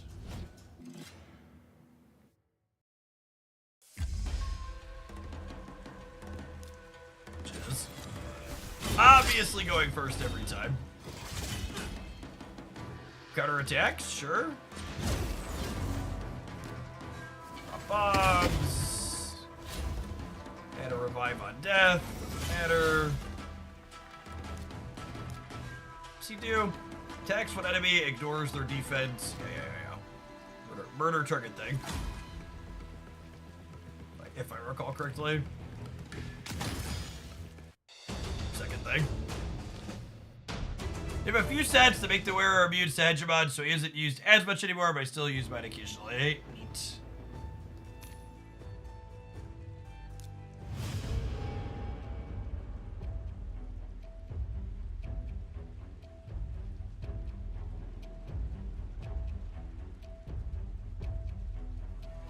Shout out to Raid Shadow Legends for sponsoring our stream this week. Honestly having a good time, chat. To set a low bar, it's significantly more fun than the current Marvel Stamina game, but just in general, they've added some new game modes, and I like a lot of the mechanics of this game. The team building is fun, and I have a deep team of stuff to pick from. Oh, we didn't pull shards yet. Maybe we'll have to pull some shards here too. I'm gonna spend all my arena tokens here, and then we'll pull some shards. Whatever I have. Yes, I got all the way through, or almost all the way through the hard stage of the Doom Tower last time I played, if I recall correctly.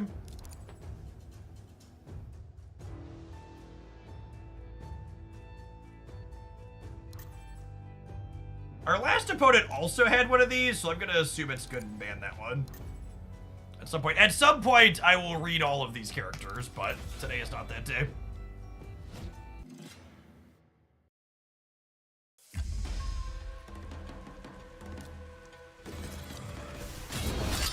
It seems he's just like... Ow! Why would you murder my Hegemon with a counterattack? That's rude. It's almost like you took a turn. That's unacceptable. You're not allowed to have turns.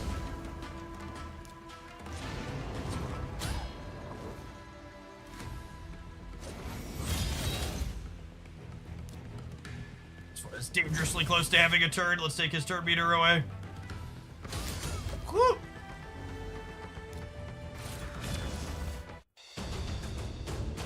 Trunda seems her. Trunda is one of the best she was one of the best PvP damage dealers last time I played. Also good in some various dungeons, but was truly absurd. We are wholly punching down. I just want to feel good about myself, chat. Spent a lot of time and money on these champions once upon a time. Gonna get in here and flex on these nerds.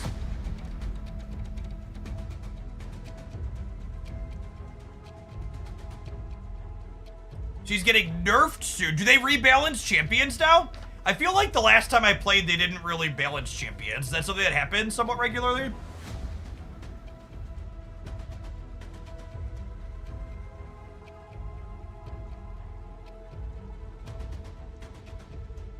They balance every once in a while. Okay, neat.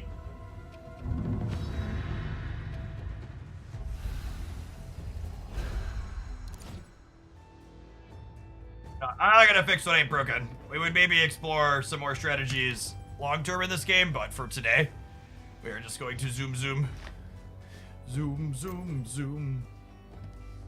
They improve champions every couple months. Honestly, buffs to underplayed things sounds better than nerfs.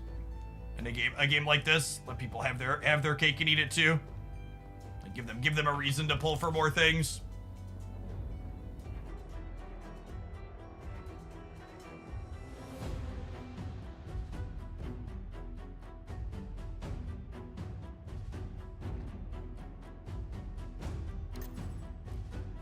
Sponsored deals have absolutely nothing to do with the current games that I am or not having fun with, Fletcher. Even if I had elected to play Marvel Snap today, I was still going to take the raid sponsor.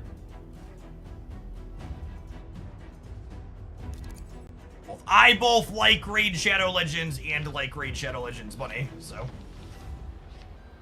I think long term I'm ahead. I think they've paid me more than I've paid them, but there's a chance it's close. I don't remember what exactly I spent on this game over the years. Ooh, someone banned Trunda finally. That seems smart.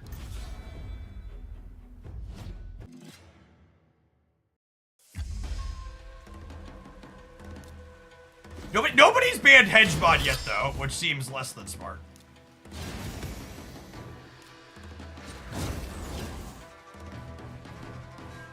Alright, who are we murdering here? These two people have skills they can use, so I think we murder one of them.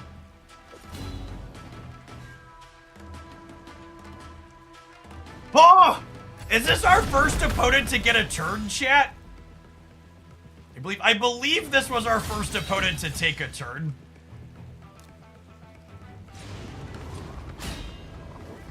Wait, what if we lose because they got to take a turn? That would be scary. Alright, and this character has its skills unlocked, so let's go ahead and get rid of its turn meter.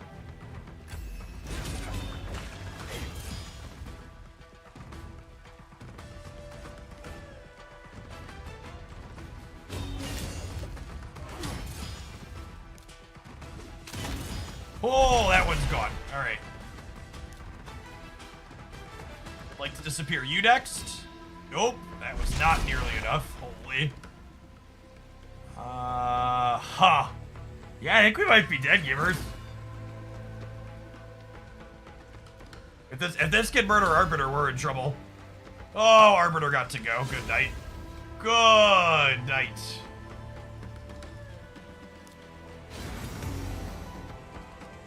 Doggy, alright. I would like to target this one to slow them down a little bit.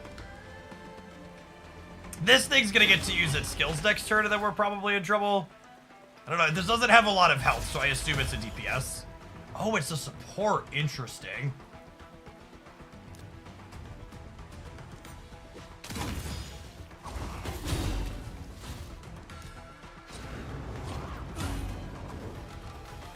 I wonder if we're finally gonna die because we didn't have Trunda. I was really surprised that this was the first opponent that banned Trunda.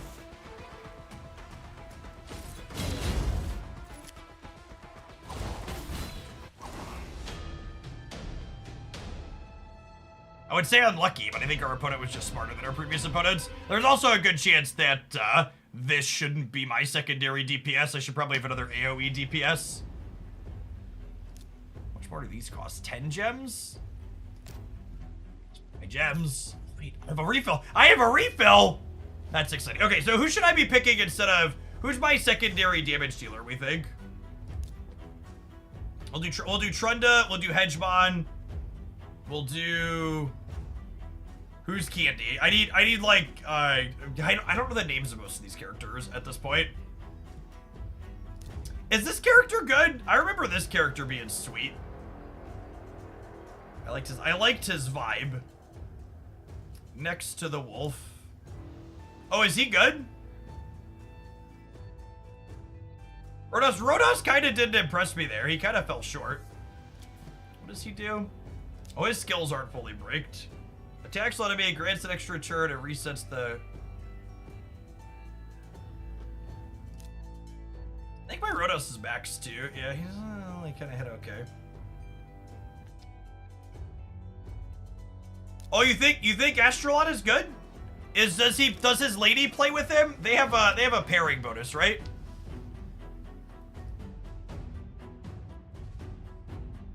These two, can I play these two together? They had some type of passive together if you had them both out, right? Remove all random EFA, Astrolot, only know if Astrolot's on the team.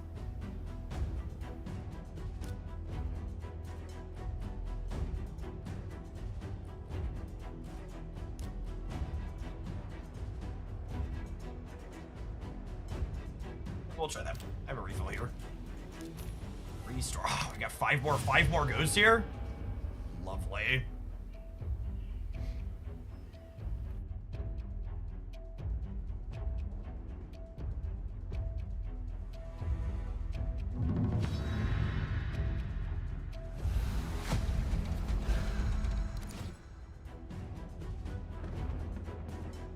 Is Lydia good in here? I remember Lydia being good. Remember Lydia being good in general once upon a time.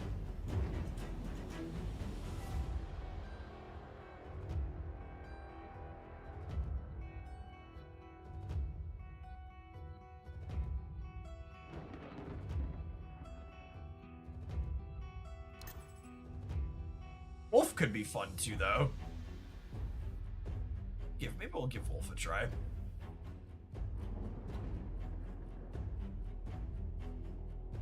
I definitely put Hedge in. Do I play the pair?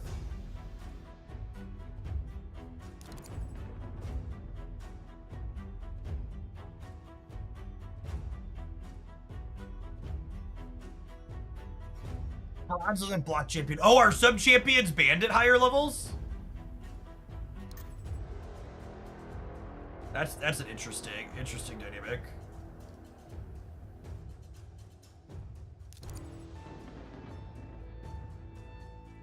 Oh, only one person can choose them. Oh, that's interesting. So the order matters. So you can't both have Arbiter then. It's like, I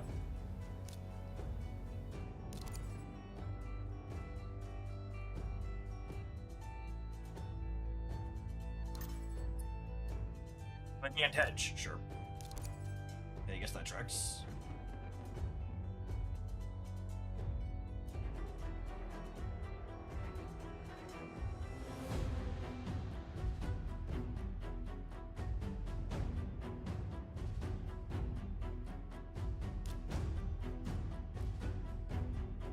Opponent is picking their leader. All single target attacks will hit the skeleton no matter who you target. Noted.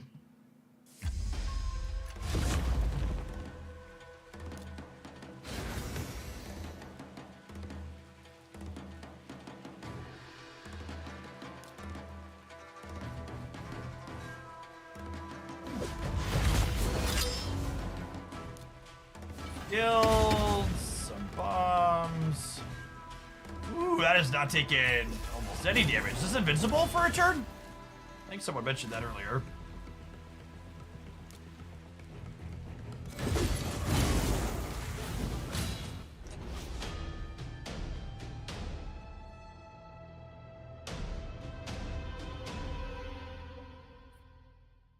What? Who the hell is this guy? Alright, hold on. We gotta go look at what that is.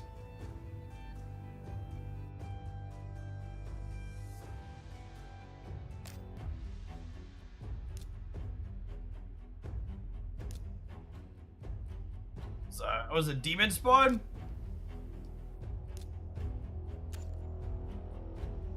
Whenever an ally is killed by an enemy that instantly activates the skill, will not put the skill on cooldown if there are multiple other champions. Attacks all enemies, places extra hits on target less than 50 HP after the first hit. Each hit will ignore 15% of the target's defense. Yikes. Alright. Alright, do I have shards left to pull? I have a couple here. We can pull a couple.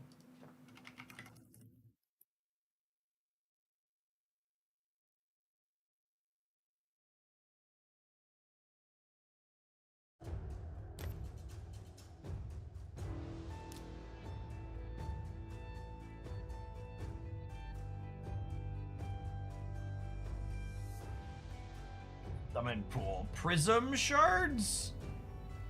There's so many more new things in here.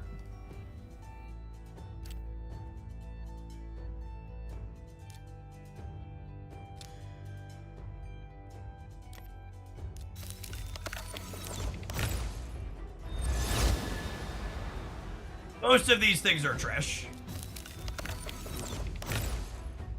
As is the case with boxes.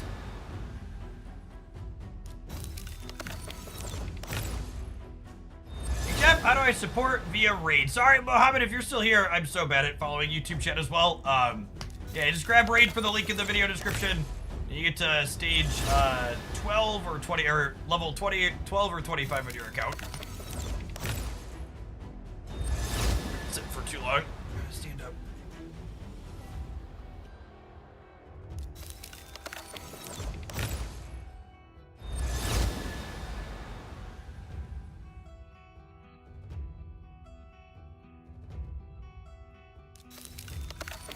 Once you get there, drop me a screenshot.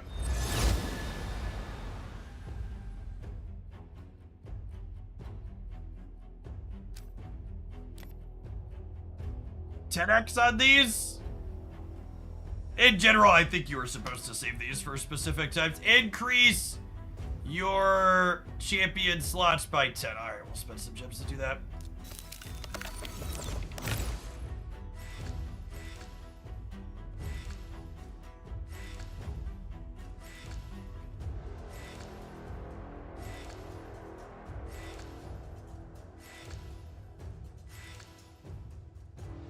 All crap? Looks like all crap.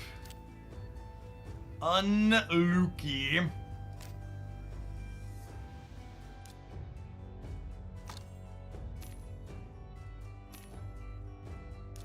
Alright, let's showcase. So I'm gonna finish the rest of those PvP arena things in a minute.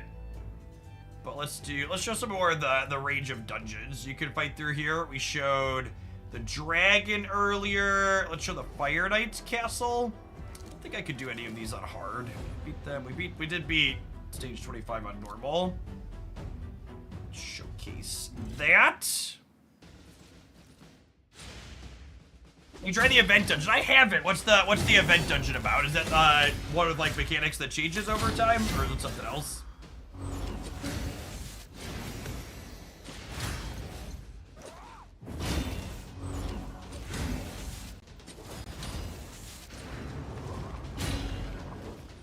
Take a peek at that in a minute. Hey, Kojak, thank you for the 1.5 years. Appreciate it. We will definitely try some more Snap when their new limited time mode goes up with the anniversary. Probably we'll stop in to get Cos mode when Toxin happens.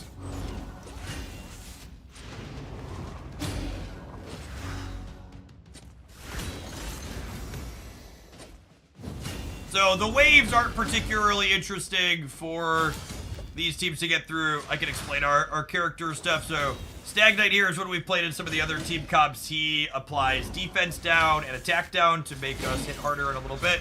We have Arbiter and Psyel for sustain. And then our Demoness here and Cold Heart, they do turn meter reduction, which is important to the boss with his shield when we get there. Event dungeons are available for a limited time and are rewarded each type of gear. Okay. Misery's going from a 4.7 to a 4.8 in an upcoming OTA. I mean, it's nice that they announced that in advance, I guess.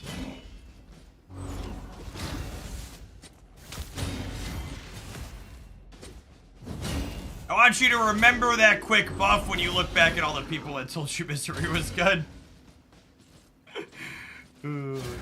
She released at such an inopportune time. Like, we went from Hela being the best deck, making a bunch of things irrelevant, to Cosmo Mystique by Cosmo being the best deck, making a bunch of odd reveals irrelevant.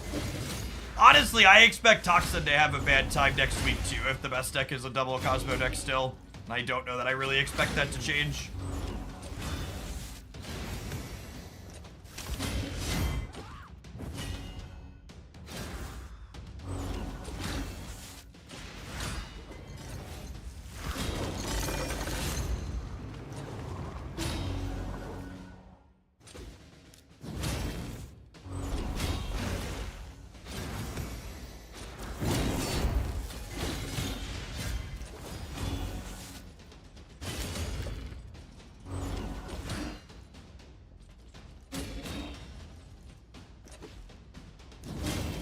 Apologies. I muted myself because I was having my gopher fetch me something.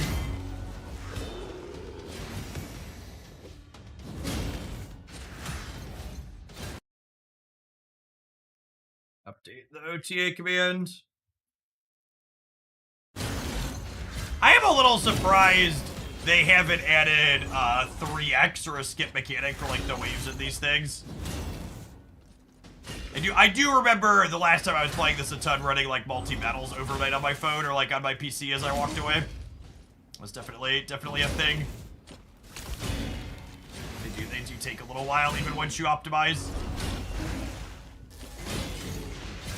How do you get purple shards in this game? The void shards / purple shards are super premium. I think you could luck into getting some of them for free, but a lot of them come from spending. Maybe Mom put them in the pantry. Check the pantry. Don't fail your fetch mission, my child. We did have someone crack a couple of them, though. I saw that go up on the ticker. Shout out to you.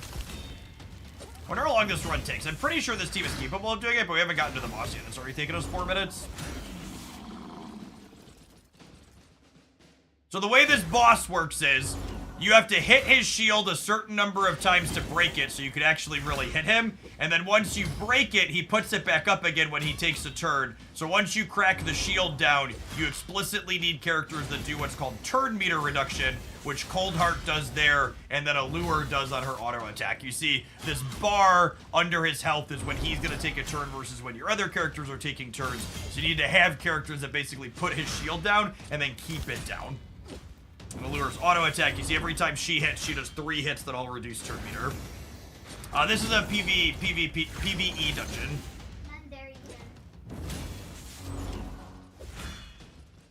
There's nothing behind your back? Seriously? Alright, take my trash up with you at least. He's failed his fetch chest, chat. Pick deck. Alright.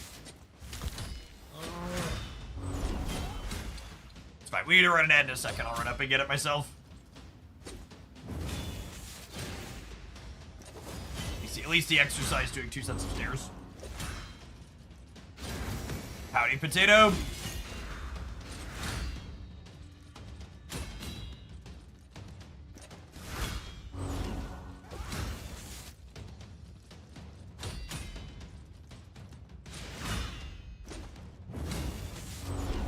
So lovely in this dungeon.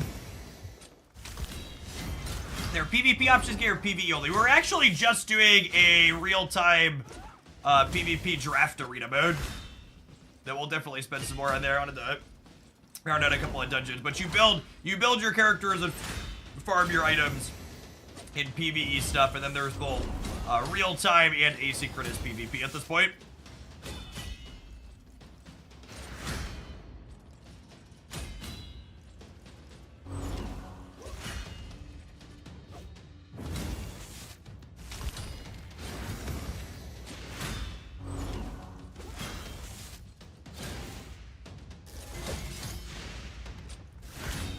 Successfully, never gave the boss a turn. 6-star speed boots might be okay. We'll keep those.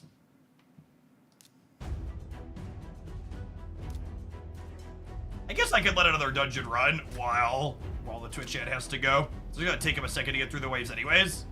Let's run the Ice Golem's Peak. All right. Rhoda sounds good for murdering their smaller things. All right, BRB 1 second.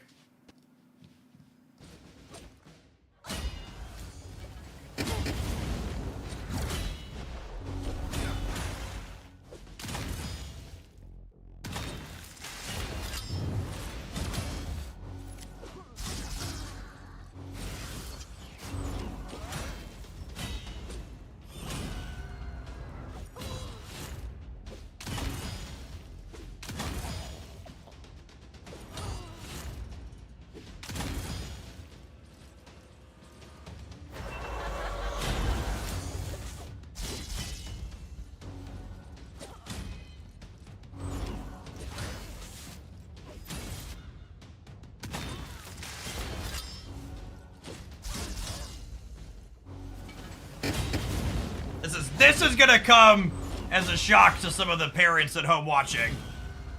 But the thing I asked Declan to get from upstairs is exactly where I told him it was.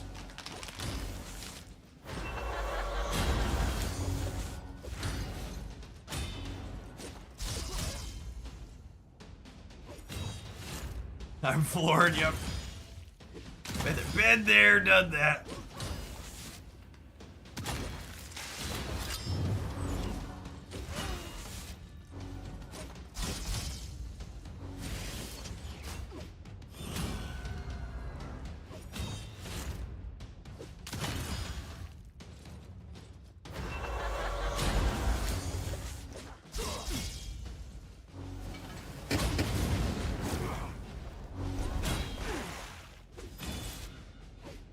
Gimmick on this boss is when the boss gets to certain HP percentage breakpoints, he revives these summons, and when these summons are alive, he hits for more points of damage. So this character, you saw when he hit there, it said block revive popped up above his head. So now this minion, because it was killed by Rotos, will not be able to come back. They're only gonna revive this one, I believe. Should be the plan. Oh, and she denied this one over here too, right? I forgot Lydia's getting here too. Conqueror, thank you for the 32 months. I appreciate that. Welcome back.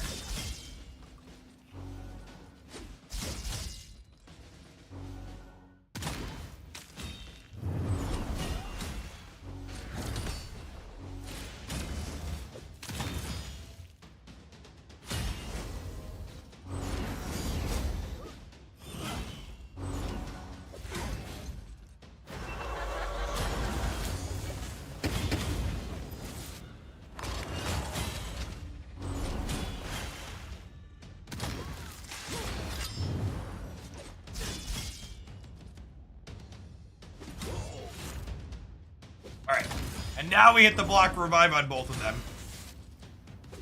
So the minion should be down permanently. Then our friends can just focus down the main guy. Alright, champion max level. Yeah, 60 is still the max. I think there's some type of like ascension star type thing that exists now that I don't have maxed on them. But I have, what? Probably 5 or 6 dozen max level champions. Rotos hits like a truck. He's very good.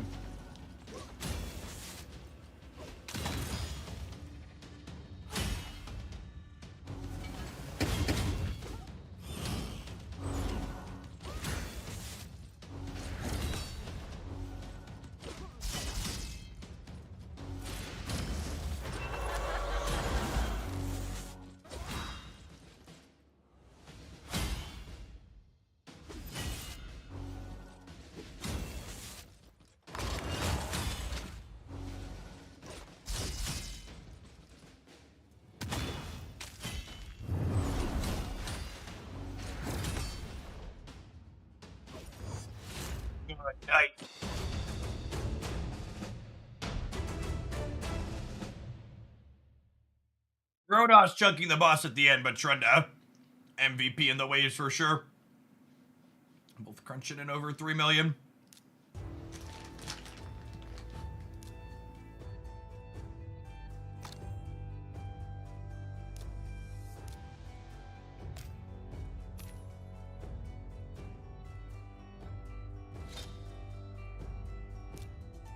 Token Trader.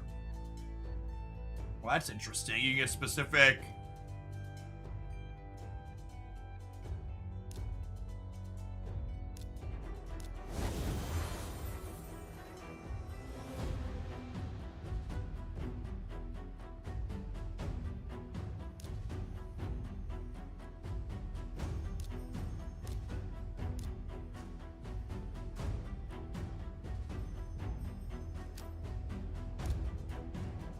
They've added some mechanics to make duplicates relevant.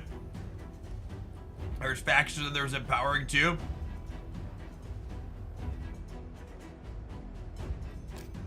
Let's take a look at the mechanic on the event dungeon.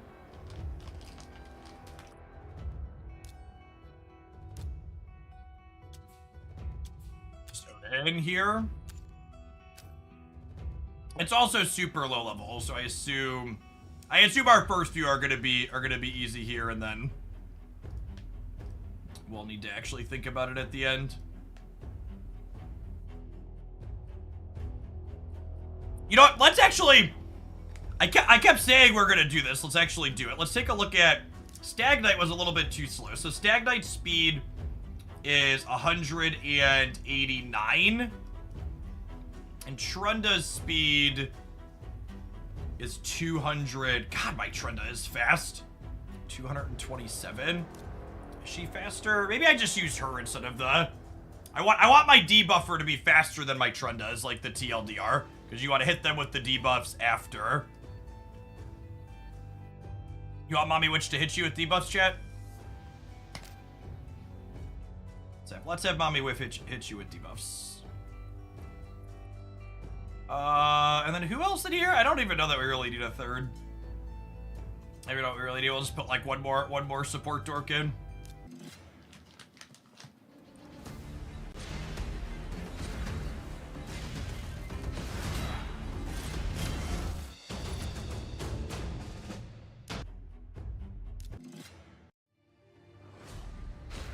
I assume he'll go up as we get harder. What's the best thing to buy with money as a new player? So, I saw they have a battle pass in the game now. I assume that that's probably one of the best buys, as is typical.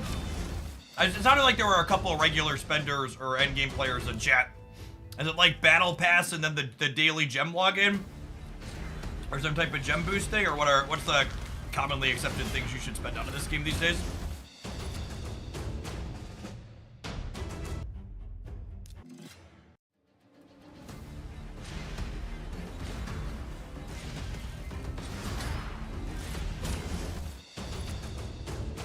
See how high these go before I have to stop and think about how the mechanics work.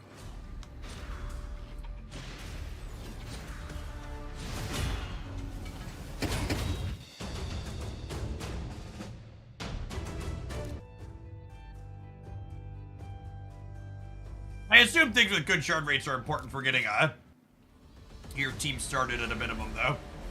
Oh, they start adding other little things here as we go.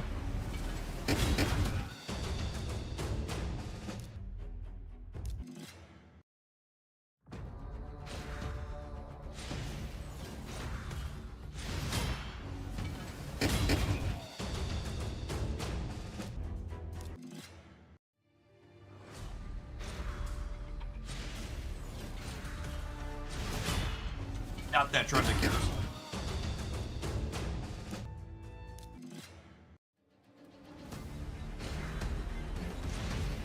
Alright, their levels and HP are going up. I assume Trunda's gonna stop one-hitting everyone here soon.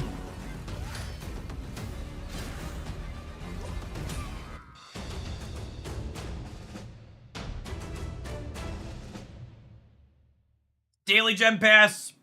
They had a Battle Pass once or twice, decided it's not worth it. And the Forge Pass, which is similar, but gives... Sure, the Forge Pass is basically a Battle Pass, though, yeah? It's not called a Battle... They had something previous that was specifically called Battle Pass, but the Forge Pass is basically a Battle Pass.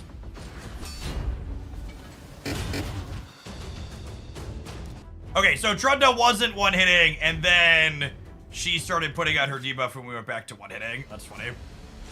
I remember the Daily Gem Pass being the best pickup last time.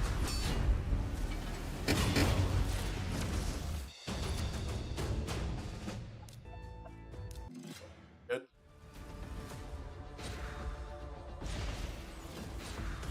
Honestly, I probably don't need Lyle in here. I probably just want her to be another offensive unit until we get higher.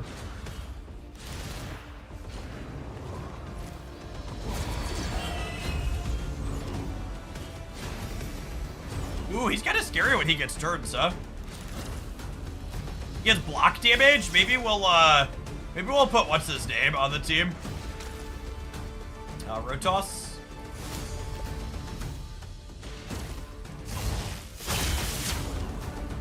Looks like I want someone that can remove buffs here too, maybe.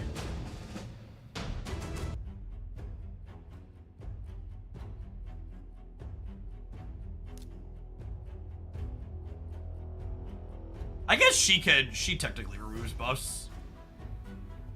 Alright, let's do this. I bet with Ronos we probably clear pretty quickly still. I have to rethink in a minute. It doesn't look like turn meter reduction works on Onin, which is relevant.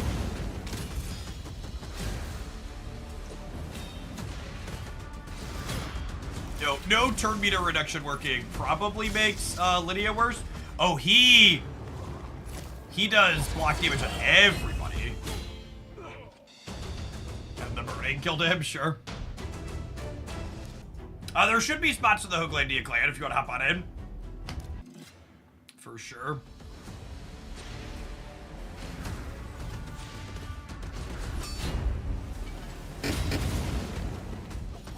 I need to look at my list of champions and look at offensive ones that remove buffs. Probably a good choice.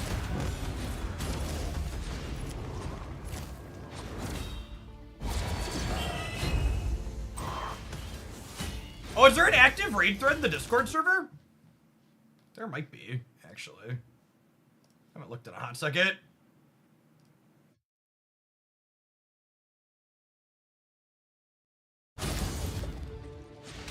Good shout though, Discord server's great in general.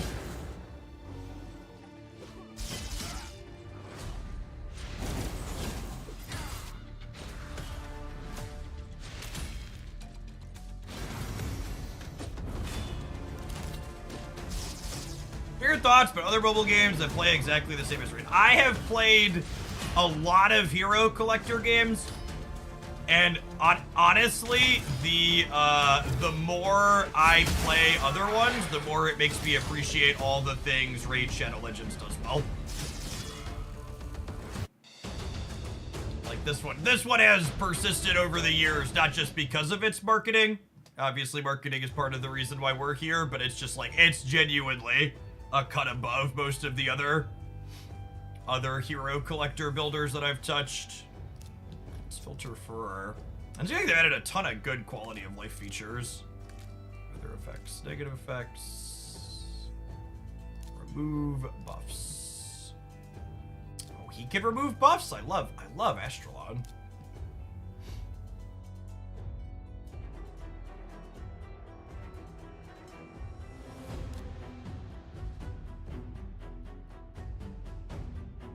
Oh, this only removes the wonder from Veil or Perfect Veil. Okay, yeah.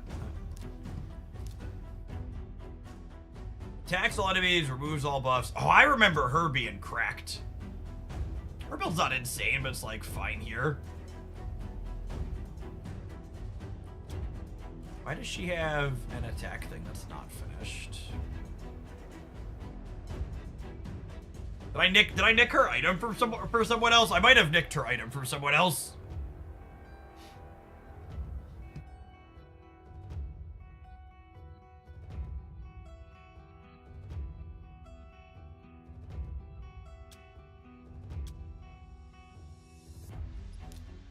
Fix her. She probably wants a speed chest, I imagine.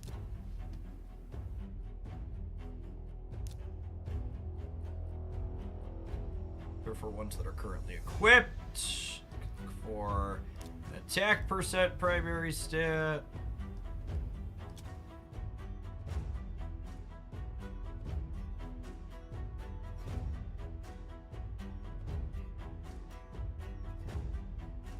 I think I'm gonna use him anywhere. This seems good. There's a little bit of accuracy. This over builds my crit rate a little bit. That's probably fine. It's good enough for what we're looking to do.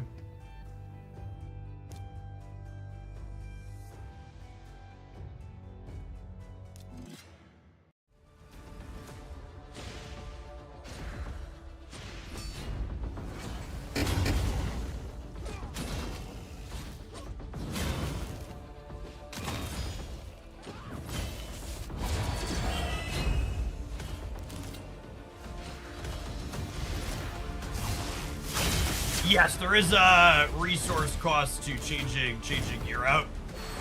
Although I noticed one of the things, there was a new player section or like returning player thing that I looked at, and one of the temporary buffs they give you when you come back is that's what I'm searching for. They let you have days where you can re-gear without any charges.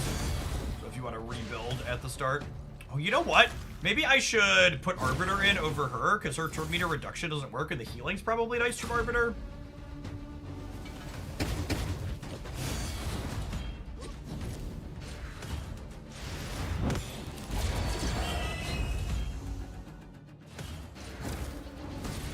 Wait, we might have finally gotten to a point where I need to really read his abilities and figure it out.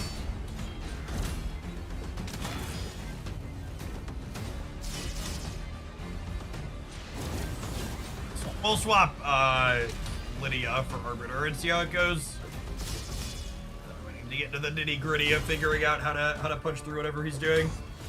Thank you, Rotos. Carrying my bad team build on your back.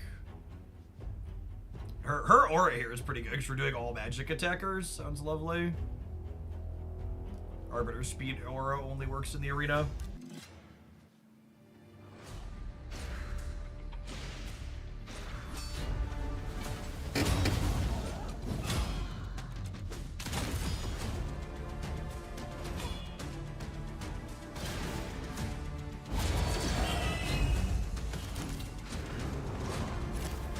Oh yeah, Arbiter helps strip his buffs too, right? Because she takes your buffs off for one turn. It's pretty good.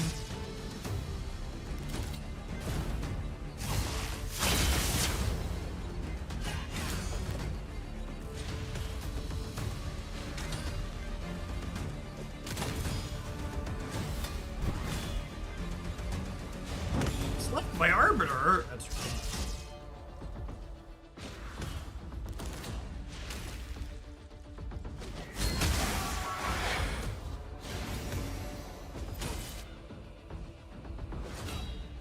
Destruction just hits like a truck, just constantly 6 figures.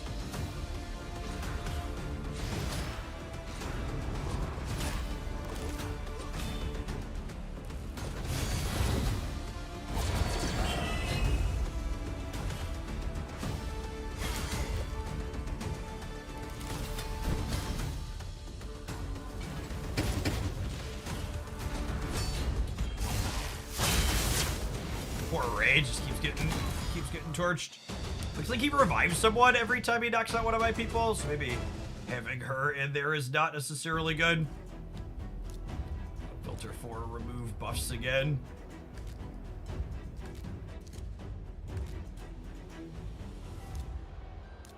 Some sustain. Just one random buff from each enemy's. Yeah, that seems good. So also helps people live, which should be a welcome addition.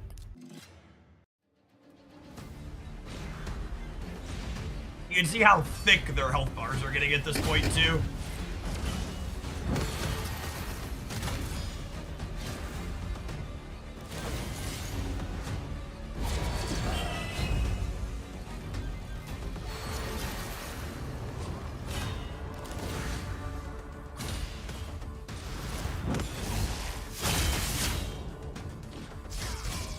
Witchy Poo on the right now.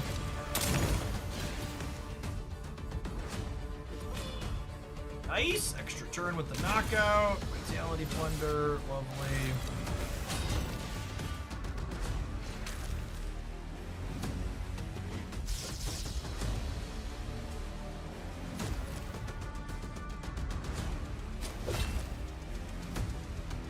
So much buffer. Oh, so much sustain.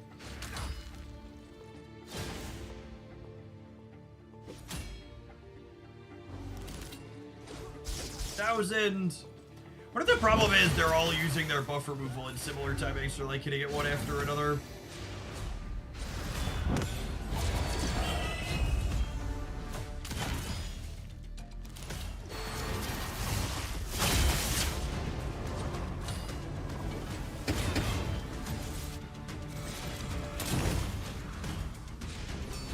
Yeah, they all just used their strip of the buff, and then he put it back up afterwards. I think we're gonna punch through regardless. 65,000! Love the weakness and drop defense combo.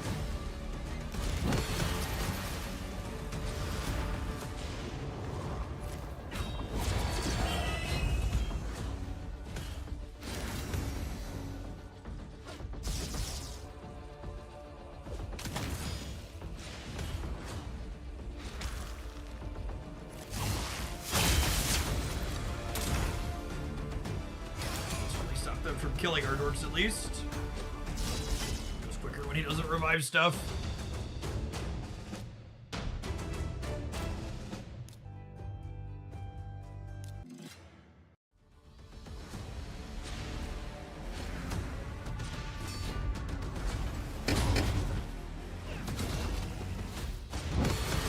Provoke's annoying. Forces her to only use her auto attack.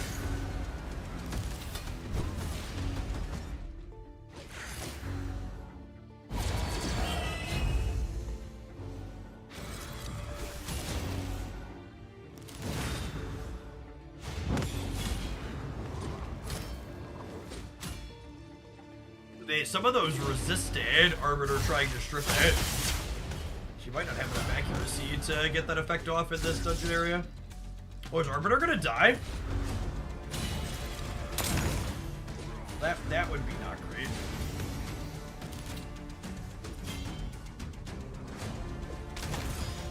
Rodos for continuing to be cracked. Oh yeah, her getting targeted by them is not ideal. Ideally, we want not Arbiter getting attacked because we want Arbiter to live to revive people after they get knocked out.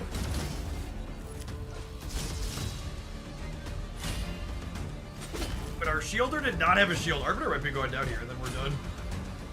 I think we get out of that.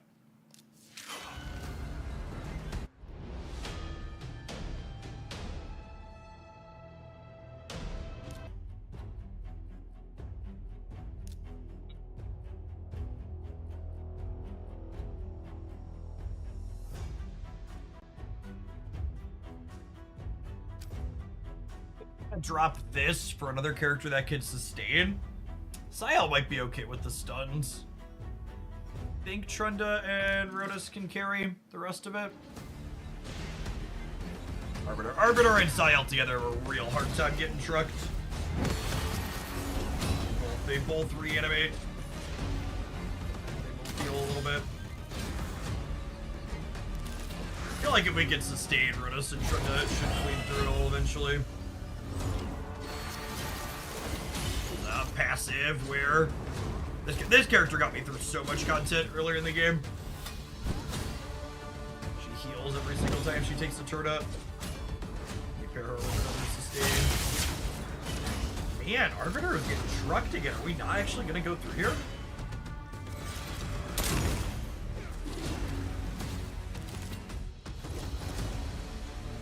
The provokes are brutal. Yeah, wow.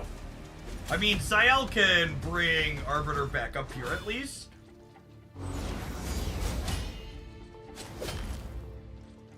Everybody need like Sky Touch champion on this one. Some other big heal. Or maybe the Iron Cleric. I can get a full heal going. I'm not doing any damage now is the problem. Maybe I'm supposed to drop this guy instead of dropping the Void Champion we're using.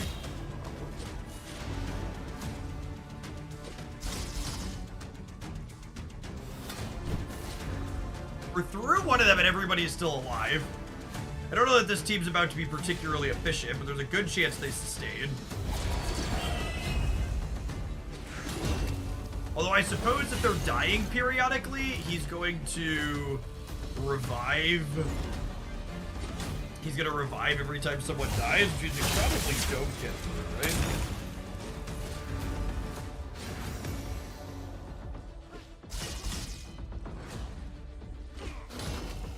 The game's like, we're not in like lost the round state until Syel and Arbiter are gone.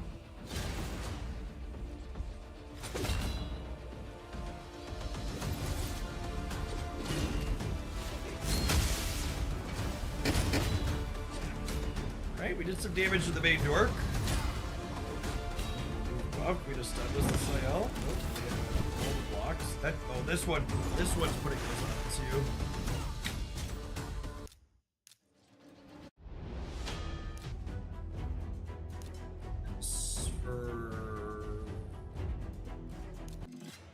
See how it goes.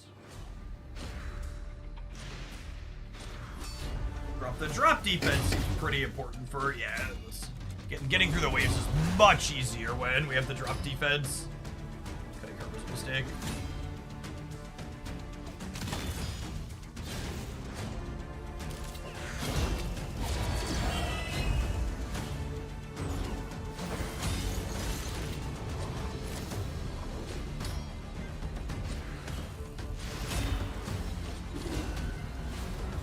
This one's been resisting all of our buffer fall. We got through the little this round, which is good though.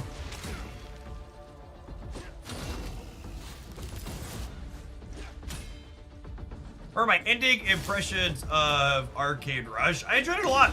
I think the actual gameplay being asynchronous in Arcade Rush fixed a lot of the problems that's kept me from playing other auto battlers.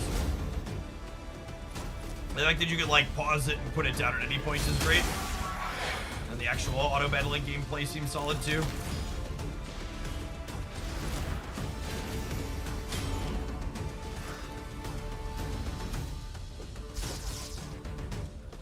No, if you have a snap question you could ask. We reviewed the roadmap today, so I'll have my roadmap reaction up on the Hooglandia highlights channel later tonight. After we sign off from doing raid stuff, I'm gonna cut that out and upload it for people that want my thoughts.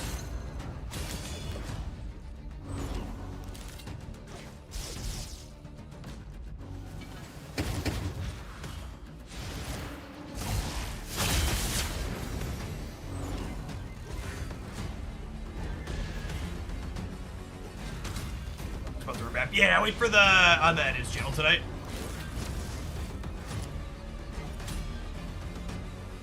Killable through the block damage is lovely on Rotos. All right, the other team couldn't get through the other minions, so I think we survive with Arbiter and Sael at this point, and then Rotos and trying to pull it down. Are you playing raid or is this a creator account? I was an end game raid player at one point. They offer to give you some stuff to get boosted when you start, but it's not nearly this. I have like 5 or 6 dozen characters fully built. We're checking out some of the content that didn't exist last time I played. Truthfully, I think Raid is one of the better, if not the best, hero collector numbers go up RPG style game out there. I think it does a lot of stuff really right.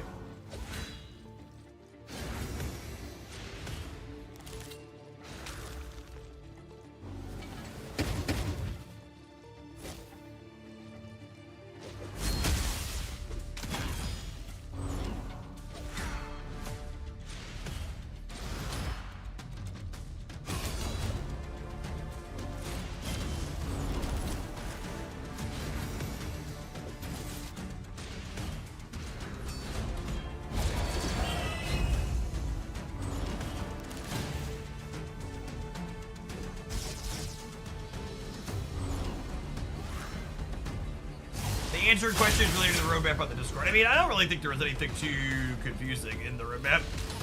A lot of it was relatively straightforward.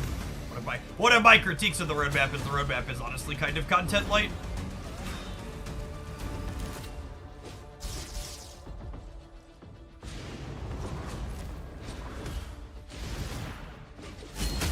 My Arbiter definitely does not have enough accuracy for this dungeon. She's missed on her buff reaction a few times now.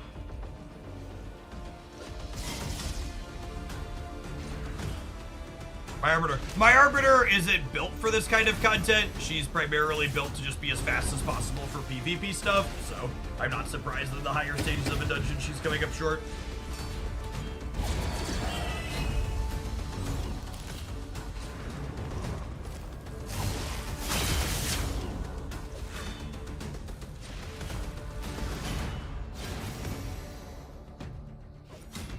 Was that not? That was my assumption, Derek. I didn't think they were getting rid of the regular season pass at all. It sounded like they were just adding a different.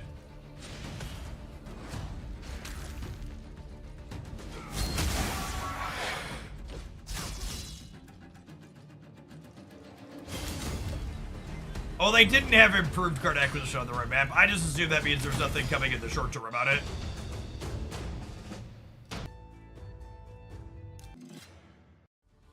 if they're planning on making card acquisition changes in the short term and it wasn't on the roadmap, that's a heck of a miss from them.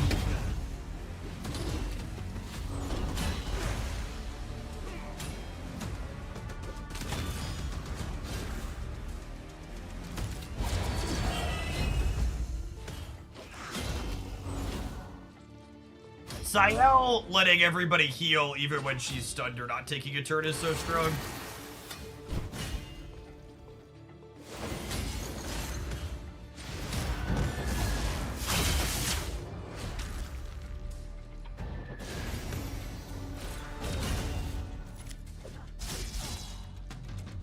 We'll let this one try and get through, and then maybe we'll try a couple more of the PvP real-time draft arenas to wrap up on the day. Appreciate folks hanging out through the end of our sponsored bit today. Tomorrow we'll be doing some more Pokemon Pocket. And then as a heads up for the regulars, by the way, I'm gonna be off on Thursday. My wife and I just have our weekends slaughtered for the rest of the month, and we need to go out and close up our camper for the season before the campground turns the water off. They clarified they didn't talk about current acquisition because they're not ready to talk about it. Sure, yeah, I mean, that means it's not coming in the short term. Which means, based on the coming soon, it's probably not coming till like mid-25.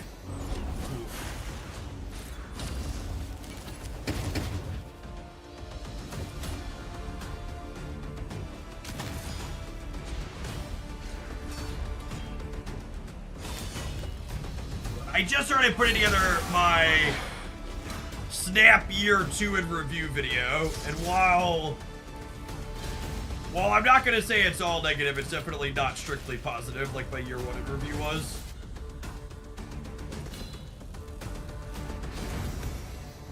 Rodos just absolutely destroying the littles on the side.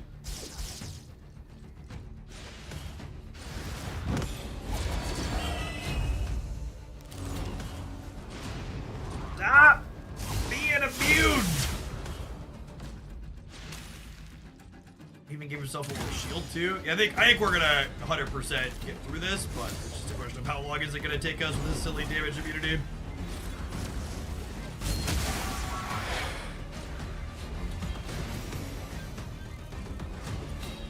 Is this an AFK game? For parts of it. The definite end goal is to sculpt teams and craft them in a way where they clear content without you manually doing it. We're gonna wrap up on a PvP drafting mode that you use with the characters that you built here in a second, though. That's definitely very, very much active gameplay. Shout out to Raid again for sponsoring the stream this week. If you haven't checked out Raid Shadow Legends before, a really easy way to support my content is grab it on Android, iOS, or PC using my link. You can play through to account levels 12 or 25 to support my content in a direct manner. So thank you to anybody who does that. You can get a gift sub to the channel.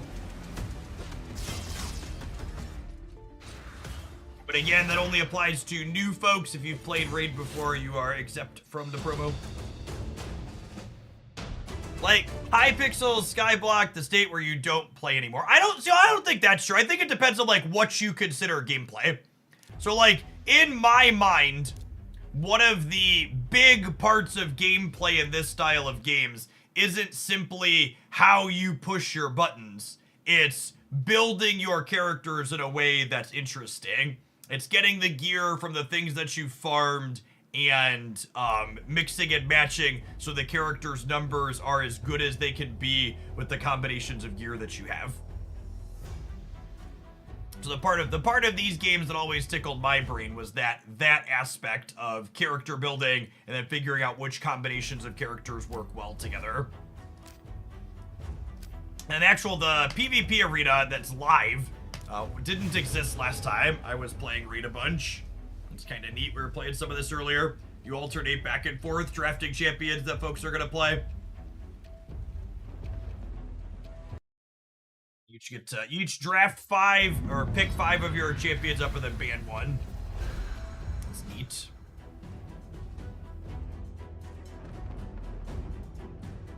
Stick to my speed team. We were winning most of them. We had one person that sustained through it earlier. For the most part, we were crunching people.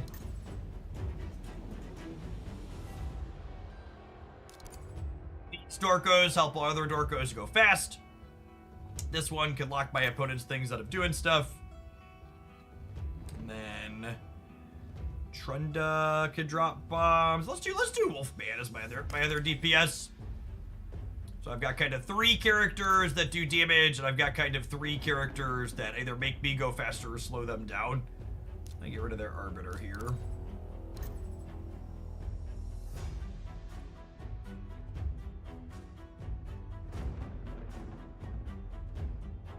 Team leader, they banned Hedge.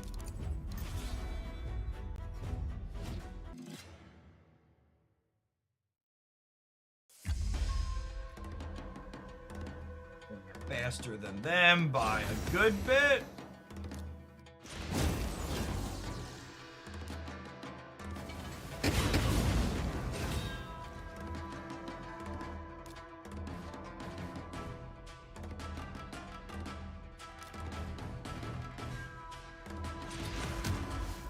Right, killed their fastest Dorko, which is lovely. This wipes the turn meter on someone. Good night. Basically, this team's basically a blue-white control team, chat. You just make sure your opponents can't play the game. I like those 5. Wolfman was one of my favorite PvP dorks last time I played.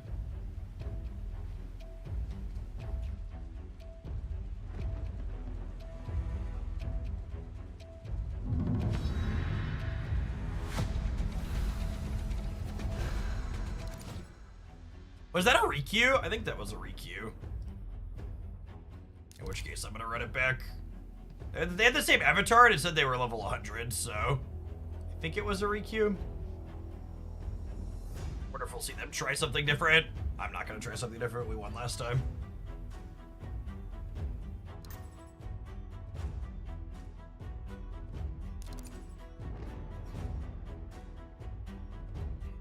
Have a good rest of your night, Draconic. Thanks for hanging out through the end.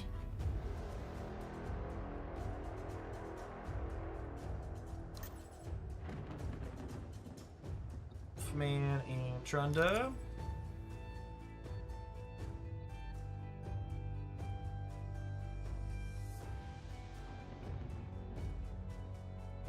Nix their Arbiter again here.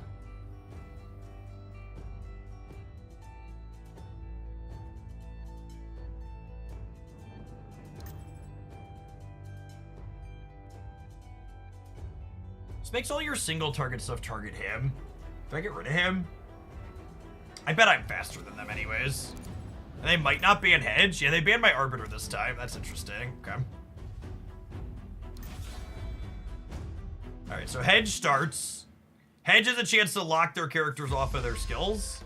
So hopefully we lock their Arbiter. And we did. Sick. And their Arbiter is faster than my Lydia. They turn meter down Lydia to get this one to go, but this one's also locked off of skills in the Hedge. She gets to have her turn, which means my big DPSs go before theirs do. Oh, and we hit the stun on that one. Good night. I'm gonna try and kill their Arbiter here, so that one can revive. Oh, they had... Huh? Armor that resets it.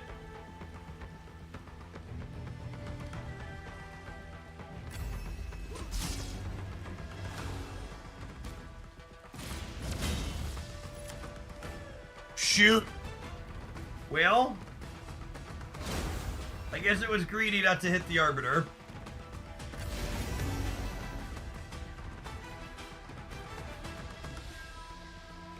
Hedge is gonna get to go in a second. I think we hit here.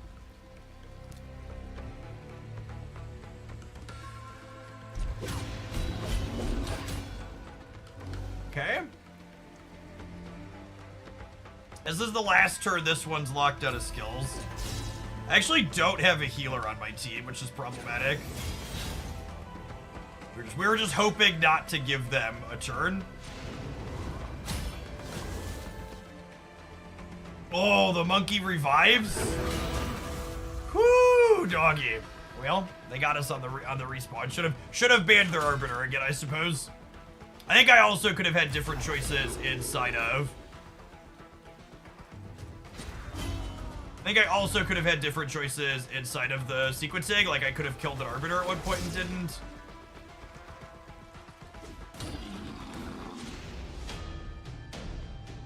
Damn.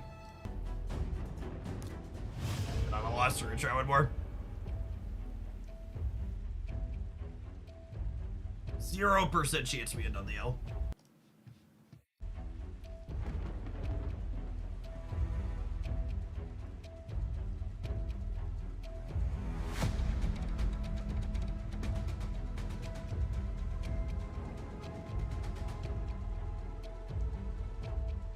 If you want 2 dorks that revive, they get rid of Arbiter.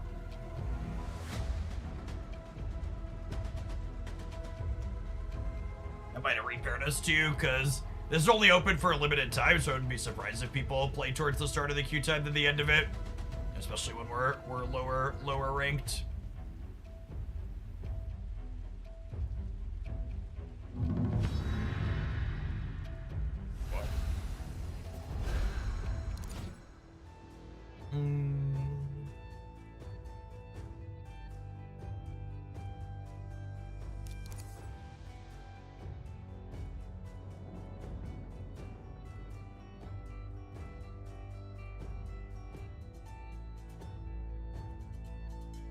Play Astrolon and his lady here. Maybe we'll grab Arbiter and Hedgemon, and then we'll go Asteron, his lady, and Trunda, and then assume they ban Hedgemon or the Arbiter.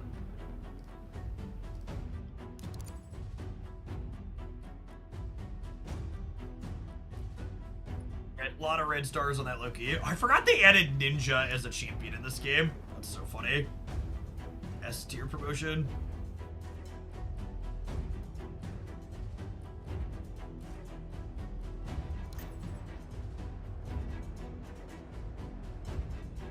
Oh, this is why it took so long to queue. I feel a little bit bad. This must be a newer player.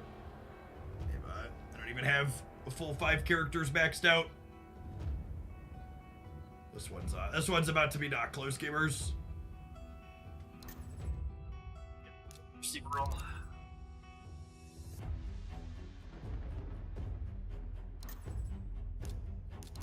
They did ban Hedge. They know that. They know that much at least.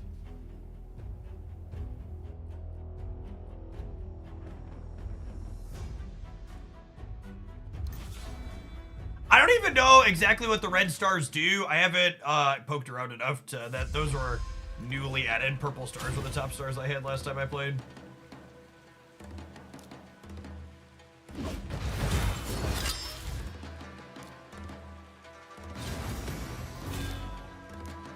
Is she faster than my Arbiter? I feel like I need to go look at my skills now.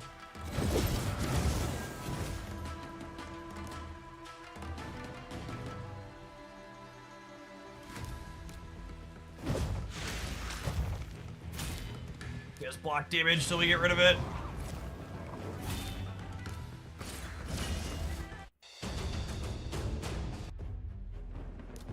I don't think she's faster. She must have some kind of 280, 88. Yeah, she's 310. Does she have something that like makes her quicker? Oh, that's what happened. This champion's turn meter fills by 5% each time an ally receives a debuff. And they had something that poisoned me a bunch at the very start of the game. That's funny. So that's how I was like, how is she faster than my Arbiter? I was very confused. Yeah, sweet. She's super accurate. What do her skills do again? It's blocks active skills. Yep. Attacks and decrease speed. Yeah, she's fun. Her and Astron. They have a couple of characters that get bonuses when you pair them together. Those are at least 2 were, so my favorites always play together. All right, gamers, it's almost 5 o'clock. I am bouncing out for the day. Appreciate folks that took through the end. We'll be back with some more Pokemon Pocket action tomorrow and Wednesday. I'll be off Thursday, and then Friday's up in the air for Snap, depending on how exactly I'm feeling by then. We may or may not, since it's the first day it drops, but definitely Pokemon Pocket tomorrow and Wednesday. Peace, and shout out to Raid again for sponsoring today.